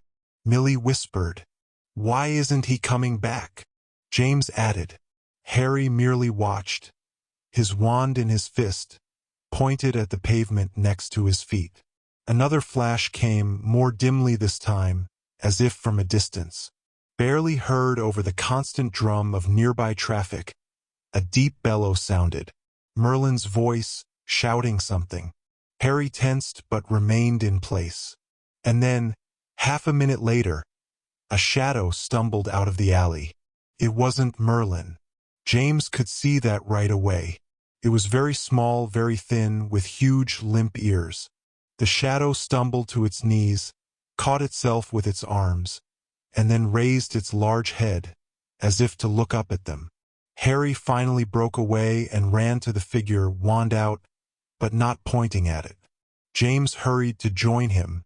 It was a house elf dressed in a knotted tea towel. James recognized the huge head and sad, anxious eyes. It was Piggin, the elf he had last seen stoking the fire in Gryffindor Tower weeks earlier. Harry dropped to crouch next to the elf, concern and wariness etched onto his face. "Why are you here?" he asked. "Are you all right? Have you been injured?" Still hunkered on all fours over the curb, the elf peered up at Harry with his huge, glistening eyes. Then he turned his gaze to James. "Piggin is sorry, Master Potter," he said with heartbreaking sincerity. "Piggin is a bad, bad elf." Behind James and Harry, Millie screamed. James spun around clumsily, still half-kneeling behind his father. Harry was quicker, however, launching back to his feet and sweeping his wand around in a blurred arc. "Lumos!" he barked, and his wand flared to blinding light, illuminating the street like daylight, casting leaping black shadows behind every object. The refuse truck was rearing onto its front wheels, bulging and creaking, tilting its gaping compactor toward the sky. With a convulsive lunge, a ball of orange flame erupted from its metal guts. James realized that Norberta the refuse truck was quickly transforming back into Norberta the dragon. The rubber tires stretched and burst into sinewy legs. The mouth of the compactor gnashed, grew long fangs and elongated onto an accordion neck, rising up between the buildings. The rumble of the engine grew to a sustained roar, and fire once again burst into the sky, streaming from the dragon's unhinged jaws. Another elf was riding on the back of Norberta's neck, clinging tight with long, agile fingers, its mouth moving quickly as it spoke to the dragon, provoking it. It was Heddelbun. A lance of red light struck Norberta's flank, exploding into sparks. Dimly, James realized that his father was firing at her, trying to stun her. He fumbled his own wand out and aimed wildly, but before he could utter a single spell, Norberta reared, unfurled her wings, and clapped them down again, sending a wave of gritty wind washing over the street, rocking the parked cars on their springs. The dragon leapt upwards, scratched and clawed her way up a nearby parking structure, tearing loose great chunks of concrete as she went, and clambered onto its roof with a flick of her long tail. "Wingardium Leviosa!" James' father called, stabbing out his wand again and arresting a huge chunk of concrete an instant before it could bash itself to bits on the street below. Hunched in the hovering concrete's shadow, Millie lifted her head from beneath her clasped arms. Eyes bulging, she looked up at the slowly revolving hunk of building, and then scrambled sideways, out of its range. With a grunt of released effort, James' dad lowered his wand. The concrete completed its fall, shattering like a dropped plate. James looked up at his dad, shocked and speechless. But his father was already turning back to the alley, dropping his eyes to the small figure of Piggin. But Piggin wasn't there. Footsteps rang from the depths of the alley, not retreating but approaching. Merlin reappeared, his staff held before him, its runes glowing with fierce red light. Breathing hard, the sorcerer looked from James to Harry. "Which way did she go?" Harry nodded to the scarred facade of the parking structure. "Diagon Alley. Has to be." "Then let us not spare a moment," Merlin commanded, already moving forward. He broke into a run, reached to grasp Millie's hand where she stood dumbfounded in the street, and then vanished with her in tow, leaving the crack of their disapparation echoing down the canyon of the street. "Well, James," his father announced, reaching out with his left hand, raising his wand in his right. "You said you wanted to be a junior Auror in training. Yes? Here's your chance." With a gulp, James raised his own wand and grasped his father's hand. The world whip cracked away, spinning into a blur of oblivion. An instant later, it sprang back into place, leaping up to smack James' heels as he landed next to his father. He looked around, pointing his wand frantically. They were in another street now, this one wider but even less illuminated. Before him was an old pub with mullioned windows and a heavy wooden door beneath a swinging sign, the Leaky Cauldron. Harry stepped swiftly into the dark street and raised his eyes, looking out over the nearby rooftops. Merlin burst through the front door of the Leaky Cauldron, his staff leading, still pulsing with red light. "There," he announced, pointing to James' right. James spun to look, even as he heard the grating roar of the dragons approach. A decrepit apartment building, 4 floors high, stood on a wedge of footpath between 2 angled streets. James craned to look up at its roofline. There, an old wooden water tower stood on posts.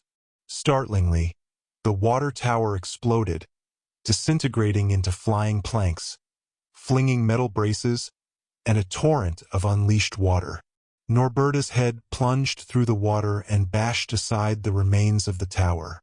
Her wings pumped and she leapt from the building's roof, sailed over empty space, kicked off a lamppost, and grappled up the face of a soot-stained factory, shattering rows of windows as she went. A blare of horns sounded from the connecting streets. Voices began to shout in alarm. "Damn and drat!" Harry breathed urgently, lifting his wand to fire stunning bolts at the scrabbling dragon. It was no use. Merlin called magical spells in his guttural tongue, and lances of vivid purple light spat over the street. Even these merely bounced off Norberta's scaly skin. Using her wings for leverage, she clawed and tore her way to the roof of the factory, and then loped along its top. James watched, horrified, as the great dragon lowered her head and plowed between a pair of brick smokestacks, pulverizing their bases. Ponderously, the smokestacks leaned toward each other, kissed their surfaces with a sustained crunch, and then began to collapse, disintegrating into themselves. "Damn and drat," Harry said again, this time in a half-shout. He raised his wand nearly straight up, waiting for Norberta to appear between the factory and the block above the Leaky Cauldron. A bell clattered nearby and the door of the pub swung open. James glanced aside to see a grizzled old wizard with a nose the size and color of a blood orange peer out at them. "Whassel this, then?" he said, his black eyes glimmering in the dark. "Whassel the noise?" Harry fired several shots in quick succession, even as Merlin leapt backwards into the street, pointing his staff at the roof above, unleashing a torrent of crackling energy. The building shook. Grit and chunks of masonry broke from above, raining down and clattering to the street all around. The grizzled wizard jerked his head back into the door, which slammed shut. "She's beyond the roof," Harry called, lowering his wand and lunging toward the door of the pub. It was locked tight, rattling with bolts and chains. Without so much as a backward glance, Harry simply stepped aside and gestured briefly with his wand. "After you," the motion seemed to say. Merlin dipped his staff. Its runes flashed green and the door of the leaky cauldron blew open, taking the remains of an iron deadbolt and chains with it. The bell overhead gave an alarmed clatter and broke loose. Harry led the way with Merlin immediately behind. James scrambled to follow, passing the grizzled wizard with the blood-orange nose who stood huddled in the corner, fuming speechlessly at his demolished door. James had been inside the leaky cauldron on many occasions and assumed that it never technically closed. Indeed, even at this late hour, the pub was crowded with patrons of all shapes and sizes. Most gathered around a long bar cluttered with glasses, steins, and bottles. Eyes turned to follow Merlin, Harry, and James as they rushed past, pounding toward the rear exit, wands and staff raised. Millie stood away from the bar, her eyes wide and terrified. She moved to follow James, hunching her shoulders and ducking low in his wake. Darkness filled the pub's back hall and the staircase leading up to rental rooms. A moment later, bluish light bloomed as the rear door blasted open. The four poured out into a tiny courtyard, turning immediately to the enchanted brick wall that separated Muggle London from Diagon Alley. But the wall was barely still there. Bricks pattered down from an enormous, ragged, dragon-sized hole. Beyond this, the dragon herself loped and careened down the winding wizarding thoroughfare of Diagon Alley, her wings tearing at eaves, her tail bashing aside signs and awnings. Witches and wizards leapt into doorways as she thundered past. Merlin disapparated again, vanishing into a pinpoint of light, this time leaving Millie behind. "The circus," Harry announced, pointing. Beneath the dark sky, James could just see the peaks of colored tents and fluttering banners over a line of nearby gabled roofs. "Stay here," his father commanded, shooting him a steely glance.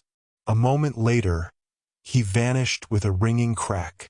"Like bloody hell I'm staying here," James said, turning to Millie. He reached for her hand.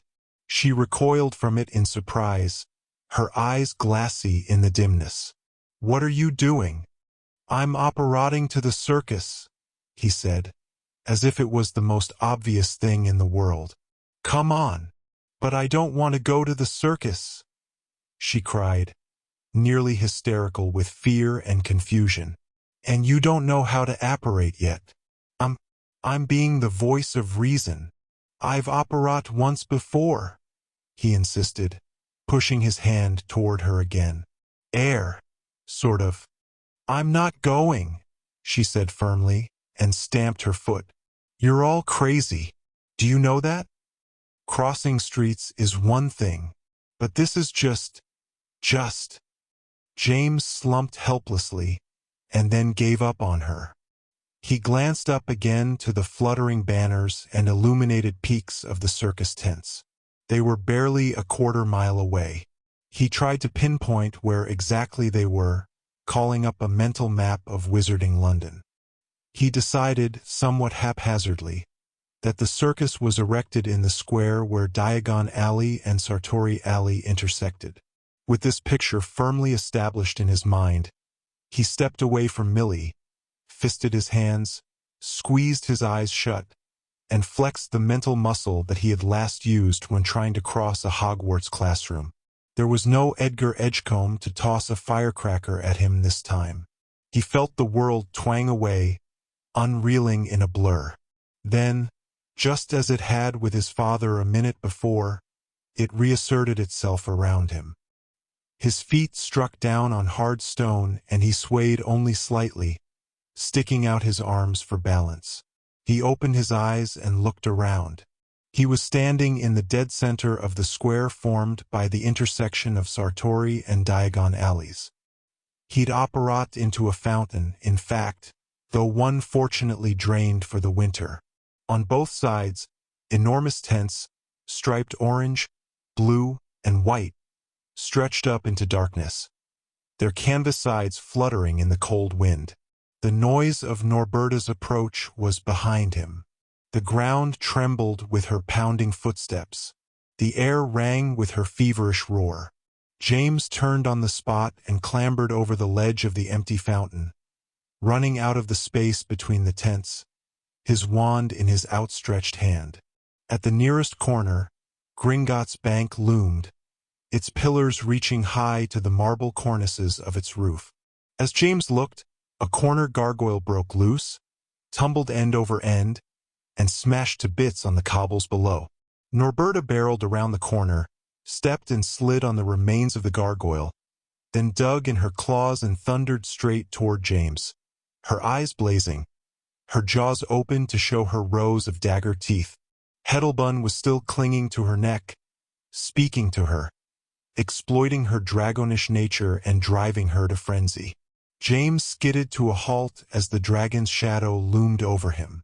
Scrambling, nearly falling backwards, he began to retreat. Bolts of red and purple light erupted from the alley behind Norberta. Merlin and James' dad, it seemed, were still giving chase, aiming to stop Norberta's rampage. Soon they would have to resort to killing curses. Avada Kedavra might not be enough to destroy a dragon, James thought hectically, but Merlin surely knew a spell that would. Remembering his own wand, James struggled to aim it. He tripped, fell to the cold cobbles, and felt the stampede of Norberta's claws closing in on him.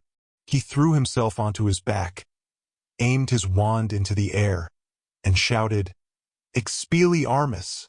It was a purely instinctive reaction, culled from his many dueling sessions in Professor DeBellow's classroom.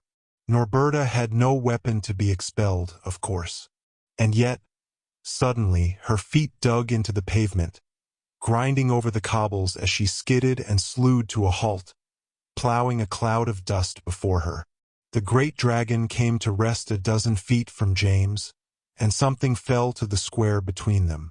It was small and bony, with flapping ears and large hands. It was Heddelbun the elf. She lay where she had fallen, unmoving. And suddenly James understood. The elf herself had been the weapon. James' dueling shot had expelled her from the hapless dragon, who now hunkered in distressed confusion, huffing the air, looking around to see where she was.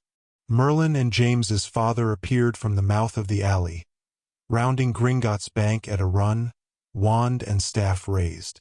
They paused when they saw the halted dragon, with James climbing to his feet before it. "Beware, James!" his father called, wasting no time on chastising him for his disobedience. "If Norberta smells the male dragon before Merlin can mesmerize her again." James glanced up. Norberta's nostrils flared before him. Her gold foil eyes widened. Her head began to rise on the serpentine length of her neck, into the light of the circus tents beyond.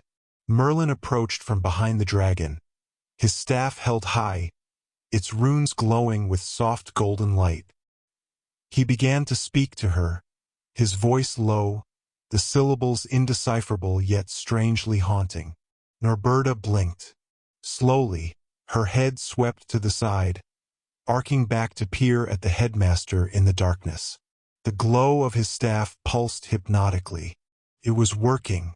Norberta was very nearly under Merlin's prodigious spell again, undoing the maddening trance that Heddelbun had spun in her mind.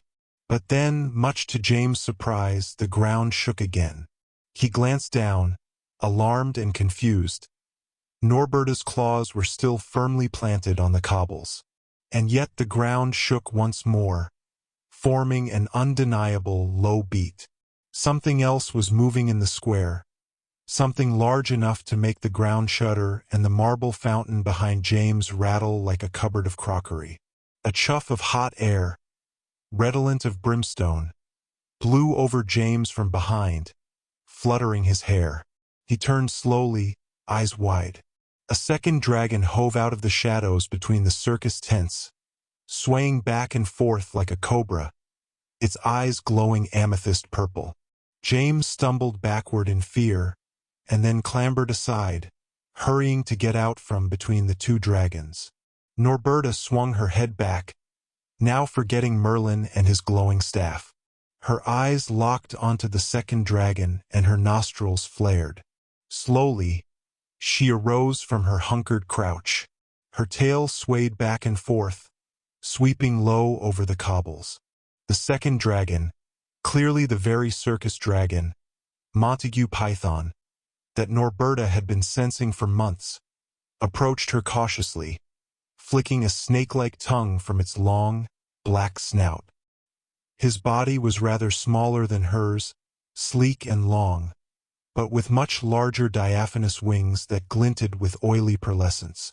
A sinuous black tail curled up and then stamped down on the ground, clapping its steely barbed tip to the cobbles with a ringing clang.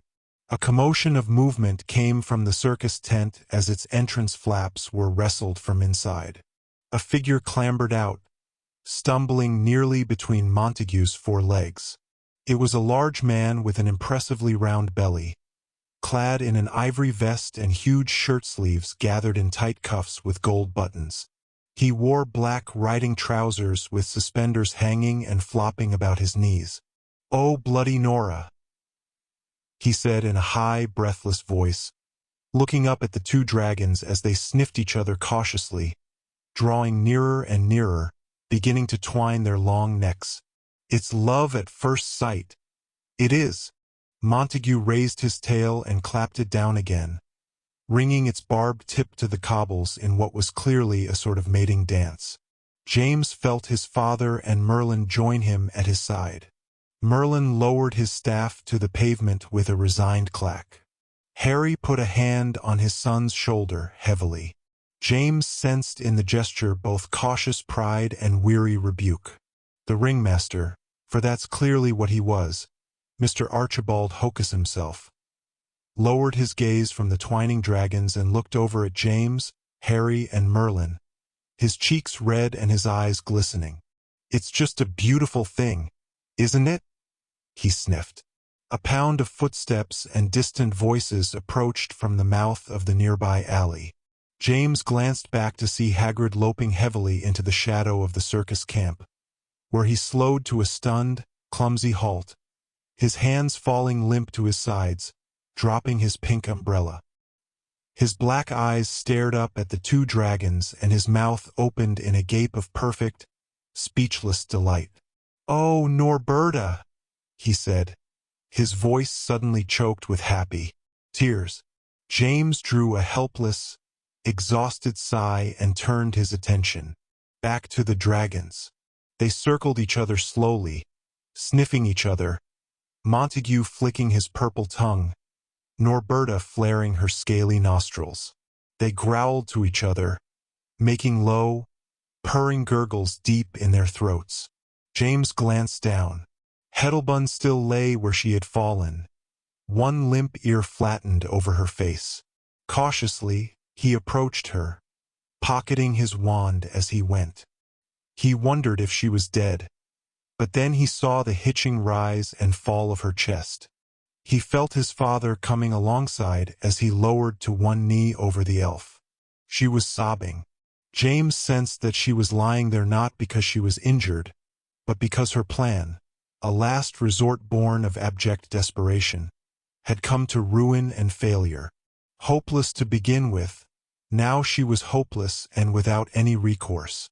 Quietly but firmly, Harry asked, "There were others of your kind in the alley. How many are in your little elven uprising?" Heddelbun's sobbing paused. She lifted one large hand weakly and pushed her ear away from her face. James expected her to look up with remorse and defeat, or even fear.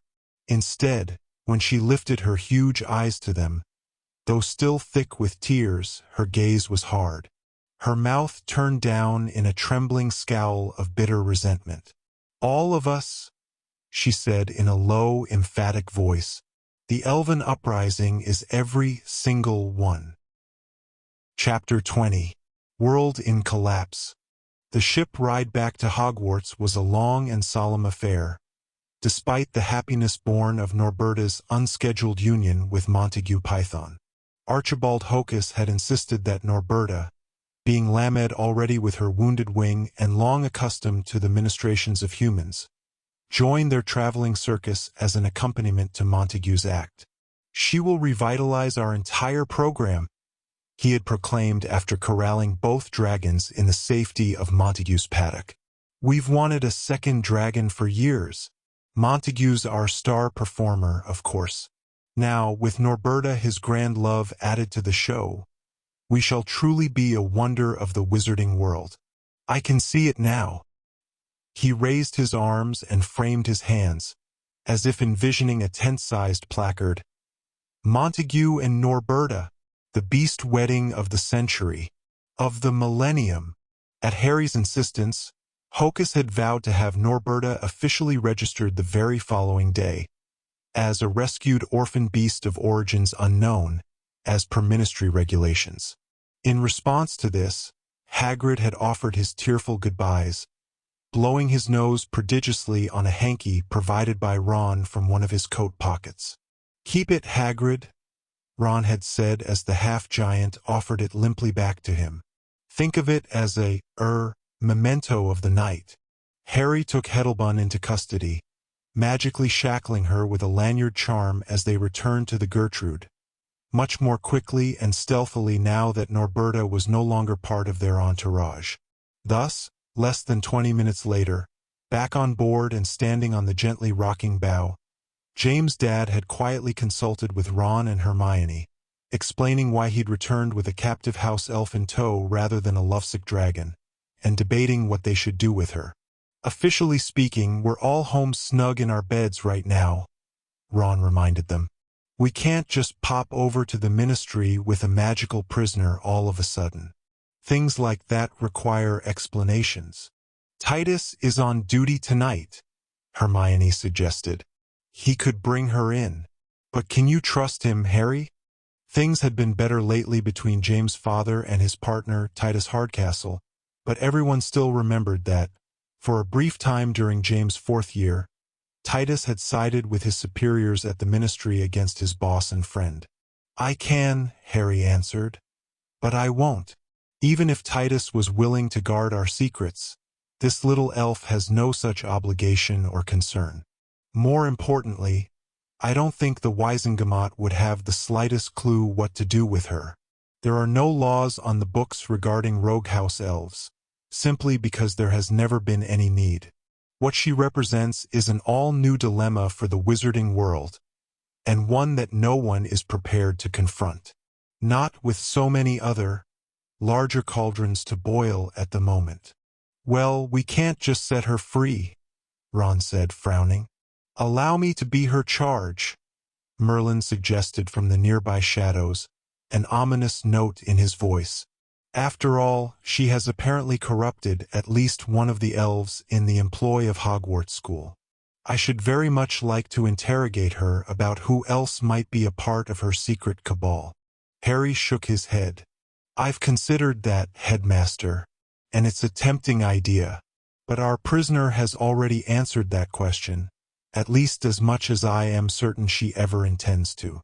According to her, all house elves are part of her cabal, and I have a sinking suspicion that she is telling the truth, at least as far as she knows. No, I have another warden in mind for Miss Heddelbun." With that, Harry drew his wand from his pocket and flicked it lightly toward the sky. "Curatio," he said quietly, firing a narrow pencil beam of deep purple sparks high into the sky. The spell emitted an almost sub-audible chime, like anchor chains clattering in bottomless depths. "You rang, sir," a gratingly deep voice suddenly said from directly behind James. He knew the voice instantly, but couldn't help jumping on the spot, startled by the ancient elf's sudden, noiseless appearance. "Creature," Hermione said, understanding dawning on her. "Thank you for coming so quickly, Creature," Harry said. "I have a task for you, but it's up to you whether you want to accept it or not."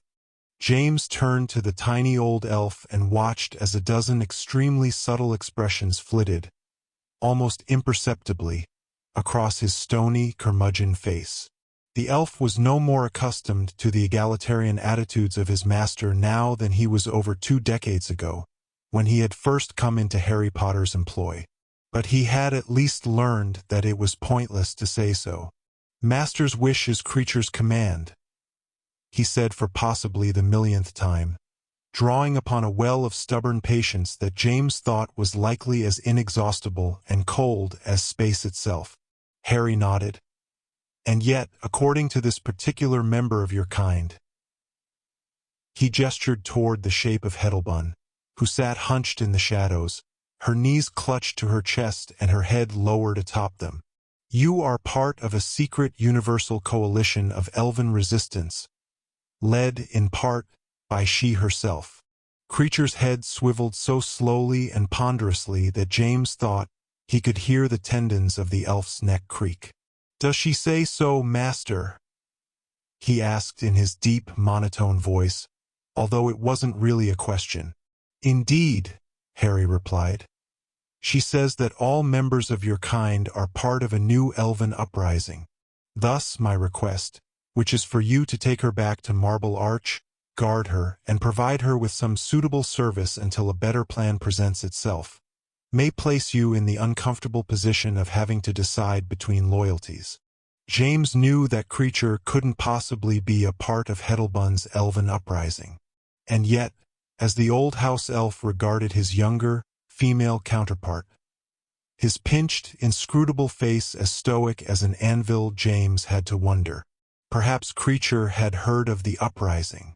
Perhaps his loyalties were, if not in question, then at least sympathetic. Instead of answering directly, creature said, "Master is certain that mistress will welcome this new development?" "I am certain of no such thing," Harry sighed. "But mistress has learned to be extremely resilient over the years. I will speak to her myself. But do, perhaps, try to keep our new guest a secret until morning? Let me break it to Ginny over tea." "So to be clear," Hermione said carefully, turning from Heddelbun back to creature, "is there any truth to what she says?" Creature arched one heavy brow at Hermione, apparently weighing whether he was required to answer her or not. Then, as if submitting to Harry's unspoken urging, he raised his chin stiffly and said, "Creature's allegiance is always and forever to Harry Potter and the House of Black." "Blimey, Harry," Ron muttered, shaking his head. "You collect stray house elves the way Rose used to collect doger pillars in the back garden." Without a word, creature took custody of Heddelbun and vanished away with her, their departure marked only by a faint, airy pop. Quietly, Hermione asked, "What will you do with her?" Harry shrugged. "Keep her busy, if nothing else. Especially for elves, it would seem that idle hands really are the devil's playthings." Hagrid tugged up the Gertrude's anchor and shortly they were back underway, returning via the mysterious subterranean rivers that had brought them there. Millie fell asleep on the bench next to James as the ship swooped and rocked its way back. He realized that part of the magic of the journey lie in the fact that whatever time you conserved on the way there, you earned back on the return trip, making the final trek seem tiresomely long and exhausting. He looked aside at Millie where she lay curled on the bench, rocking obliviously with the motion of the hull, her blonde hair partially obscuring her face. He was jealous of her fitful sleep, even if it was rooted in a sort of numb shock. Even now, her brow was creased faintly, her lips downturned in a worried frown. "I was wrong," she'd said to him after boarding the Gertrude again. "Wrong about all your adventures. They're only fun in books. Rose can have them from now on." James didn't argue with her. He'd known she was wrong from the beginning, and yet the bland finality of her words still gave him a faint pang. He wanted to say he never asked for deadly and scary adventures, they just seemed to seek him out. But he knew there was no point. There was nothing to salvage with Millie.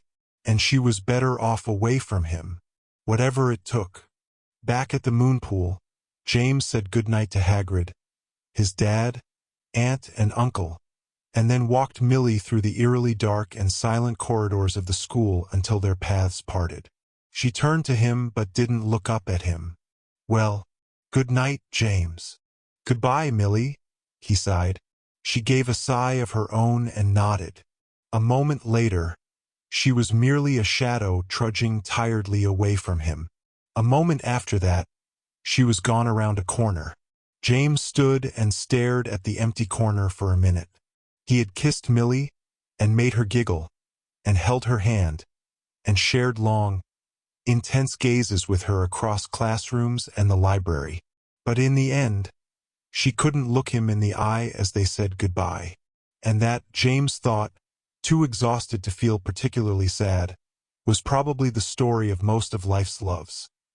Brief moments of blazing romance, followed by two people standing over the spitting, cooling coals of their spent passion until one of them got uncomfortable enough to walk away.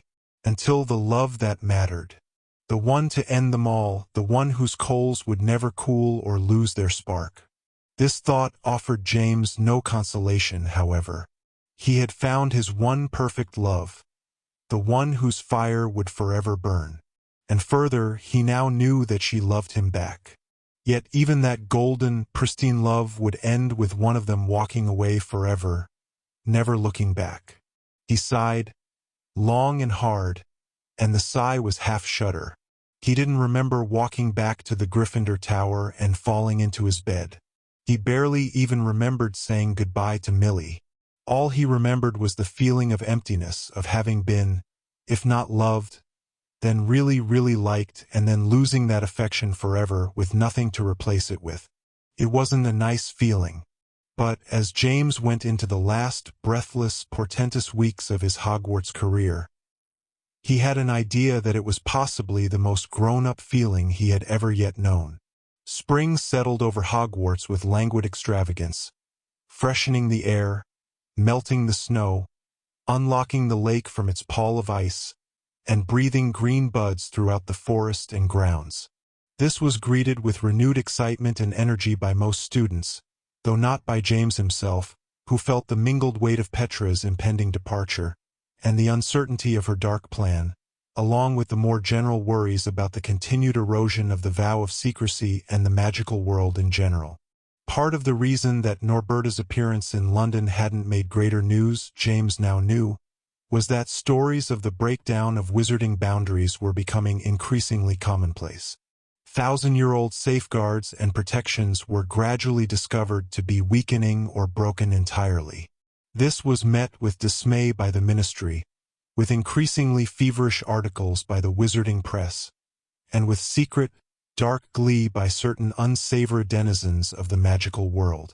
Every morning's post brought more worrying news. Werewolves were prowling small Muggle communities with growing boldness, testing ancient boundary hexes and finding them threadbare or entirely gone. Mainstream Muggle news outlets mostly ignored such fantastical stories, for the time being.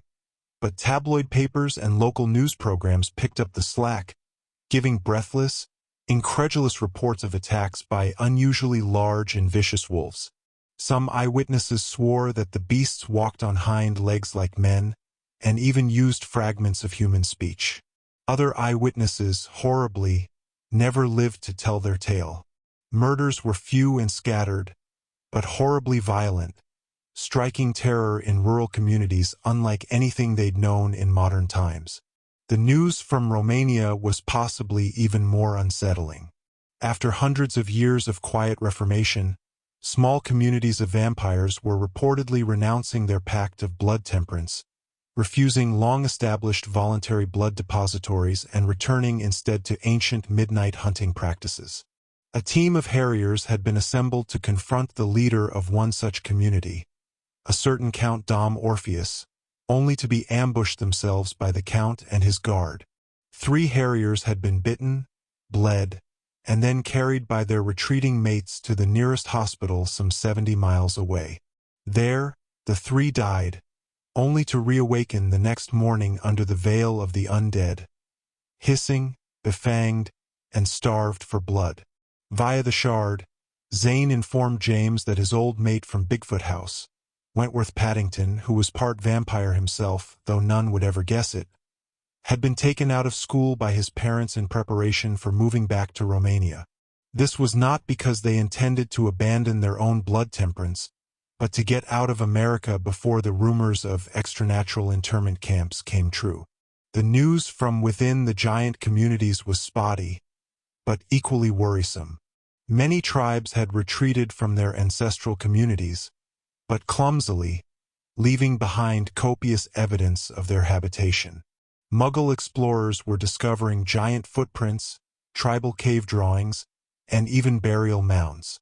International magical response teams were dispatched to the sites to scrub as much evidence as possible, and obliviators did what they could to erase memories and alter reports. Still, some leaks of giant-related material had proved impossible to contain. One Muggle explorer had actually dug up a giant skull from its burial mound and was displaying the ghastly object, purported to be 5 feet in diameter with a weight of nearly 5 stone, to any and all photographers and television news cameras. For now, as with the werewolf sightings, these reports were mainly met with skepticism from major media. But those in the magical world knew that such fortune couldn't possibly last forever. Perhaps most disheartening of all, wizarding thieves had begun targeting Muggle homes and institutions, where magical safeguards had once made it impossible for adult witches and wizards to deliberately use their powers against Muggle establishments. Now petty magical criminals easily thieved banks, vaults, and wealthy manors, all with increasing confidence, knowing that the magical community was too occupied to stop them, and Muggle locks and alarms were no match for their wands. One particularly audacious heist of the United States Gold Reserve at Fort Knox was only thwarted because the American Magical Integration Bureau had shown the foresight to erect foglasses in their secret offices in that and similarly sensitive locations. The organized gang of witches and wizards, led, sadly enough, by a certain Luckenbill Fletcher of Herbertshire, was only temporarily captured. They eluded authorities en route to Fort Bedlam Prison, vowing that next time no hand-me-down magical trinkets would stop them. As a result, the Ministry of Magic had determined that the Magical Integration Bureau's use of physical guards was worthy of consideration. Thus, as a temporary safety measure, or desperate last resort, according to Scorpius, 30 particularly essential magical locations around Europe had been deemed code red high risk and fortified with 24-hour watchmen. Hogwarts was one of those 30. "We have been kindly asked," Merlin stated at the official announcement one Thursday evening at dinner, "that we not refer to our new watch as guards, since that term is feared to imply a certain—" He peered down his nose at a parchment in his hand, antagonistic and or fear-based response, rather than a mere benevolent vigilance for the welfare of all, both magical and otherwise. Next to Merlin, albeit a step back, a blocky man in dark brown coat and beret nodded approvingly. He was the captain of the watch, apparently a Mr. Hawtray. James guessed that he, like many of the watch themselves, were retired wizards who had volunteered for this service, and showed, more than anything, the sort of dutiful zealotry that comes mostly from age and boredom. A watchtower was quickly and economically erected along the shore of the lake, and rounds were established throughout every hour of the day. The men of the watch were mostly amiable duffers, often distracted from their duties by the temptation to tell tales, to anyone who would listen, of their own long-ago days at Hogwarts. "Back in my time," one of them regaled James one day between classes, tapping him in the chest, "if we spoke out of turn, it was the tongue screw we got." He chuffed wheezing laughter at this. "We had real discipline back then. Not this namby-pamby drivel they coddle you lot with now." The man's partner, much taller than him, with thin hair slicked black with pomade, nodded and narrowed one eye. Argus Filch was a resident apprentice here in those days. Head in the clouds Filch we called him. Always writing poetry and painting pictures, he was. All he could do, since a wand was no good in the poor sod's hand. "Hush! I don't think we're supposed to talk about that," the taller man chastised. "Filch may be a hopeless dreamer, but he's got to command respect somehow." James tried to back away without the men noticing. Ralph tugged his elbow as the two seemed to fall into a small squabble. A few of the watchmen, however, were unrelenting in their grim dedication. They stalked the corridors and grounds with eyes of flint, apparently feeling empowered to enforce student rules and even invent new ones in the name of security. One of these men, a gangly Welshman of about 40 with the constipated face and rigid posture of a born rule follower, ordered students back from a late spring wade in the lake, chastising them for crossing the boundary of the school. The same man, whose name James learned was Royston Brimble, insisted loudly that Hogsmeade weekends should be curtailed until further notice, a suggestion that Merlin, fortunately, did not so much as honor with a reply. Later, he called for the abandonment and removal or demolition of Hagrid's hut on the grounds that it was an eyesore and a superfluous extra domicile, needlessly complicating the scope of watch duties. At this recommendation, Hagrid simply smiled with all of his teeth, clapped the man on the shoulder hard enough to buckle his knees, and said, "Good luck with that, Mr. Brimble." A short time later, fortunately, Brimble was seen beneath the watchtower being spoken to very carefully by Mr. Hawtray in his natty brown beret. Brimble abandoned the matters of Hogsmeade weekends and Hagrid's hut, but continued to order and reprimand students at every possible opportunity, always with blazing eyes and specks of white spittle in the corners of his mouth. A sign-up sheet for student volunteers to the watch was posted in the entrance hall. "Stay up late for a good cause," the heading ran. After a week, there were only 3 names on the parchment. James was annoyed yet unsurprised to see that the names were Edgar Edgecombe, Polly Heathrow, and Quincy Ogden. When he saw the 3 again, they sported small silver badges on their robes, carefully polished and prominently displayed. The badges were tiny shields with the letters JW stamped onto them. "Junior Watch," Edgecombe said, tapping his badge importantly as he waited outside a classroom watching others walk past. His eyes narrowed. "Counts as credit for Muggle studies, it does. Gets me out of Grenadine's stupid class." "Curious that," Sanjay Yadav commented from nearby. "I found Miss Grenadine's class to be a lot less stupid without you 3 in it." Several others laughed, including James, passing on his way to Transfiguration, but Polly Heathrow glared at Sanjay, pushing up to her full height. "We've been instructed to report any of a whole list of suspicious behaviors," she said in her high, nasal voice. "Disrespecting authority is number 12. You just might want to tread careful before you end up on any official watch lists." James turned when he heard this, but Rose caught his elbow even as he did. "Leave her be," she muttered. "You don't have time to start anything. And besides, Sanjay is quick enough to fight his own battles." Indeed, behind them, Sanjay spoke up, "Does the list include being 3 proper little gits? If so, I may need to do some reporting of my own." Ogden moved to confront Sanjay, but at that moment James' line of sight was obscured by passing students. Somewhat regrettably, he turned back and hurried on to his own class.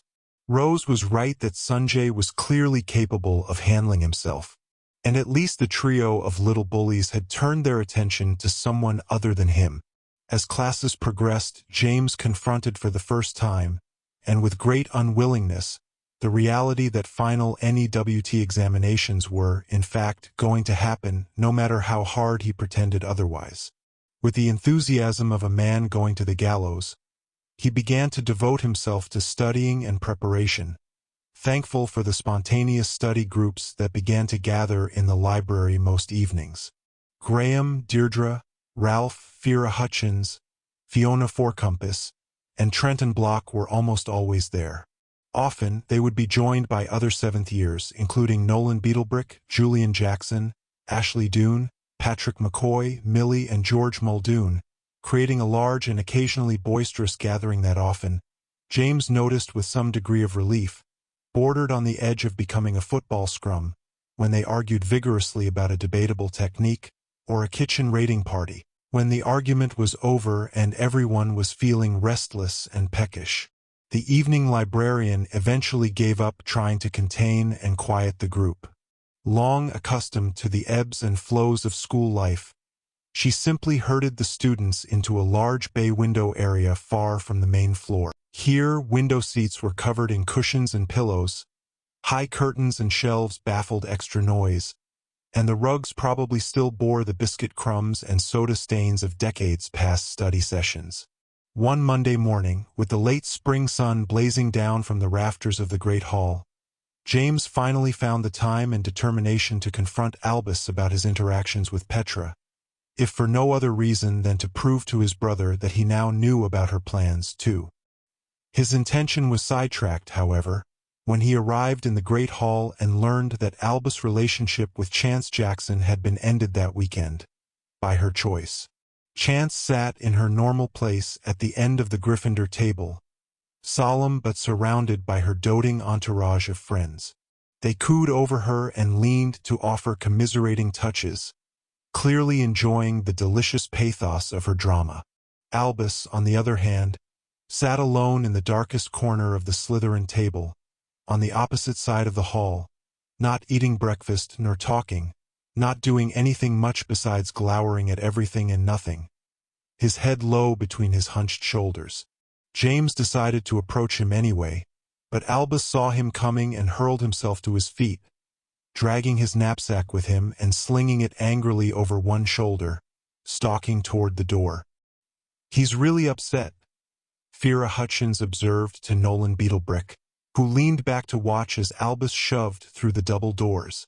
"That's what comes of dating outside one's house," Beetlebrick agreed sagely, cocking one eye aside at James.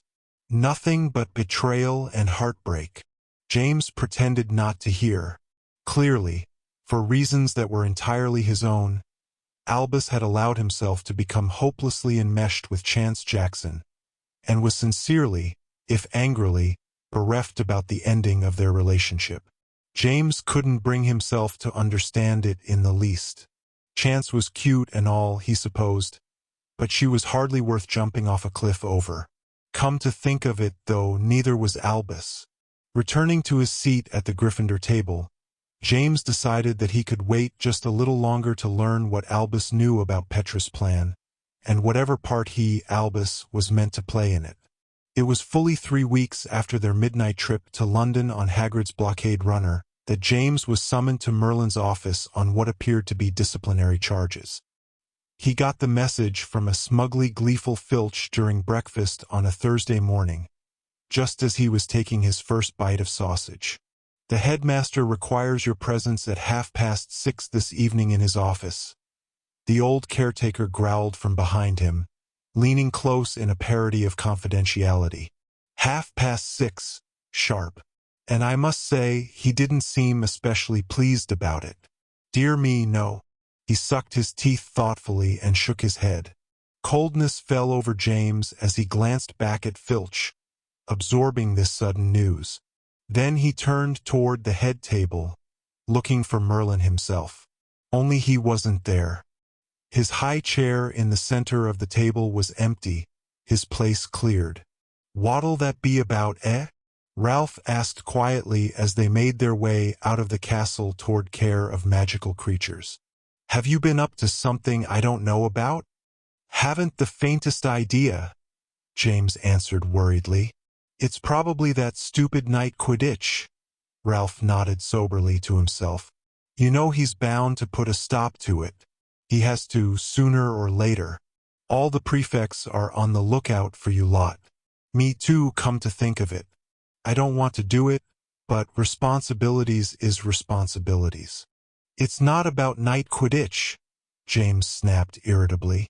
"And I really wish you'd lay off about it. It's just a game. It doesn't hurt anybody." "It's breaking curfew for starters," Ralph replied. "And it's threatening our security nowadays, it is." All of you out there with your glowing bludgers and quaffles and such. And now I'm told you're using loads of those ridiculous sport magic spells you picked up last year at Clutch Cudgel. Gravity wells and knucklers and other dotty stuff that's in no self-respecting spellbook. What if some muggle campers happen to see all that magic and those flying glowing balls from across the lake? That's the stupidest thing I've ever heard, James hissed, rolling his eyes. He was quite proud of the addition of sport magic to night Quidditch, and still considered himself one of its best practitioners, though Julian Jackson would be a close second. Nobody's going to see us, no matter what spells we use. Would you come off it, already? I'm head boy, James. As if you'd let me forget that for more than 30 seconds. And I've got a future to think about. As a Dolohov, I could have a solid career at the ministry or even in the States. But I've got to start living up to it now. And sometimes that means putting duty before friendship. Look, Ralph, James declared, stopping on the grass and turning on his friend. If this is more of this finding the true Ralph stuff, I get it. I really do. But you are dangerously close to crossing a line I don't think you really mean to cross. It was one thing when Zane was here to help rein you in. Rein me in? But I'm just one person and you're full steam ahead into whatever it is you're on about. I don't even know. I want to support you, Ralph. We've been mates since forever. But if you think your duty to that stupid badge is more important than your friends, well, all I can say is I guess you've finally proved yourself a Slytherin.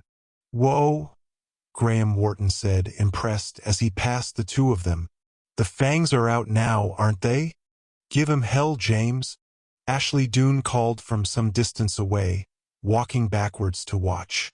Next to her, Patrick McCoy sniggered. James rolled his eyes and took a step back.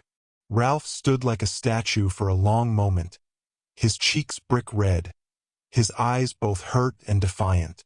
He opened his mouth to reply, but before he could, a girl stepped between them, placing a hand on each one's chest. "Shake hands and say sorry," she said quietly. It was Rose. She glanced aside at James, and then at Ralph. Neither boy moved.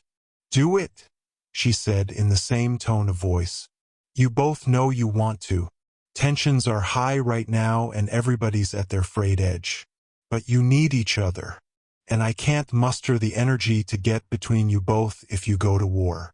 So shake hands and say sorry." James drew a long breath through his nose. Rose was right, and yet a fiercely stubborn urge held him back. "Sorry," Ralph said. His eyes lowered but his hand held out. "Really, you're right. I'm sorry." James blew out the breath he'd been holding and reached to shake Ralph's hand. Briefly but firmly. "I'm sorry too, Ralph. I'm just, You're worried about Merlin's summons." Ralph nodded. "And everything else. I know." To Rose, James muttered, "Since when did you turn into our mum?" Rose rolled her eyes, bemused and relieved. "Since you both proved you need one." The rest of the day went by in a fugue of slowly increasing tension. James had no idea what the summons from Merlin was about. What he did know was that it was just like the headmaster to make the request first thing in the morning, so James had 10 long hours to stew over it. His final class of the day, Transfiguration with Professor McGonagall, seemed to stretch into nearly infinite lethargy, each minute taking approximately a year as he struggled half-heartedly to change a china teapot into a half-dozen teacups. McGonagall herself showed off the technique with frustrating ease, tipping her steaming pot and transforming the spout into a line of 6 dainty cups, catching each one deftly as it appeared and setting them on the desk, even as the teapot emptied both its water and itself into the final receptacle. James hissed and yanked his hand away, burning his fingers with hot tea for what felt like the 1,000th time, but producing no teacups from the pot in his hand. "It's a matter of confidence, students," McGonagall instructed grimly, scrutinizing them over her spectacles. "Pour as if you fully expect the cup to appear. Any hesitation at all will spoil the magic." James shook his head and lifted the teapot again, even as it bubbled and steamed, magically refilling itself. He sucked his red fingers, then held out his hand once more, preparing to catch the teacup as it formed from the tilting spout, and knowing that it would never happen. This, he mused, was the tricky thing about confidence. The more you tried to force it to happen, the more elusive it was. Finally, dinner time came and went. James barely noticed it, being far too focused on the appointment afterward. But then, somehow, time seemed to catch up to him, snapping forward with cruel elasticity, and he found himself walking toward the rising spiral stairs of the headmaster's office, caught once again on the miserable knife edge between wanting to get it over with as soon as possible and wanting to run away as fast as he could. "Potter," the gargoyle guard said in its gravel voice, nodding him onward toward the stairs.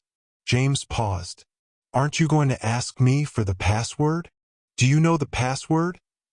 the gargoyle asked, raising a suspicious marble eyebrow. James admitted reluctantly, "No, I don't." The gargoyle nodded again, as if satisfied. "But I know you, and that's what counts. Passwords can be forgotten or stolen. New times call for new measures. Now go on up. He's expecting you." James swallowed hard and turned to the gently rising steps. Effortlessly, they lifted him and carried him up, around into darkness, and then into the mellower golden light of the headmaster's antechamber.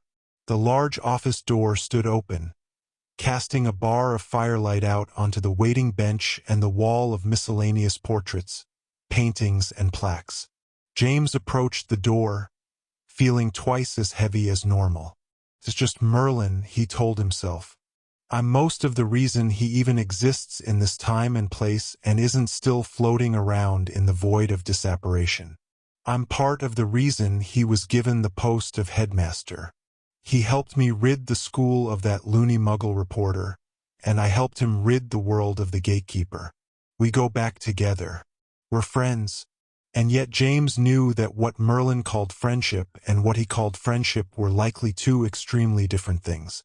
As different as the two worlds, 1,000 years apart, that formed them both.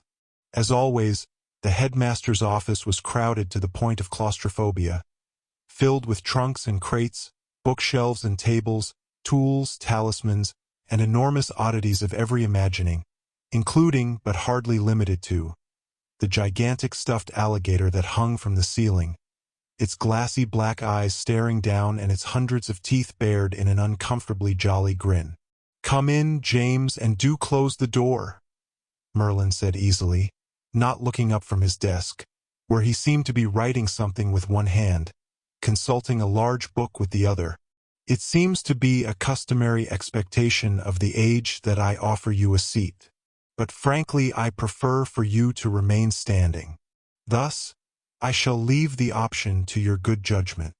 James moved cautiously to a space equidistant from the hearth on his left and the desk in front. The stone floor was warm. The air of the office was heavy with the sleepy scent of candle wax, old leather, and, unexpectedly, cocoa. James glanced down.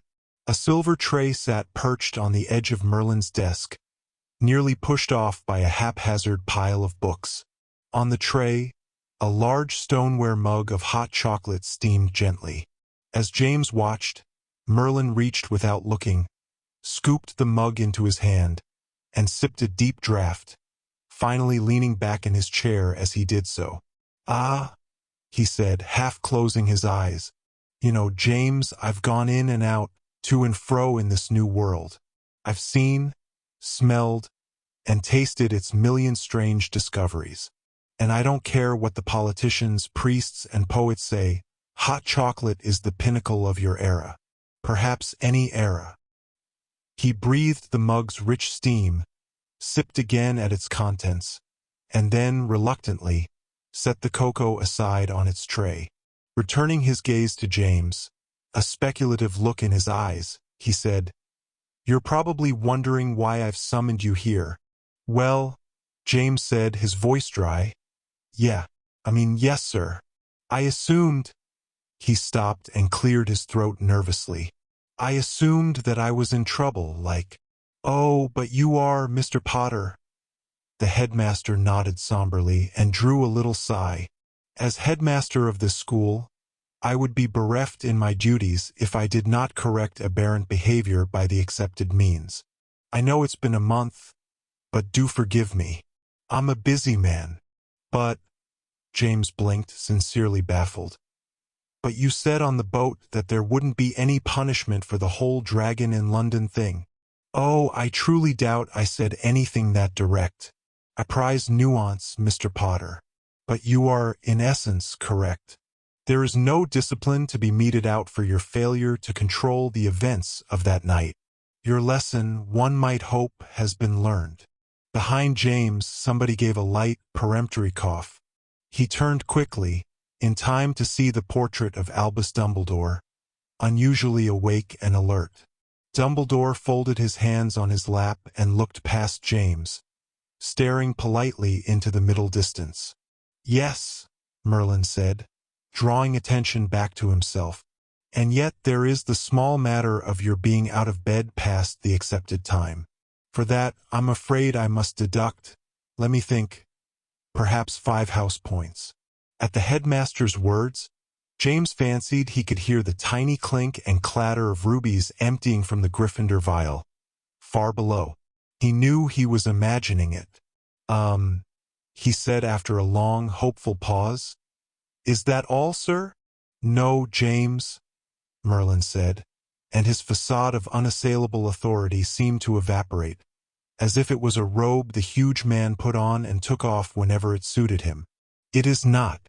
And yet, for the life of me, I find myself so often at a very unaccustomed loss for how to proceed with you." He picked up his cocoa again, but did not drink it, merely regarded James through ribbons of rising steam. James' previous nervousness rushed back and doubled. He gulped.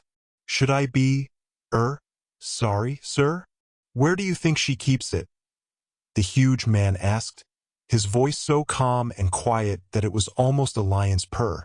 "Has she told you? Has she, perhaps, shown you?" A thrill of exquisite fear coursed from the crown of James' head to the soles of his feet, shaking him where he stood. And he knew. Merlin was reading him like a book. Merlin knew everything. Merlin couldn't be fooled. He heard his own voice ask, almost automatically, "Where she keeps what, sir?" "Her Horcrux," Merlin answered, and then shrugged vaguely. "Or the thread itself. Both are equally important to her. Though not quite as important, I am willing to wager, as this."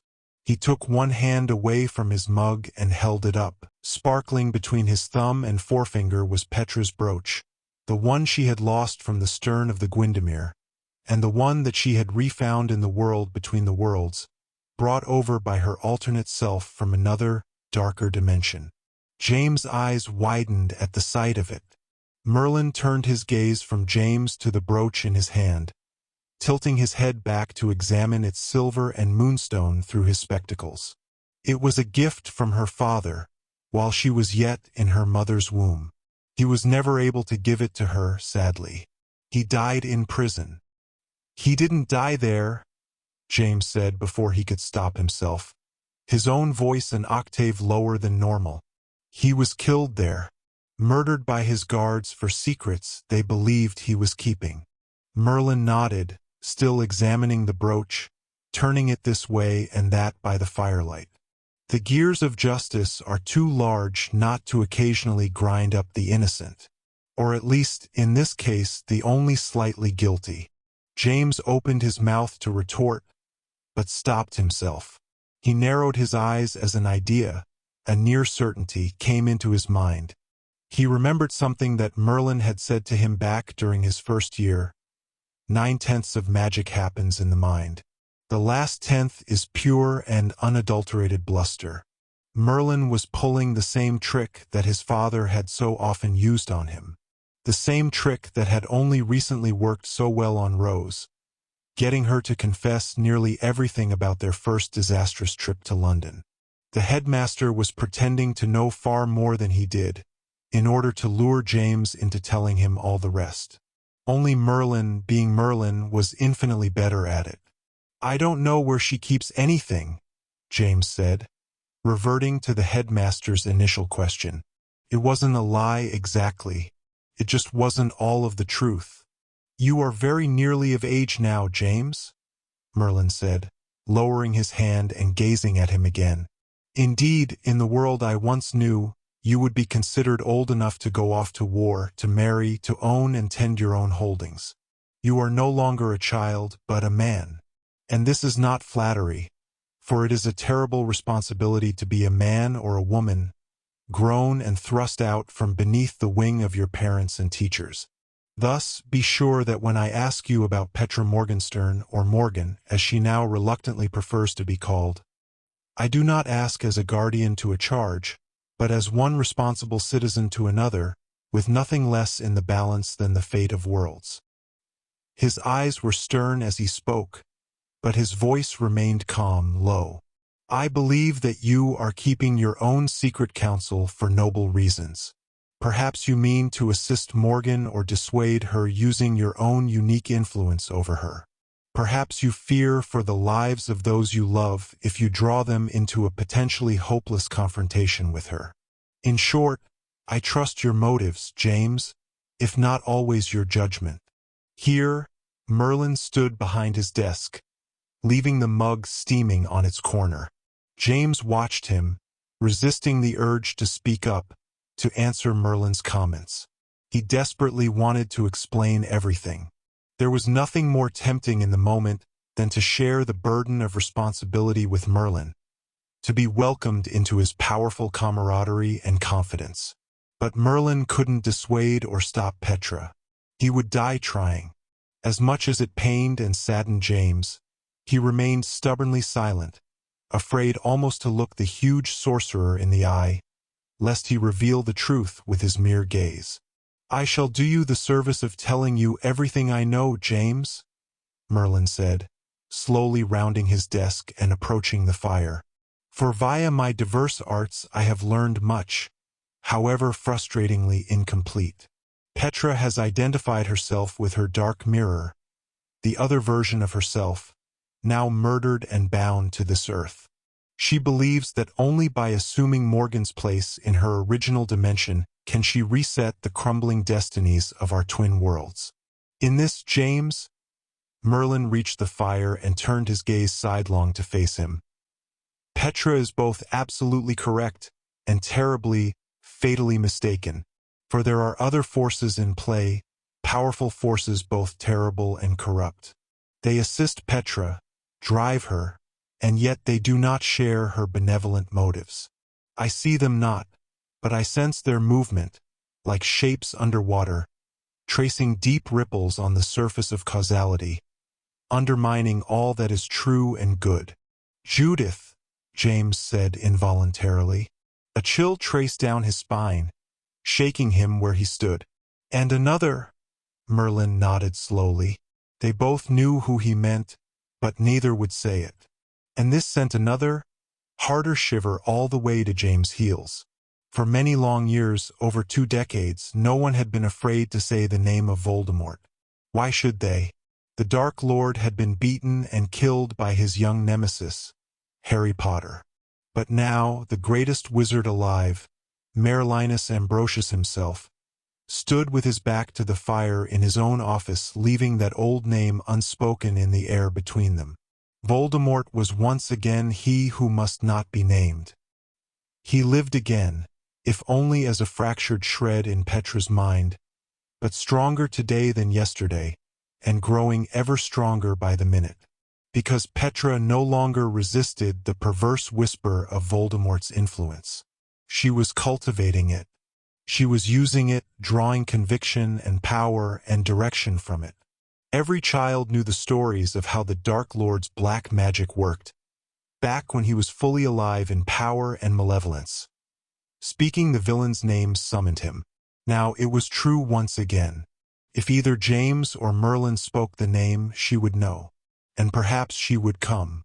There is only one thing that matters in all of this, James, Merlin said, turning to face him fully now, regarding him levelly. Petra's Morgan's mission cannot be what it appears as long as the worst villains in this, or any Earth are driving her to accomplish it.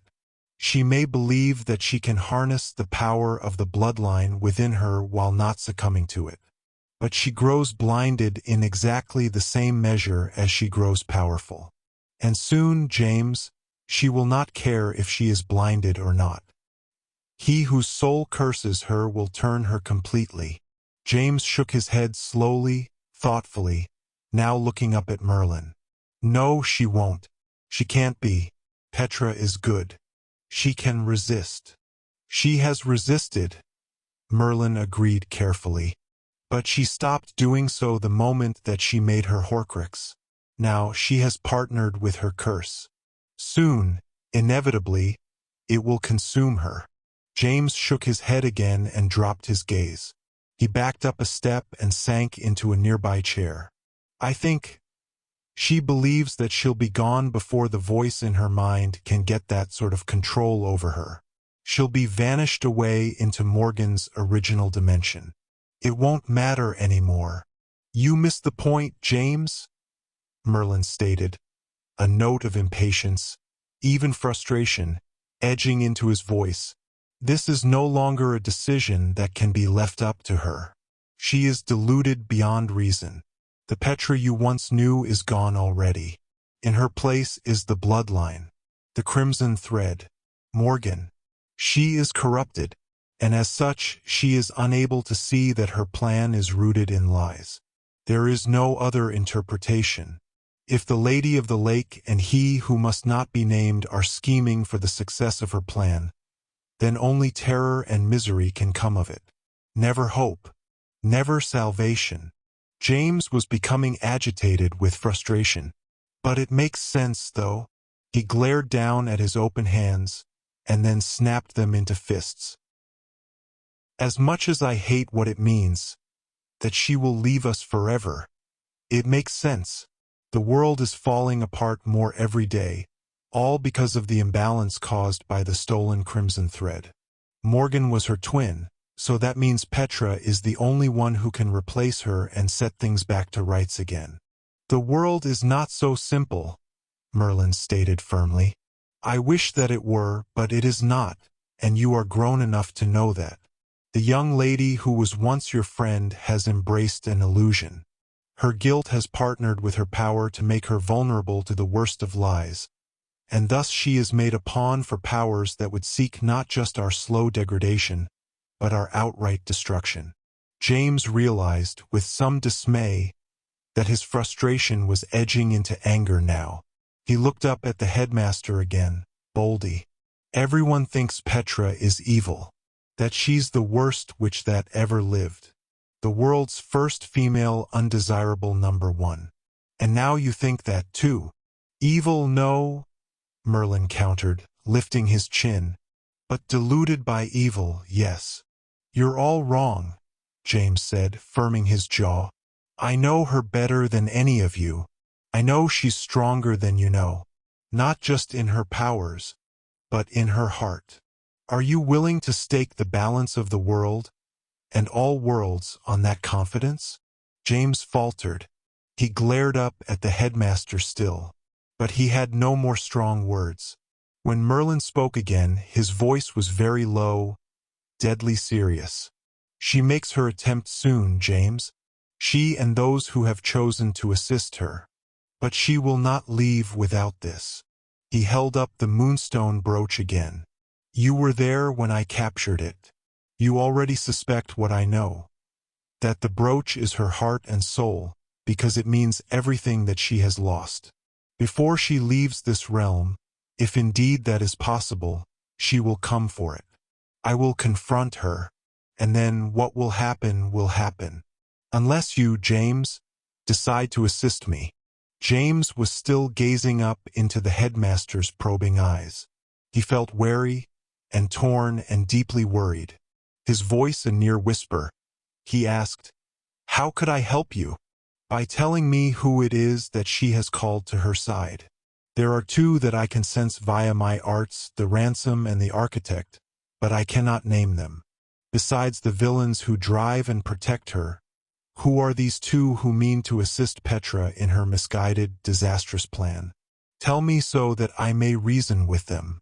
For the time is coming, and it may indeed be here, when there will be nothing left but fight, blood, and death. Tell me before it must come to that, James. Only you can do so. James' thoughts reeled. Could Merlin be referring to Odin Van and Albus? Or were there possibly others? What did the mysterious roles mean, the ransom and the architect? And if it was Odin Van and Albus, which one was which? He drew a deep breath, balanced perfectly on the razor's edge of indecision. And then, with a sort of internal collapse of relief, he knew what he had to do. It was Merlin, after all. He met the headmaster's gaze and said, "It's..." Several things happened at once, interrupting him. A voice, harsh and startling, spoke up from the hearth. A fist pounded on the door urgently. And most disconcerting of all, a horn sounded outside the headmaster's open window. The noise was low and throbbing, like a note blown on a ram's horn, only one of massive size, giving it a deep, bass resonance. "Headmaster Merlinus," the woman's voice from the flue declared. "This is Deputy Partridge from the Department of Magical Integrity and Security calling. Are you there?" Her face, thin and stern with hair pulled into a merciless bun, shifted in the coals, looking for him. "I am here, madam," Merlin answered quickly, even as he moved to the door and swept it open. Mr. Brimble, the evening watchman, stood outside, his eyes wide, his face the color of putty. He stepped into the doorframe and glanced around hectically, his eyes alit on James and then dismissed him, flicking back to the headmaster. From the flue, the woman from the ministry said, "There have been several breaches in temporary magical boundaries this night. We have incoming reports of unnamed magical species venturing into protected areas. Hogwarts School is one of them. Initiate ministry regulation lockdown protocols until further notice." "I shall take whatever precaution the situation dictates, Madam Partridge," Merlin replied smoothly. "Just as soon as we ascertain which magical species has decided to visit us." Brimble bounced on his toes, nearly bursting with impatience. Merlin turned to him, his brow raised inquisitively. "They pulled down the watchtower, sir," he said breathlessly. "Hawtray and Reem barely got out before they toppled the whole thing over into the lake using their ropes and hooks. They're right furious, although none of us can understand a word they say. Seems like they think we were using the tower to spy on them or something." "Who, pray tell?" Merlin asked. "Mere people, sir," Brimble said, his eyes bulging further. "They're gathered all along the shore, shouting nonsense and brandishing those mad, three-pronged spear things at us. I believe the word you are groping for is trident, Mr. Brimble," Merlin suggested. The horn sounded from beyond the window again, closer now, low and throaty. The noise chilled James and prickled his hair. "That is not the horn of mere people," the headmaster said, turning back to Brimble. "That is blown from a golden graphorn, the traditional rallying call of centaurs, headmaster," Partridge concurred from the flue. "We've just received word from remote viewers. The entire Eastern Congress of Centaurs is on the move. Hogwarts School is either their destination or in their path. Evacuation may be imminent. Perhaps let us not leap to extremes," Merlin suggested with almost impish calm. As a man accustomed to action, even war, it appeared that these were precisely the moments he lived for. "Have we any idea what our guests are seeking?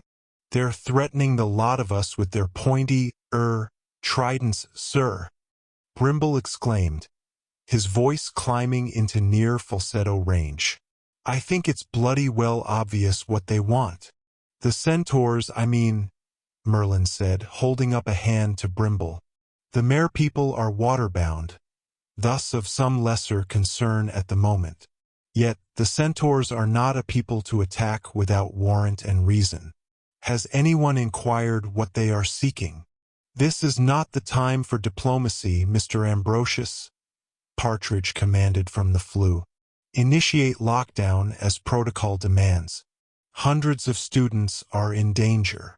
"Not unless any of them attack our guests," Merlin countered smoothly.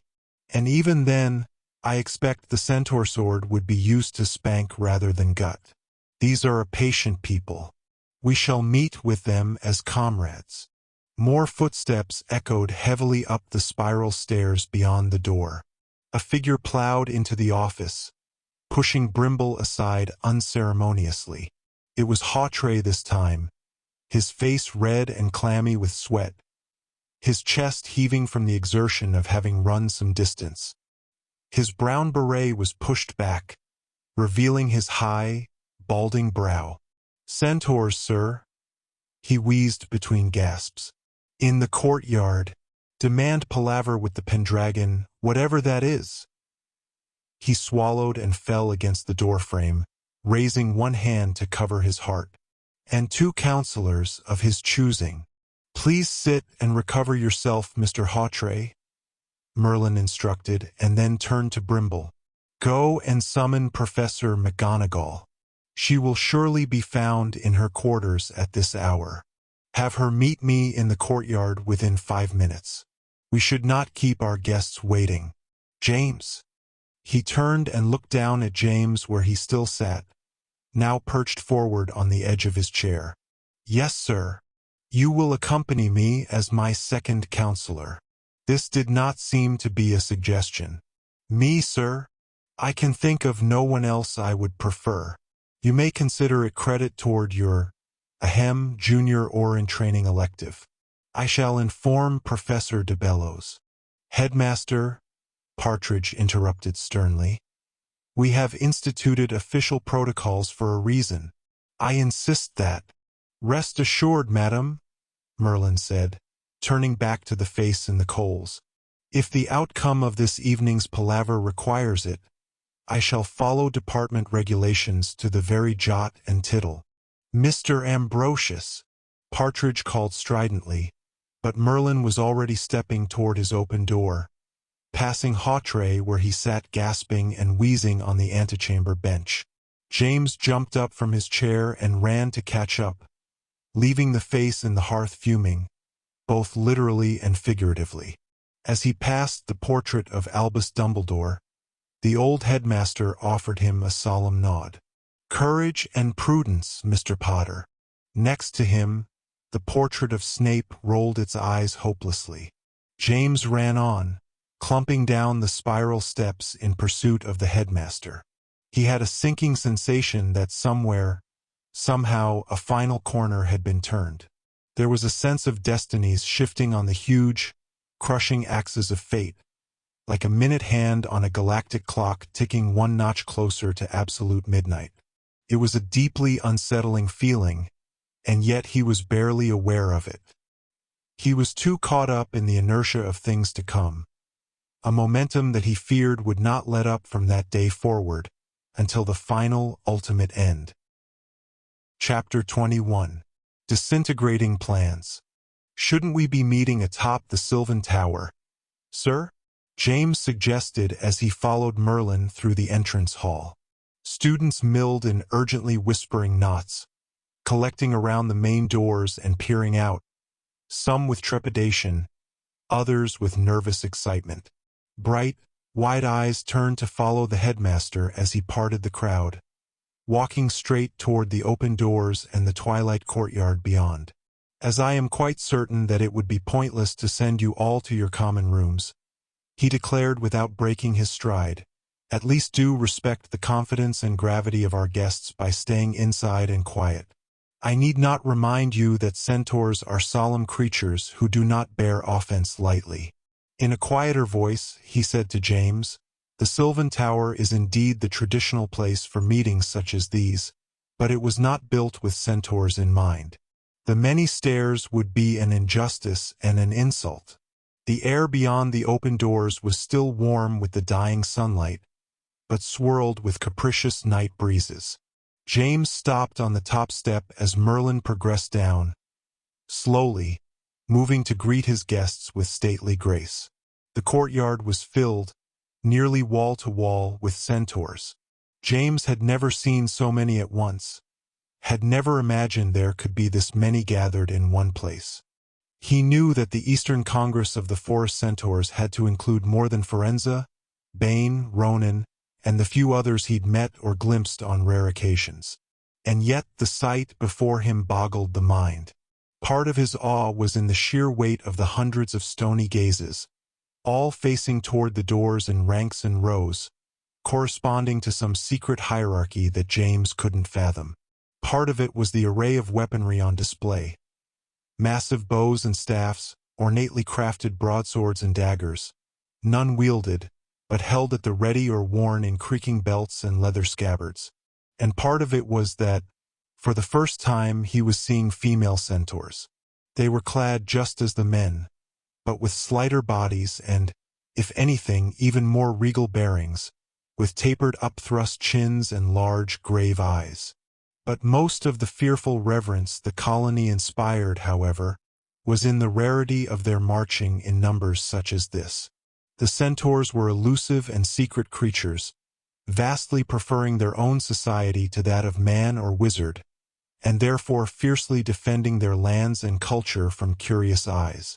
Yet here they all were, exuding a sense of aloof, cautious superiority so thick that it seemed to darken the very air. James looked for Megorian, their aged leader, but couldn't find him in their ranks. Someone hurried alongside James, and then past him, clacking down the steps to join Merlin as he neared the leading row of centaurs. It was Professor McGonagall, of course, dressed in a surprising quilted housecoat with a tartan shawl tight around her shoulders, her peaked hat wobbling crookedly.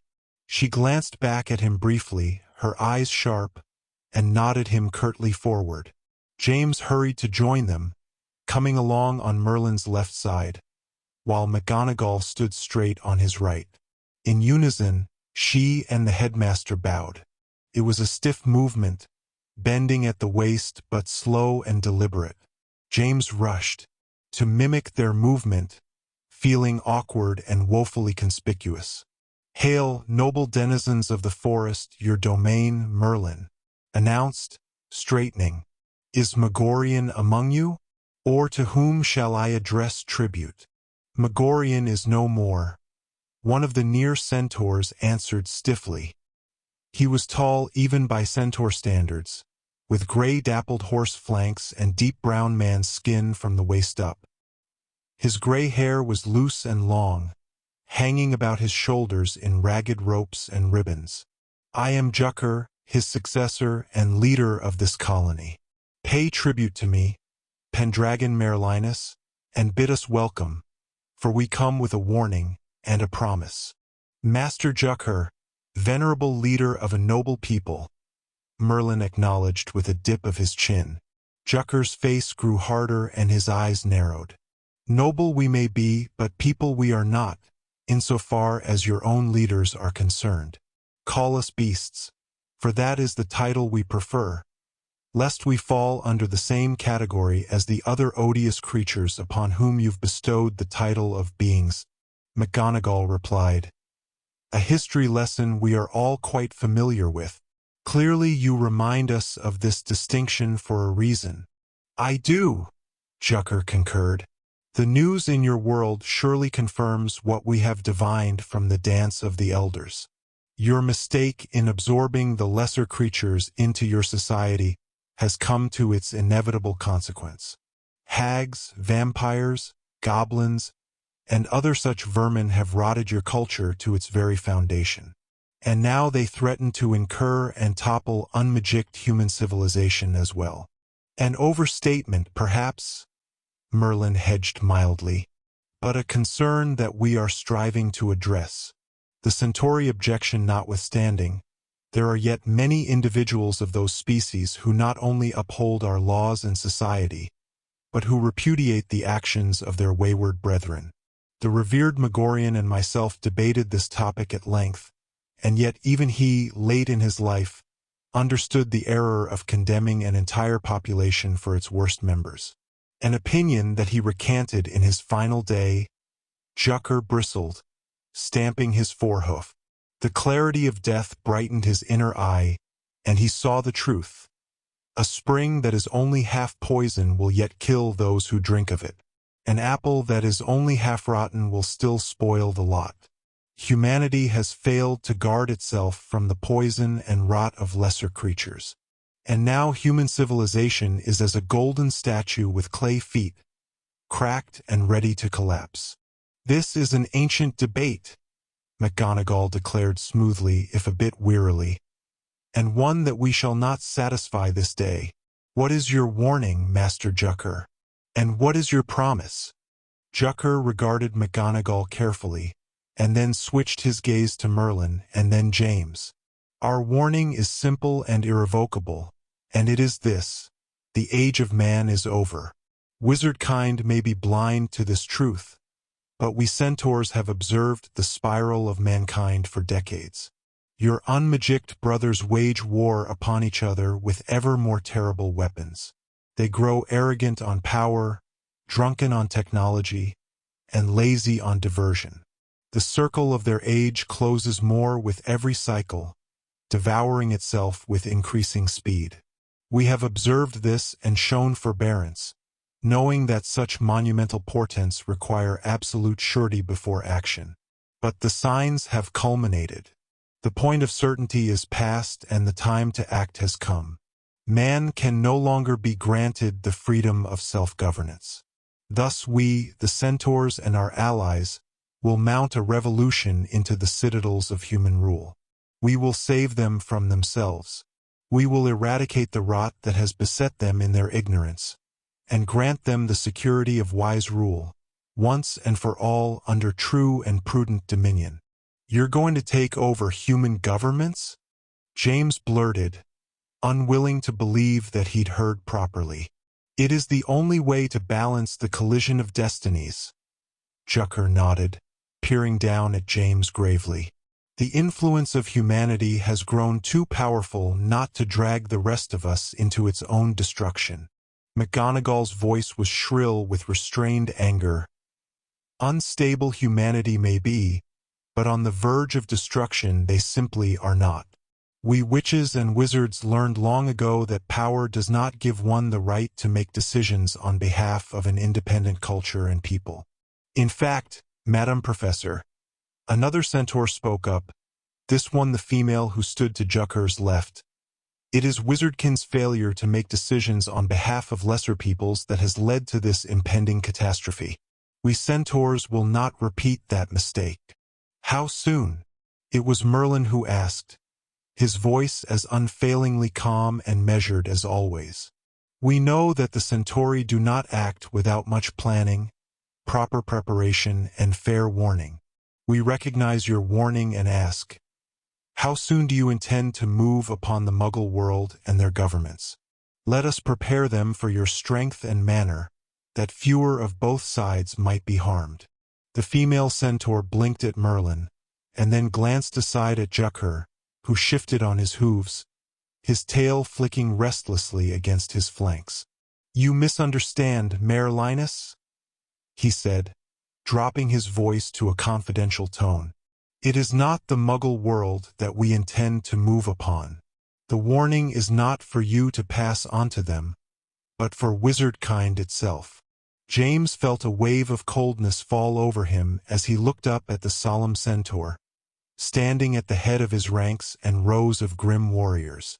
After a long, breathless pause, Merlin's voice was somber. I see. You intend to move upon the bastions of wizard rule, because you believe that we have failed in our duties to humanity as a whole. The female centaur raised her chin. Those whom you call Muggles are as your charges. It has always been your duty to shield them from themselves, and from the worst of your own kind. You have done neither. Your mission cannot be said to have failed, for you never took it up. And now, the Centauri have no choice but to accept the mantle of responsibility. We shall establish the rule that you have ignored, and we shall do so first with you and your people. Your ministry will submit to us. Your leaders will be subject to us. And this school, her eyes sharpened as she challenged Merlin's gaze, shall be our first stronghold. Merlin merely nodded, slowly and consideringly. Your warning is received with respect, he said. And your promise? That not one hair on a single head shall be harmed so long as we are met with the respect and obeisance that we require. Merlin nodded again, even more slowly. That is quite a stringent requirement, McGonagall said, her voice hushed. Submission to occupying forces is not something that comes naturally to most of us. And that is why we offer our warning, Jucker replied. For the day of our coming is not today, but it is soon. We abhor violence. We abhor it so strongly that when forced to fight, we do so with the ferocity and viciousness of conviction, that it may be ended as soon as possible. Those who stand up to centaurs do not stand up again. This is the only way to shorten the time of violence. Do what you must to assure that it does not come to that. Without waiting for a response, Jucker and his escorts turned, their hooves clopping on the flagstones, and paced regally back toward the open courtyard gates. The ranks behind them parted smoothly, forming a silent thoroughfare for them to pass through. McGonagall turned to Merlin, her eyes sharp, but said nothing. Merlin merely stood and watched the departing centaurs. They filed out row by row, front to back, funneling through the gate and into the deepening dusk. When the last of them exited, for abreast, their tails flicking restlessly and their heads raised, Merlin finally spoke. We should have a word with our Mermish friends. I will explain to them that our watchtower was not intended for them, but that we shall relocate it out of respect for their concerns. Headmaster, McGonagall whispered harshly, her gaze still sharp. What are we to do? The centaurs mean to take the school. Is it possible that they could indeed breach our boundaries if they came in force? Centaurs do not threaten, Professor, Merlin answered. If they state an intention, it behooves us to trust that they have the means to accomplish it. He stepped down onto the cobbles and strode for the gate, apparently heading toward the lake to converse with the merpeople. James and McGonagall followed. Surely we must inform the ministry immediately, McGonagall said, her voice low and serious. This is a terrible matter indeed. As a matter of fact, Professor, Merlin said as he passed through the gate and turned toward the lake below, where it glimmered with coppery sunset light, I believe we may count our lucky stars. James glanced up at the big man, frowning. Lucky? How in the world is being invaded by centaurs lucky? 2 reasons. First, because centaurs measure time in years, not minutes. It may be that they will attack tomorrow or in a decade's time. Likely there is ample time to prepare. And second, because they might indeed have chosen to invade Muggle governments first. With the Earth balanced as precariously as it is, that surely would have tipped the scales of fate into irreversible collapse. As it is, there is a shred of hope. I dare say I fail to see it, McGonagall breathed, and shook her head. Merlin glanced aside at her, and then at James. Something glinted in his eye, a grim, puckish twinkle, cracking his facade of stony calm. Quietly, he said, That is because you fail to remember the single most important difference between the non-magical world and our own. Unlike our Muggle friends, when faced with a magical enemy, we are able to fight back. There was no point in James telling Rose, Ralph, Scorpius, or anyone else about the Centaur Summit, since the entire school had been watching breathlessly from the open front doors and every surrounding window. Merlin made an announcement within mere minutes of his meeting with the merpeople, broadcasting his voice throughout the school as everyone trickled to their common rooms, hushed and abuzz with worrisome chatter. "Attention students and faculty of Hogwarts." His voice echoed from every wall, resonated from each flat surface, as if the entire school had been converted into a magical sounding board, which it probably had. "As you are now aware, the merpeople have been mollified, while our centaur friends of the Forbidden Forest have expressed their deep concern about the welfare of the human world, both its magical and muggle counterparts. You may have heard that they believe it will soon be their responsibility to govern us all, and that they will come in force to impose that governing, starting here with this school. You did not misunderstand. But I assure you, diplomacy will rule the day first. Centaurs are eminently thoughtful creatures, unruled by emotion. Ministry ambassadors will surely be dispatched this very night to negotiate with the centaurs, and those negotiations shall surely, partly by design, and partly by their very nature, take a very long time. The day may indeed come when diplomacy fails and the centaurs invade Hogwarts. But I expect two things when and if that day comes: you will no longer be here, and we will be equipped to resist them. Fear not, students. Attend to your studies. The fate of the world may not rest on you completing your homework, but the fate of your future does. Let that be your primary focus." His voice died away as the students, frozen in place with wide eyes and alert, listening expressions, all began to move again, turning to each other, resuming their whispered, nervous conversations, albeit with a new note of relief in the air. Merlin was the most powerful wizard and the only living sorcerer in the entire magical world. If he was not concerned, then perhaps the world was not, in fact, about to fall apart around everyone's ears. But as James made his own way up the crowded stairs to the Gryffindor common room, shouldering past slower-moving knots of urgently chattering students, watched by the unsettled gazes of dozens of paintings, he thought of Merlin's comment back during James' first year. The last tenth of magic, he had said, was pure and unadulterated bluster. Merlin couldn't know how long the centaurs might take to mount their forces against the school. He couldn't know if they would even engage in diplomacy with any ministry ambassadors. Based on what James had just heard in the courtyard, he thought it extremely unlikely, in fact. Diplomacy had stopped the moment that Jucker and his advisors had turned tail and stalked away, leading their troops back to the forest, leaving their warning and promise ringing in the air behind them. And of course, James was one of the few people to know that while Merlin may indeed be the only living sorcerer in the world, there was a living sorceress out there as well. And who knew what she might do in the wake of this news, or even if it was somehow a part of her plan. The next day was Tuesday, and both of James' first two classes, potions and Muggle studies, were cancelled, replaced with study periods in the suddenly very crowded library.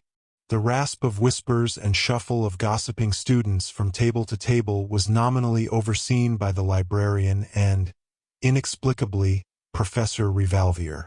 "The rest of the teachers are in a sort of war room meeting, I hear," Rose whispered to James, peering low over an open textbook. "The ministry is in a complete uproar ever since the news last night. They're sending new watchmen, including a few retired harriers and Aurors. The teachers hate it, but they're worried, too. All of them are in a mandatory emergency response training class with Headmaster Merlinus today." Ralph glanced back over his shoulder toward the reference desk. "So if it's mandatory, why's Professor Revalvier sitting it out?" Rose lowered her voice further. "She's a pacifist, they say. Won't raise a wand against another person or creature if it's in the name of war. She may lose her post over it, but she says it's worth it to set an example to the students." James shook his head in dismay, and then turned back to Rose. "How do you know all of this stuff?"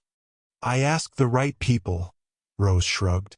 "It pays off being teacher's pet to half a dozen professors.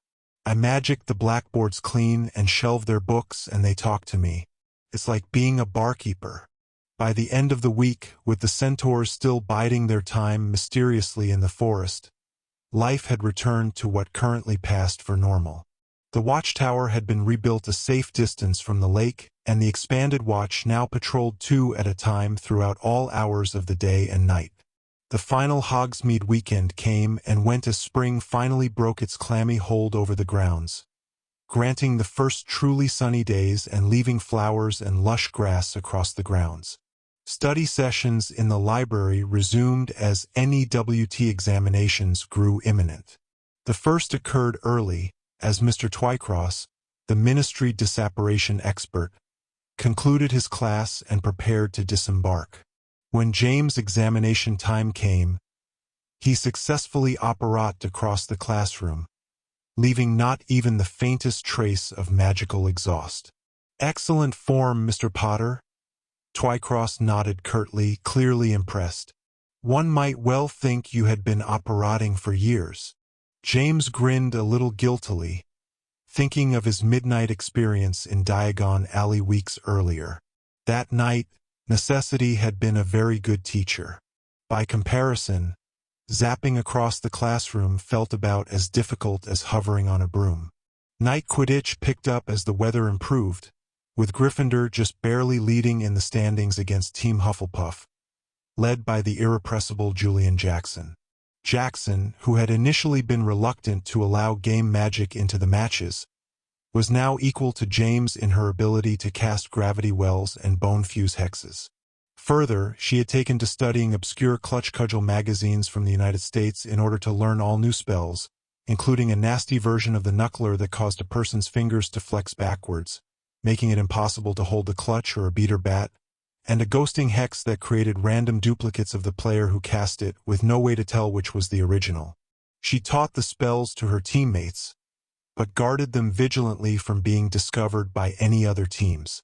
James was annoyed at her devotion, mostly because he felt too distracted to make such efforts himself. For his own part, Ralph continued to chafe at the existence of Night Quidditch, vowing that if he ever found out when a match was going to occur, it would be his duty as head boy and a magical citizen to shut it down. James rolled his eyes at these proclamations, choosing to believe that Ralph made them mostly out of duty, not determination. Indeed, with the watch patrolling the premises 24 hours a day, the Night Quidditch teams had been forced to resort to their own guards, warning of incoming patrols so that the teams could rush away to hiding places in the grandstands every half hour or so, peering over railings as the watchmen passed obliviously below. James thought often of his recent meeting with Merlin, during which he had almost told the headmaster everything he knew, had only been prevented from telling, in fact, by the incredible intrusion of both the merpeople and the centaurs. The timing of those events, James mused, seemed simply too coincidental to be random. And yet he couldn't imagine how they could be anything else. No one else knew what he and the headmaster had been discussing, and even if they had, who could have orchestrated such a conspiracy with two societies as independent and irascible as the merpeople and the centaurs? Still, he wondered if it had been a blessing or a curse that he had been interrupted before telling Merlin the secret of Albus and Odenvan's involvement with Petra, the ransom and the architect, according to him. Sometimes he considered seeking the headmaster out and telling him after all. Other times, he tried to stay as inconspicuous as possible, hoping that Merlin would forget about the whole thing. For his own part, Merlin seemed busier than he ever had been before. He was constantly in meetings, or bustling from place to place with members of the Watch in tow, or traveling far and wide consulting with magical administrations and security forces all over Europe. And yet, somehow, the old sorcerer seemed more engaged and animated than James had ever known him. It had been 1,000 years since Merlin had been part of a magical war. Perhaps, as dismaying as it might seem, he had sort of missed it. He was a tactician at heart, after all, a man of action with deep battle instincts. He may not welcome the coming confrontations, whenever or however they happened, but he would know how to handle them. Until then, content with his duties and the competence of his skills, he was preparing. Odin Van went missing for a solid week. James didn't know about it until the young professor's classes were cancelled one day, and then led the following few days by Professor Votary as substitute. Sick, I am told. Votary sniffed with a note of disapproval. And contagious as well, quarantined in his quarters with no visitors allowed. Myself, I expect the young man suffers from mere seasonal scumblewort allergies. 'Tis the season.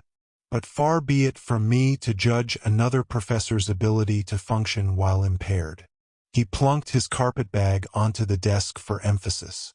Graham leaned aside and whispered, I hear he's got dragon pox, sneezing his guts out through his ears and every other orifice. You're disgusting. Kendra Corner rolled her eyes. Later that evening, James and Rose stole through the corridors to Odin Van's door. Sure enough, they could hear the unmistakable sound of gut-wrenching sneezes from within, the force of them visibly shaking the old door. Tentatively, Rose knocked. Can we get you anything, Professor? They waited, but Odin Van didn't respond. A few moments later, another gusting sneeze rocked the door in its frame. Rose looked up at James, her face etched with suspicion. James understood, and a feeling of deep dismay chilled him. Something was indeed sneezing in Odin Van's quarters, but it wasn't the professor. Perhaps it was a recording of some kind, or even an augury trained to repeat the same violent noise randomly. Either way, the professor was not there, and James had a terrible feeling that he knew where he was. Odin Van was in America with Petra. They were finally completing her task, breaking into the Alma Alaron Hall of Archives and descending to the Vault of Destinies, where the halted loom waited for them. They would restore the symbolic crimson thread, using whatever complicated magic was necessary for the task, and reset the loom. Then Petra, the living, breathing crimson thread, would be torn from the world and sent to whatever darker dimension Morgan, the other Petra, had come from. Perhaps it's already happened? Rose asked in a whisper. James shook his head. We would have sensed it, wouldn't we? The whole point is for this ruddy destiny to be undone and replaced with our original history. But nothing's changed. Or would we even know if it had? Rose merely shrugged. Like him, she was worried. But James was also conflicted. He wanted to be the one helping Petra during her final moments in this world, not Odin Van. He wanted to look her in the eyes when she departed her home dimension, and him forever. He wanted, more than anything, simply to say goodbye. But that was not meant to happen, it seemed. When Odin Van returned, one way or another, the deed would be done. As they hurried back through the darkening corridors, Rose asked, But what about Albus? He's supposed to have some task to perform as well, isn't he? Only he's still here. We saw him an hour ago at dinner, moping at the end of the Slytherin table, just as tragic and morose as ever. James shook his head and shrugged. Maybe he was just a failsafe. Maybe she didn't really need him. Or maybe he can play his part from here. Who knows? James wanted desperately to ask his brother directly, but Albus' mood had indeed spiraled darker and more reclusive since his breakup with Chance Jackson. When he did show up at mealtimes, he sat alone, his brow lowered, his eyes staring sullenly into space. When James approached him, Albus stalked away, either angry or elusive. Perhaps he knew what James meant to ask, and had no intention of answering. James could have pursued his brother, of course, demanding to speak to him, and yet some buried part of him, quiet but persistent, held him back, whispering that the longer he didn't know, the longer the inevitable could be delayed. The truth came home to James on a Friday, as he hurried along the corridor toward divination, his final class of the day. Something small and hard bounced off the back of his head, startling him so that he nearly dropped the crystal ball in his hand. He stopped and turned, clapping his free hand to the back of his head. On the floor behind him, a small badge lay glinting in the sun. It was shaped like a shield and engraved with the letters JW. As he watched, the badge skittered on the floor, spun around, then shot backwards into the air. It socked into the waiting hand of Edgar Edgecombe, who stood along the far wall, his wand in his hand. The boy grinned at James, his eyes squinting meanly. To his right, Polly Heathrow sniggered into the back of her hand. Quincy Ogden scowled at James from Edgecombe's left, his chin raised challengingly. "You little—" James began, his face heating with rage. "What is your problem?" The words came out much more loudly and forcefully than he intended, causing students nearby to stop in their tracks, eyes suddenly keen. "We didn't do a thing," Heathrow said, her nasal voice high and smug. "You've got nargles in the brain, that's all. They was knocking to get out." Laughing, Edgecombe pinned his badge back onto his robes. "Walk on, Potter, before we get annoyed and report the whole lot of your stupid night Quidditch League to the authorities. See if we don't." James knew the boy was trying to pique him, and knew equally well that he shouldn't let him. But he was angry and fed up and already feeling helpless about so many other things. He felt the weight of his wand in his robes and longed to pull it out, to brandish it at the horrible little git and his two bratty friends. "What's night Quidditch mean to him?" Ogden sneered. "He's used to making other people pay for his stupid ideas. Sometimes he even lets other people die for them." James felt a rod of ice jam down his spine at Ogden's words. He stood stock still for a moment as every watching eye turned to him. He opened his mouth to respond, but Heathrow spoke first, raising her shrill voice in a parody of woe. "Oh, boo-hoo, my cousin's dead," she cried nastily, cocking her head and drawing a hand up to her thin chest. "Everybody feels sorry for me because I got my cousin killed off meddling in stuff I had no right to. I'm a tragic hero, don't you know? Who else wants to die to prove it?" James' hands moved of their own accord. He heard the brittle crack of the crystal ball as it dropped to the floor and shattered, saw the lunge of his own wand as he pointed it at Heathrow, then Edgecombe as the boy burst into braying laughter, blind to James' furious approach. Only Ogden saw and responded, whipping his own wand forward and pointing it at James' face. They both fired at the same time. James, a blasting curse. Ogden, a total body bind, and both spells spat across the space between them, lighting the walls and faces of the surprised observers with brilliant red and electric purple. And at that exact moment, a quake shook the floor, sharp and sudden. The windows rattled in their frames.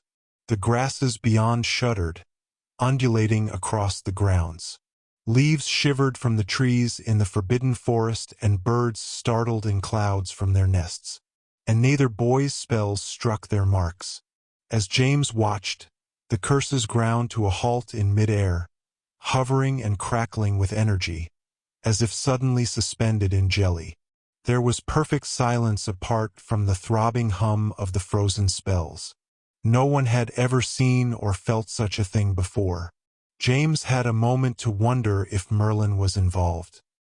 He even glanced around, looking to see if the sorcerer was standing nearby, his staff in his hand, exerting some sort of deadening force over the boy's rash curses, causing the dreadful tremor that had just shaken the world. The headmaster was nowhere in sight. Cautiously, gingerly, Sanji Yadav shouldered through the crowd of stunned observers, approaching the crackling spells where they hung in space. He raised his wand to them, less like a magical instrument, and more like a tree branch with which to poke a spider to see if it's dead.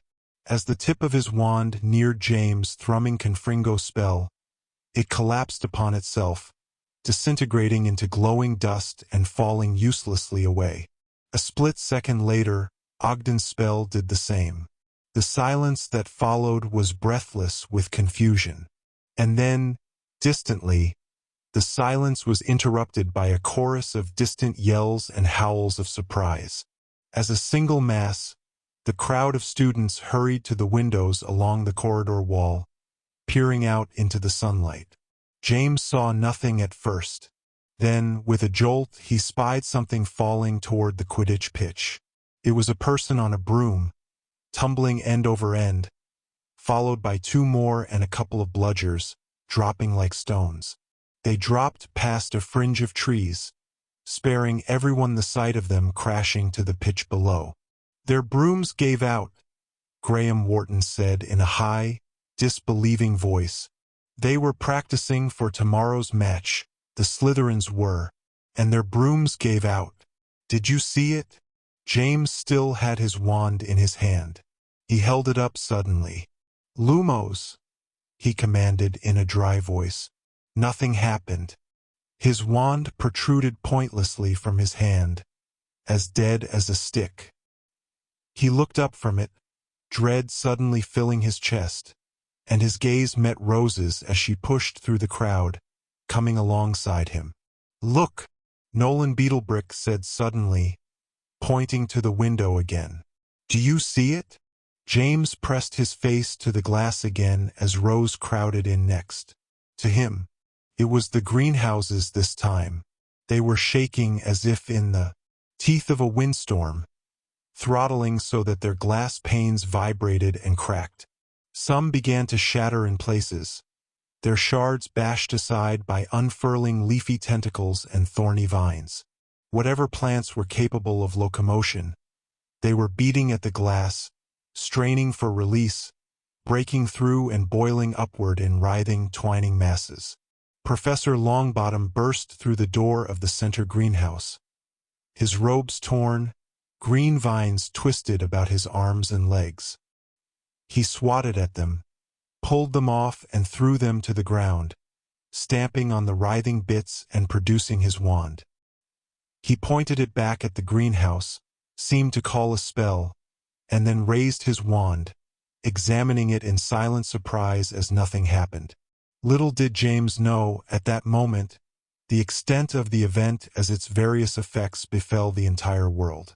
In nearby Hogsmeade, a group of 3 Muggle hikers stumbled into the high street, having suddenly encountered an entire mysterious village where only dense trees and brush had been moments before. They wandered into the unlocked door of the 3 broomsticks, wide-eyed and gape-jawed, as Madame Rosamerta called helplessly, "Who are you? You shouldn't be here now. You shouldn't be here." In London, the recently repaired brick wall separating Diagon Alley from the Muggle city proper cracked, bowed, and then collapsed in a rain of dust, dry bricks, and fresh mortar.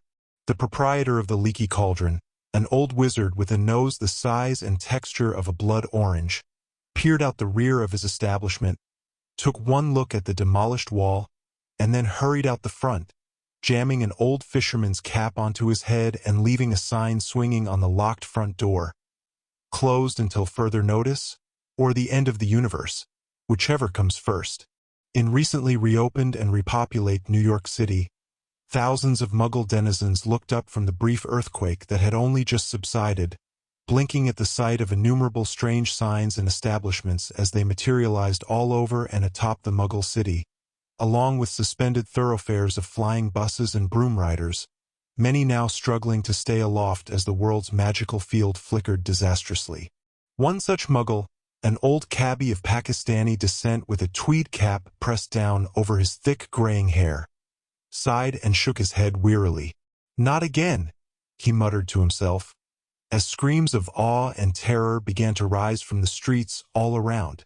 In Philadelphia, where the quake had been worst of all, streets bulged and windows shattered for blocks in every direction as a tiny, empty lot surrounded by an old stone wall suddenly expanded, blasting outward to a size of several square blocks, shoving space and time aside like an irrumpant crowding onto a bus. Vehicles screeched to a halt or rammed into each other as streets rearranged themselves. Entire blocks resituated, street signs spun, reoriented, and grew entirely new names. And centered above it all, A sudden storm threw waves of boiling clouds out over the city, swirling and spiraling down over a single dark point, forming a sort of metaphysical compass pointing not at true north, but at the hub upon which the wheel of time and destiny turned.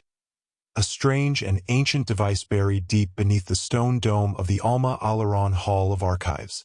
In the darkness beneath that dome, 200 feet down, surrounded by raining grit and groaning stone as terraces and iron stairways tilted, crumbled, and began to crash in on themselves, two voices called to each other in shocked alarm. Destroyed? Petra Morgenstern shrieked, her hair gray with dust, her eyes wild with horror and surprise.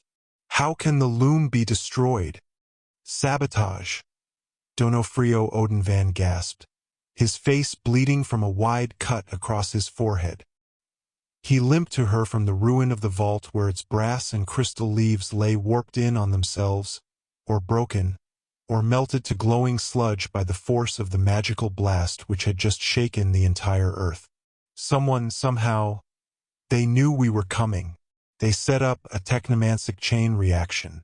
It was triggered the moment that we approached with the thread and began the spell of replacing it.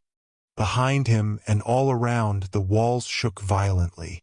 A dull roar echoed from high above as levels began to collapse down onto each other like dominoes, disintegrating and crushing thousands of ancient, priceless relics and their stored memories. Petra's eyes sparked with furious, desperate light. But how is that even possible? Who could have known? Why would they have risked the balance of the entire world just to stop me?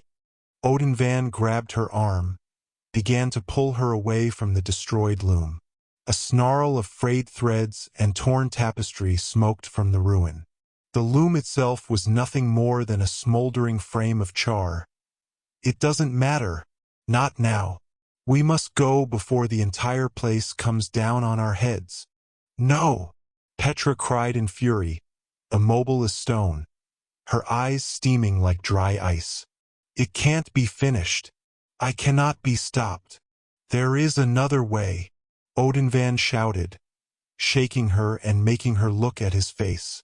It will cost much, but there is one final option that I never told you about.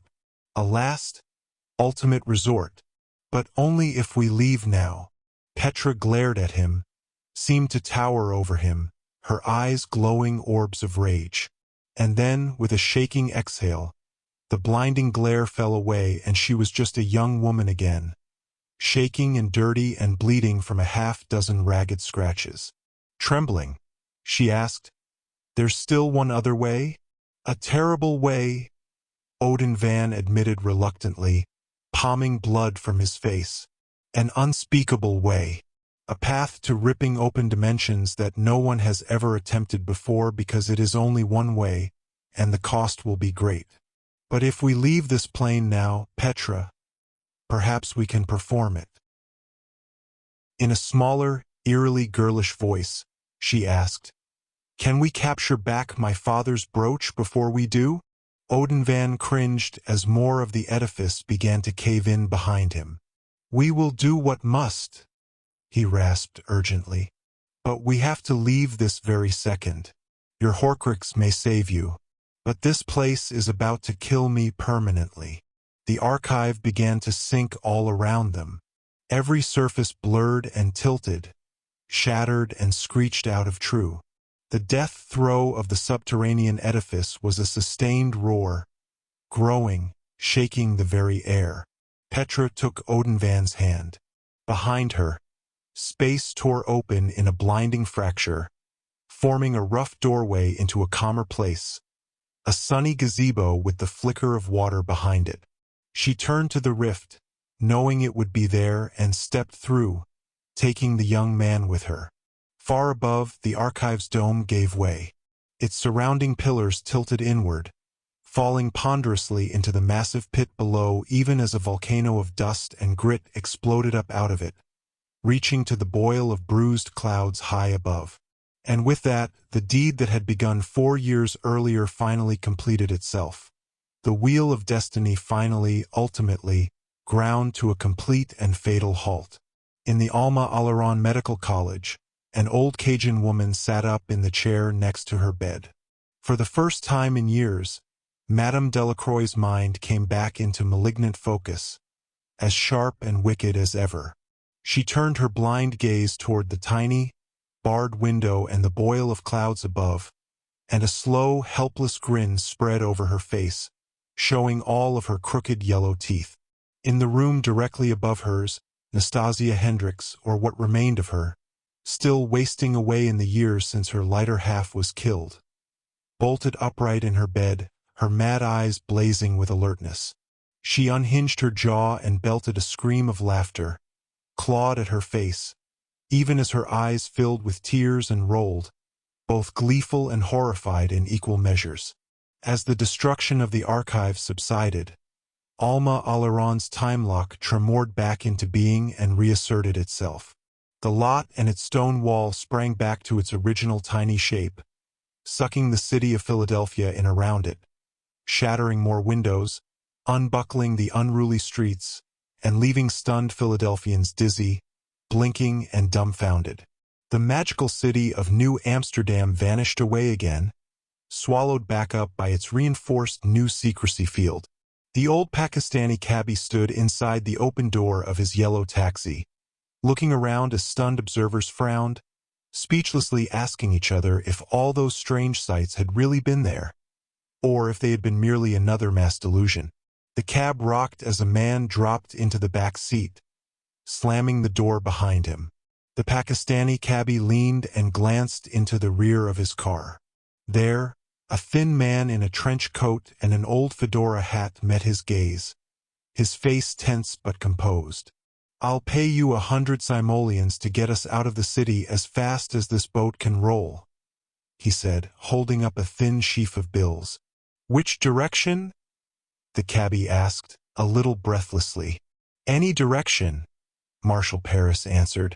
"And if you're smart, my friend, you won't come back afterward."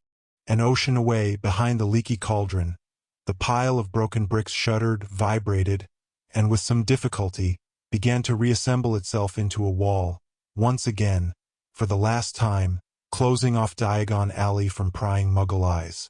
Hogsmeade shimmered and vanished away into unplottability again, leaving the three hikers dazzled and confused, having only moments before been arguing loudly with Madame Rosamerta about the use of her apparently non-existent telephone. Now they stood cramped in a thicket so dense that it seemed to physically force them back, stumbling, scratched with nasty thorns and briars. And in the Hogwarts greenhouses, the maddened plants began to settle, withdrawing slowly, retracting their vines in sheepish curls, dangling in James' stunned hand. His wand suddenly and silently burst alight, shining with the Lumos spell he had called only moments before. Stunned and deeply worried, he raised his wand and looked at it. Rose raised her eyes from the wand in his hands to his face.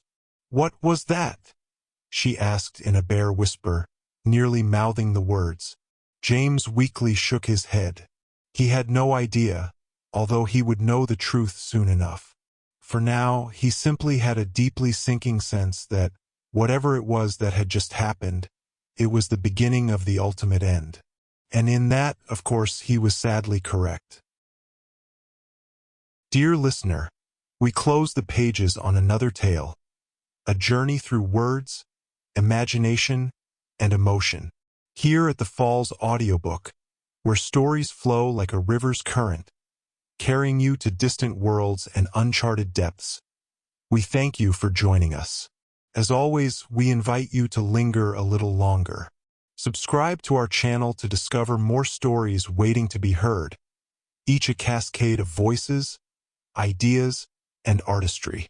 And remember, every great story begins with a single word. Perhaps the next one will begin with you.